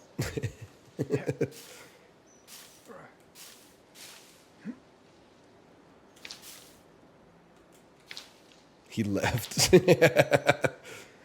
Oh, not this shit again. Playing streamer bait. You know what? I'm glad that your message was removed from the chat because people were having so much fun they couldn't stop themselves from laughing. Apollo, what did you say? Gooners are like hypnotized. You know what? That's kind of the way I see it. Great addition there, Prezzo. I'm going to speak on that for a second because I feel like edgers still have control over the masturbation. They're like, I am going to jerk off and then I'm going to almost come and then I'm going to stop. I'm driving the bus. I'm still in control. And then gooners have decided that they're like, I have let the hobby consume me. There's nothing to do but to goon. That's it. And if I come, whatever, I'll just keep beating it while it's soft anyway. So I find the edging, in a relative sense, I would say I find it more noble. And the gooning I find very distasteful because I think once you...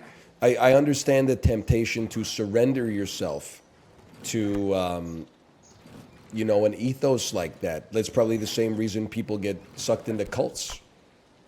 But I think you have to maintain some semblance of your own character. Else, find yourself totally dissolved into the gooning itself. He did say Elsk. Oh, man.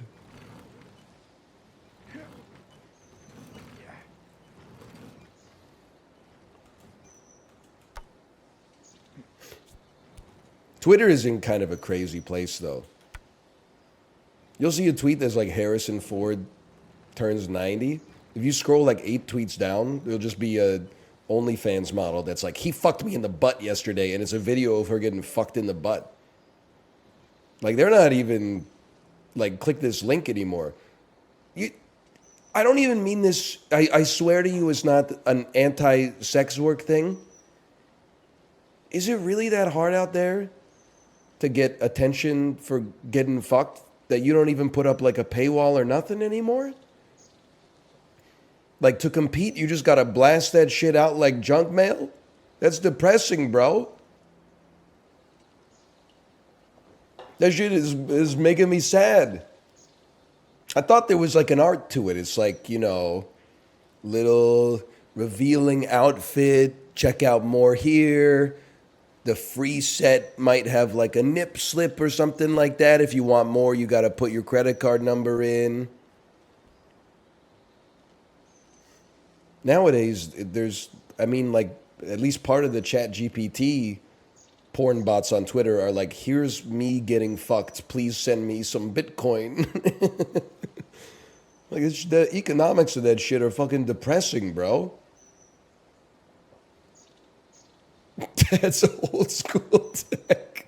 Who called it crackhead shit? What does that even mean?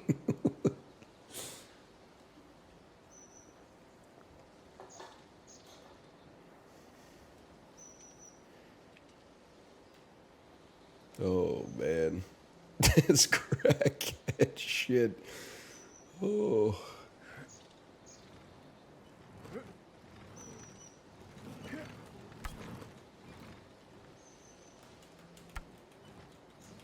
I'm serious. It seems like a hard fucking world out there, man. That's like what Let's Players had to do. They had to be like, hey, check it out. It's me, part 6, Earthbound.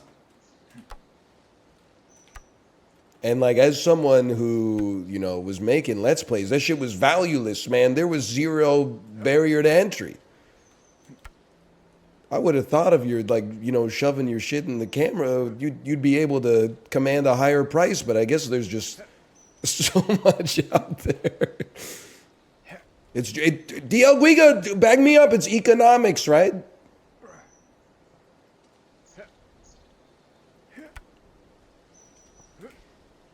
Like, they probably should be getting paid more, but lots of people are doing it, I guess. They're flooding the damn market.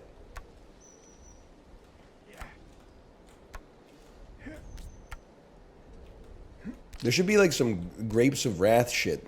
They should be like burning huge fucking warehouses full of pornography to make sure that there's only so much pornography left that it can actually command like a price where the people who make it can get paid a living wage.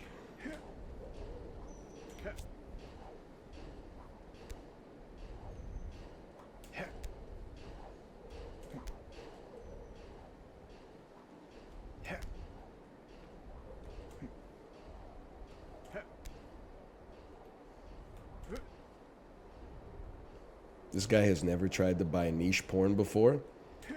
You got me there, Apollo.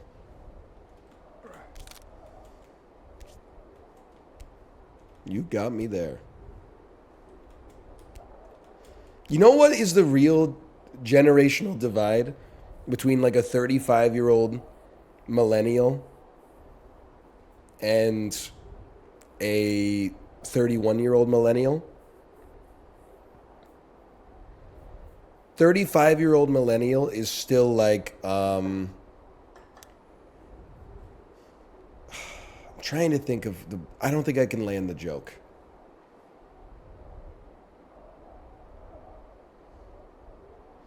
It's like the 35-year-old millennial makes fun of the 31-year-old millennial for having a fetish, and the 31-year-old millennial makes fun of the 35-year-old millennial for being vanilla. It's something like that.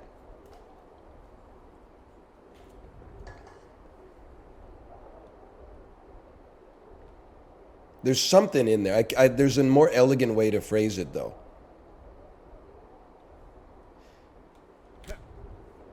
Like, my ass can't believe... If you had told me that in, you know, 5th grade, I'd be made fun of for being gay, and then 20 years later, my ass would be here getting made fun of for being straight, I would be like, can you guys just fucking pick a side? Come on, man! It doesn't make any fucking sense.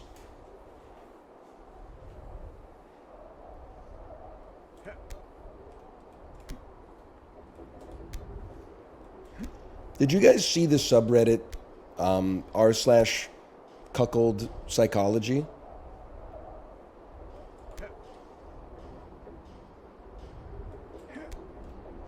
I did see that on Twitter this weekend.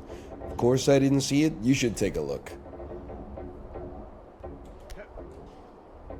What did you post on it? So does anyone here know how to get past orange steak on Balatro checkered deck? Hey sport, play flushes. Hope this helps. Make sure dinner's on the table when we get back. Okay. Sorry. I'm not poo-pooing anybody's lifestyle choices, okay?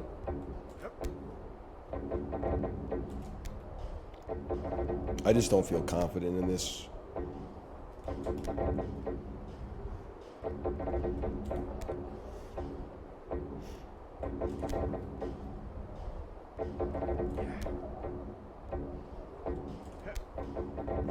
Anyway.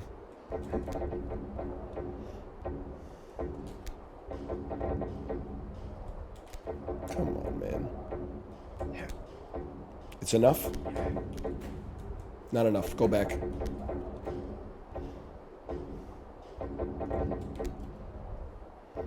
Well, there's... Okay, so the post that went viral on Twitter was like, you know, my wife's boyfriend... Shit got me good. It was like, he keeps referring to me as like sport and champ. And every time I talk to him, he treats me more like I'm his son than I'm his friend. And I was like, I mean, a lot of people said this in the replies, but they're like, you're not his son or his friend. Like, I don't know where you got that idea. But then there were like, so that one felt like it might be a little bit made up. But then some of the other ones seemed very real. Like, there was one that was like, are you guys allowed to help pick out the lingerie that your wife wears when she's on dates with her boyfriend? And then there were people that were like, oh no, we decided in like 2018 that I shouldn't be allowed to see my wife naked anymore. And I was like, again, this was from the Twitter replies, but isn't this like a lifestyle that you get into because you're like, oh, I think that would be fun? It doesn't seem very fun at all, man. That seems like a really fucked up existence.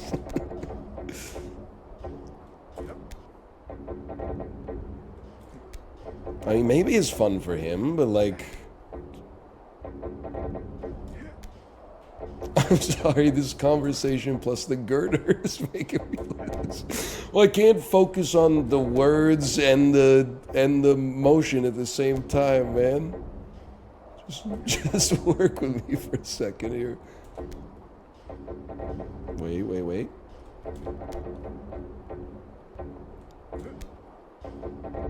We go next cycle.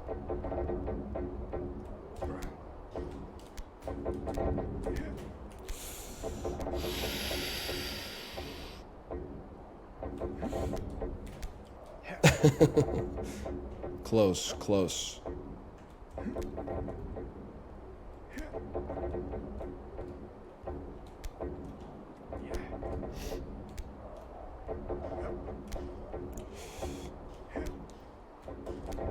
I'm sure there's posts that are like, you know, just had a great weekend with my wife and my wife's boyfriend that reminded me of why I got into the lifestyle. Like, don't get me wrong, but like, the posts that I saw that were spotlighted were not like that. That's all I'm saying. Sure, there's lots of great posts on r/ cuckold psychology as well, okay?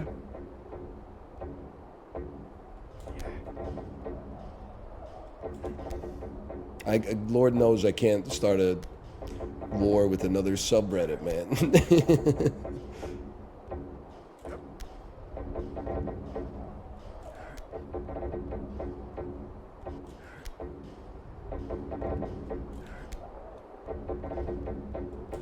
I did see that dude post on r/ laser hair removal, and he was like, I'm so hairy, would laser hair even work for me?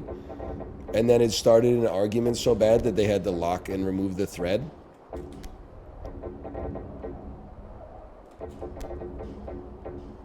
How did you know that you knew it so fast? Because they loved his hair. Exactly, man. That was like life affirming for me as someone who, I mean, you're gonna laugh. The dude in the picture, I swear it to you, I stand to gain nothing from this if it was a lie. I'm hairier on my torso than that dude. He's very hairy, don't get me wrong. Some of us are just built a little different. Okay, we go next time.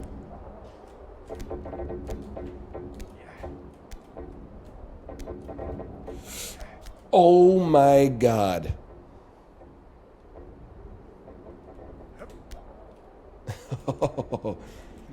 So,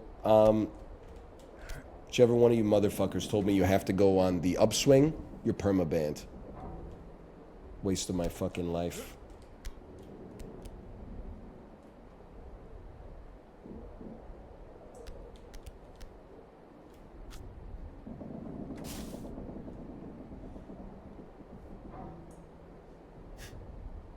It's a swimming pool.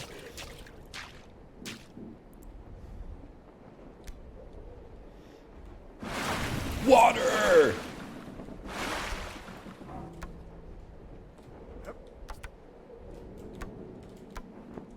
How you doing, Apollo?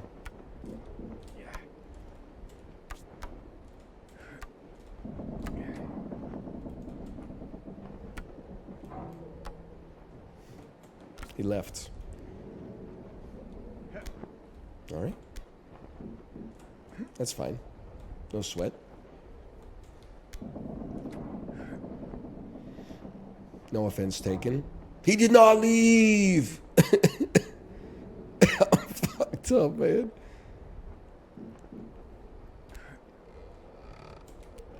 I actually get so pissed off. That whole conversation.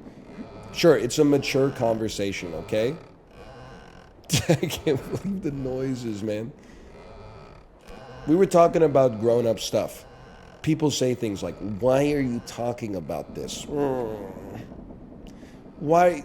Like, your ass better be Dame Maggie Smith, celibate ass, fucking austere madam living in the woods in England, okay? If your ass is like, I really wish you wouldn't talk about this, and then as soon as the stream's over, you're beating off to some degenerate shit, I'm gonna lose my fucking mind, you disingenuous hypocrite.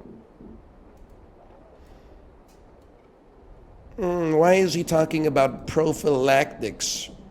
Fucking, I don't even know what website you would even type in to find the shit that you're so gooned up, you probably can't get off to the normal stuff anymore. You gotta open up an incognito tab and go to the dark web or something like that. Can I also ask why the most degenerate fuckers are the horniest? Or let me rephrase, why are they pretending to be the horniest? Because if you jerk off a lot, it's self-regulating. You burn some testosterone off in the process, and it makes you not feel the same compulsion to do it for a while. So if your ass is jerking off 4 times a day, why are you seeing a card in Balatro and going, I should call her?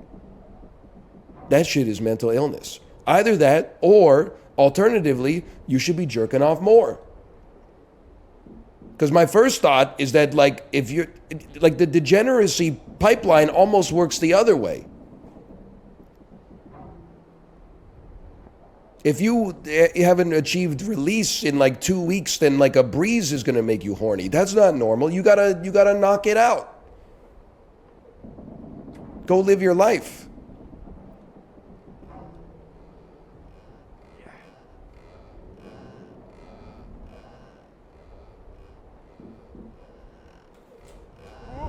Almost made it.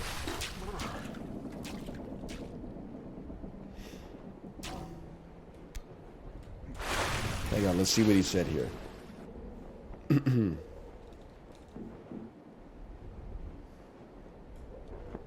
I don't want to self-report here, but like, the more you do it, the more you can do it. Okay, speak on that. My experience with that is the opposite.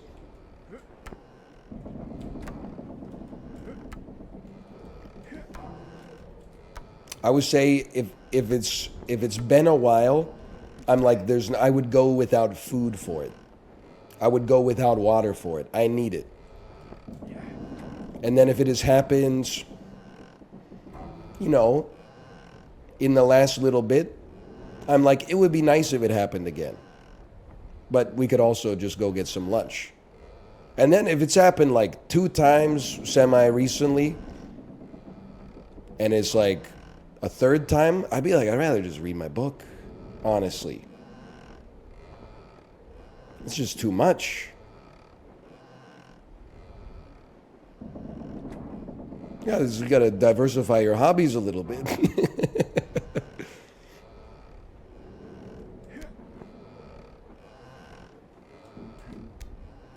You just have low libido? Nope, I'm just a normal person. I'm sorry to break the news to you.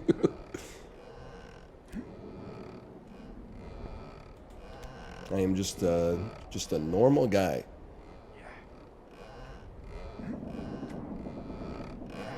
Oh, it's so makeable. Told you. I know that there's a risk to talking about stuff like this because it makes you look like you're not a real fucker. It's the way of the world. Unfortunately, I'm compelled by an ancient curse to only tell the truth. You know, in like music, where they're like, you know, we met at the club, our eyes locked, had a drink, I already knew it was on, took her home, we were making love all night. I'm like, fuck you, man. No, thank you. That's too fucking long. That's not desirable. Even as a younger man, not desirable. You still gotta sleep. There's a great middle ground where at some point you know, it's kind of like, this is not advice. It was kind of like an album, right? Or a movie. A movie could be too fucking long. There's some great short films. There's some great TikToks. And then there's some movies that are 4 hours long and you're like, we've already seen this part. Do we really have to do this again? Like, get to the point.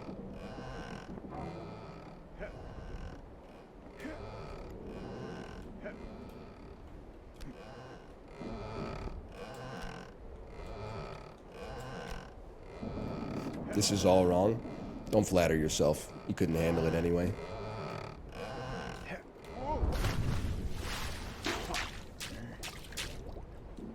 Lamal.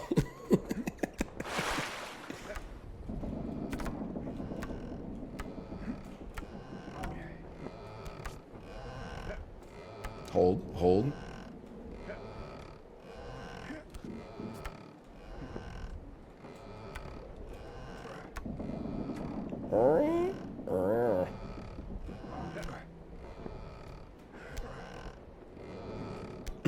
So you a full movie or a TikTok sort of guy?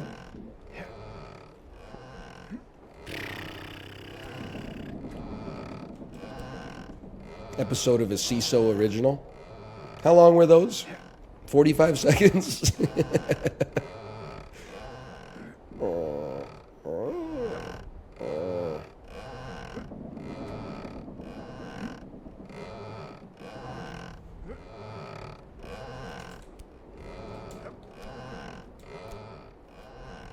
Quibi. That's what I was thinking. Quibi.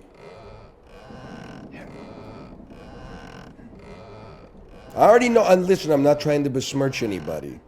Okay? But whenever someone's like, you know, they're glamorizing the idea of doing it all night, I'm like, wait till you start day one on the job, motherfucker. You think it's so fucking easy. Talk to me in the damn morning.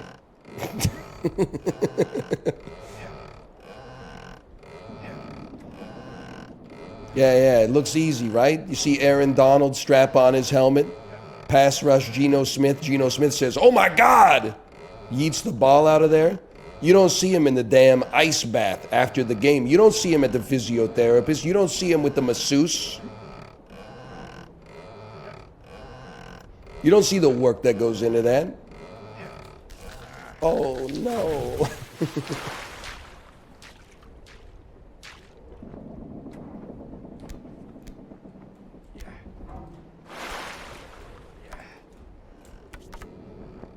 Send it.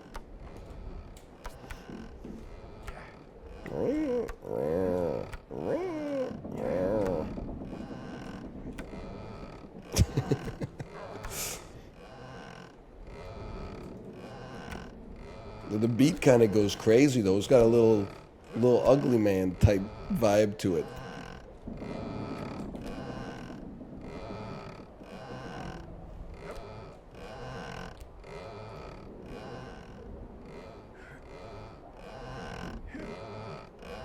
How do you know Lil Ugly Man? Chib. Oh, come the fuck on, man. Hello, Chibly, by the way.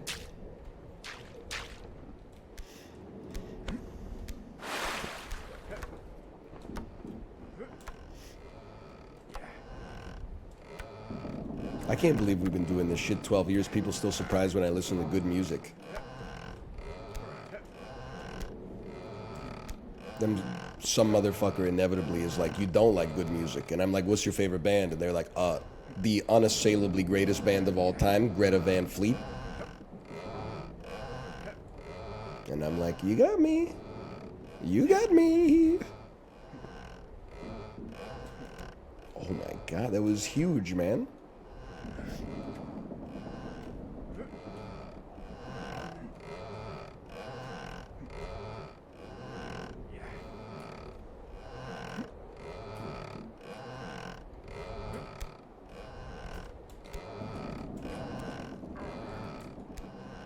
Listening to Slanted and Enchanted on my way home tonight. Thanks for the recommendation. Don't put that evil on me. You're not gonna get it. You're not gonna get it. Okay? No, that it's either not gonna be hooky enough or it's gonna have too many hooks. You're not gonna. You weren't there. Okay? You weren't in Stockton, California in 1990. You don't understand. Just give it some time. Okay?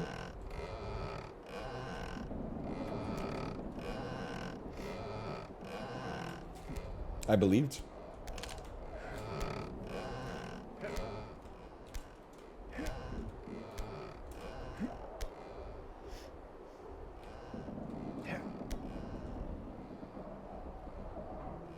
I think you got to go fast on this one.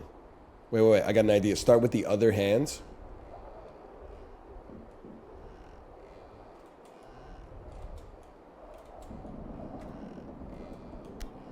To make the transition easier. Then you grab left so your right hand is free to take the swing.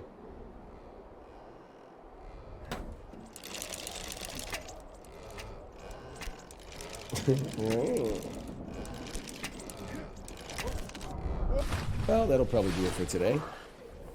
Holy cow, my left hand is so... Let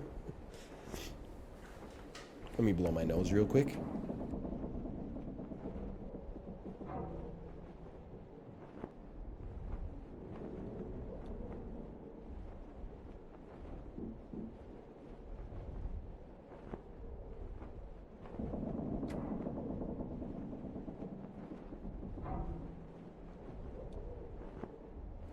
Is this game still fun to play after watching every other streamer play it? You have made a classic toddler mistake of thinking that your behavior also applies to me. We're running in different circles, my friend. I've been living in a fever dream for most of the past week with just the Tiny Desk concert version of 311's Down playing in my head. I have seen Dan play 12 minutes of this total. And that is it. That's all. One of the most insane things to me, sometimes you will tweet something and people will reply with like another streamer's meme. And I mean no disrespect to the streamer at all when I say this, regardless of which streamer it is. Do you know how cooked as an individual viewer you have to be at that point? And you might take it as a bad faith thing. You might be like, hey, he's mad because I'm not using NL proprietary memes to respond to him. I'm like, no, motherfucker.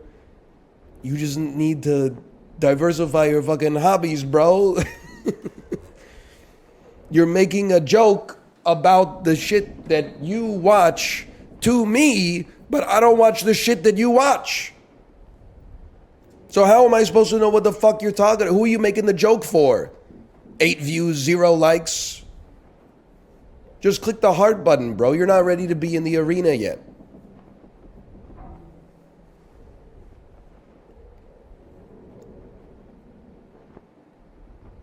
Take a lap. Exactly.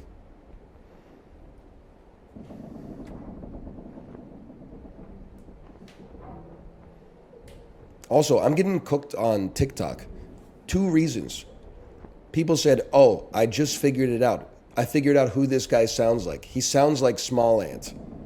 Oh my God, so true. Number 2, wow, why does he laugh just like Ludwig? Oh, Ludwig and NL have done commentary a lot, so NL must have picked it up from Ludwig. No, the fuck I didn't. I'm not saying they took it from me.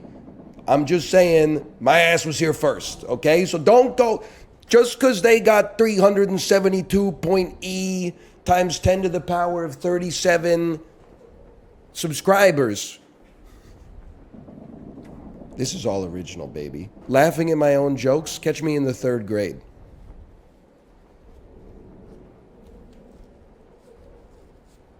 Last YouTube video I ever watched, 2007. It's called Not Today, Motherfucker. Maybe I'll pull it up on the screen real quick. Let me see if my wife is ready to stream, though.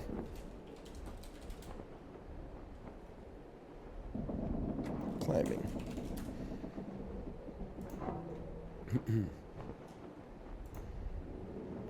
Hello. Hello?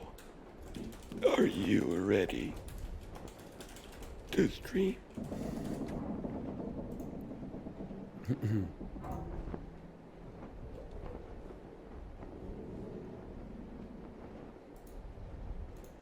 John Madden voice.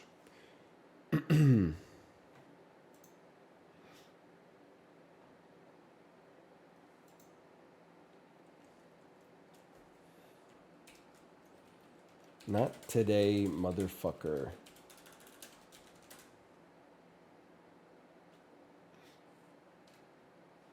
A science fiction clip. Oh, man. 1.5 thousand views from 15 years ago. This can't be the OG, but still. Okay, we missed the first 10%, so just chill out. Not today, motherfucker!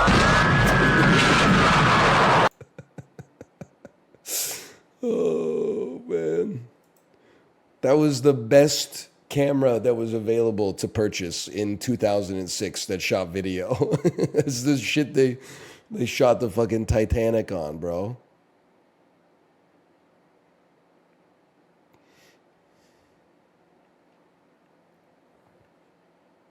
Maybe one more time. It's so millennial coded, man. It really is.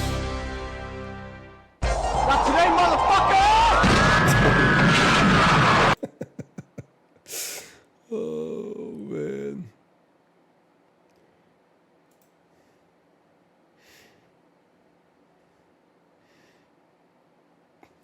I watched it today in history class. Oh. Up next in 2. That's the wrong number. What? Stop trying to get me to buy a freaking condo.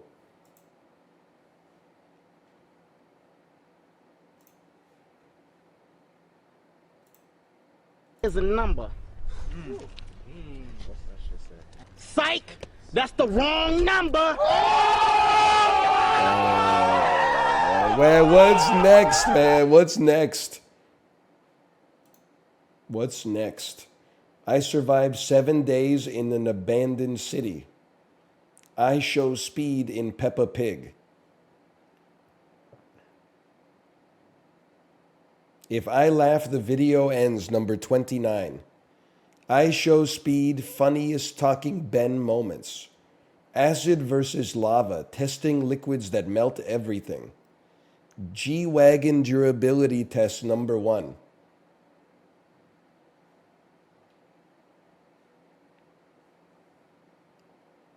Maybe there's a reason I don't watch too much YouTube.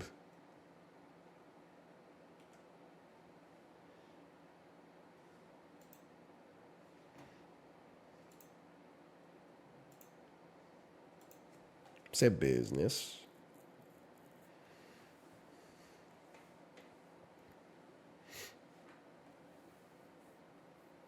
Where'd we go wrong with the internet?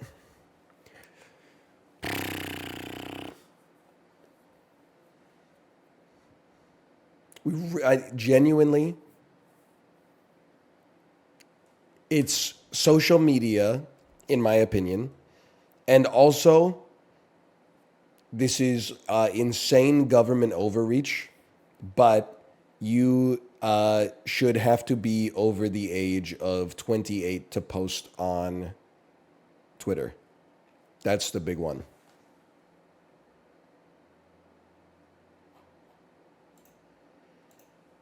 You should never be able to be tricked into getting mad at like a 14-year-old's opinion. Because they're children. It's not their fault.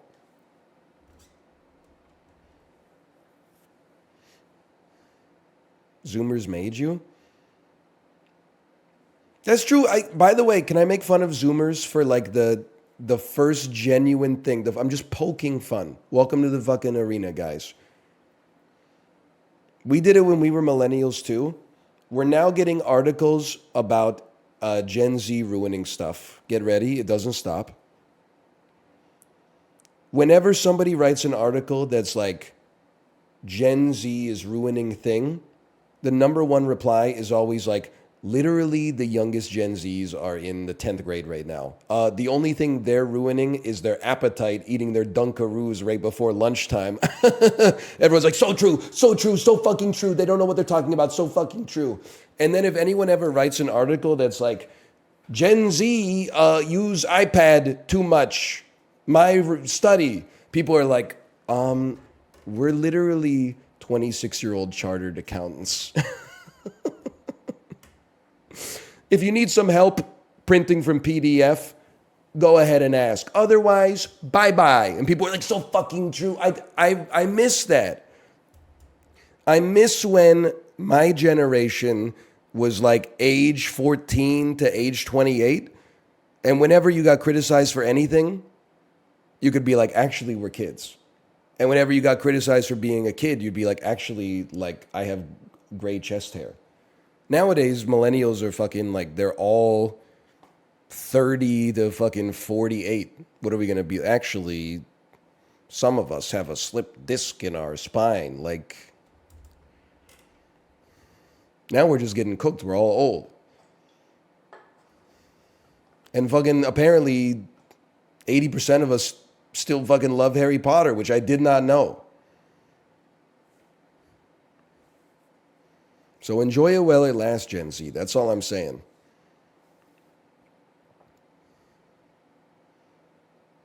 All right, Kate is live. I'll send you over there.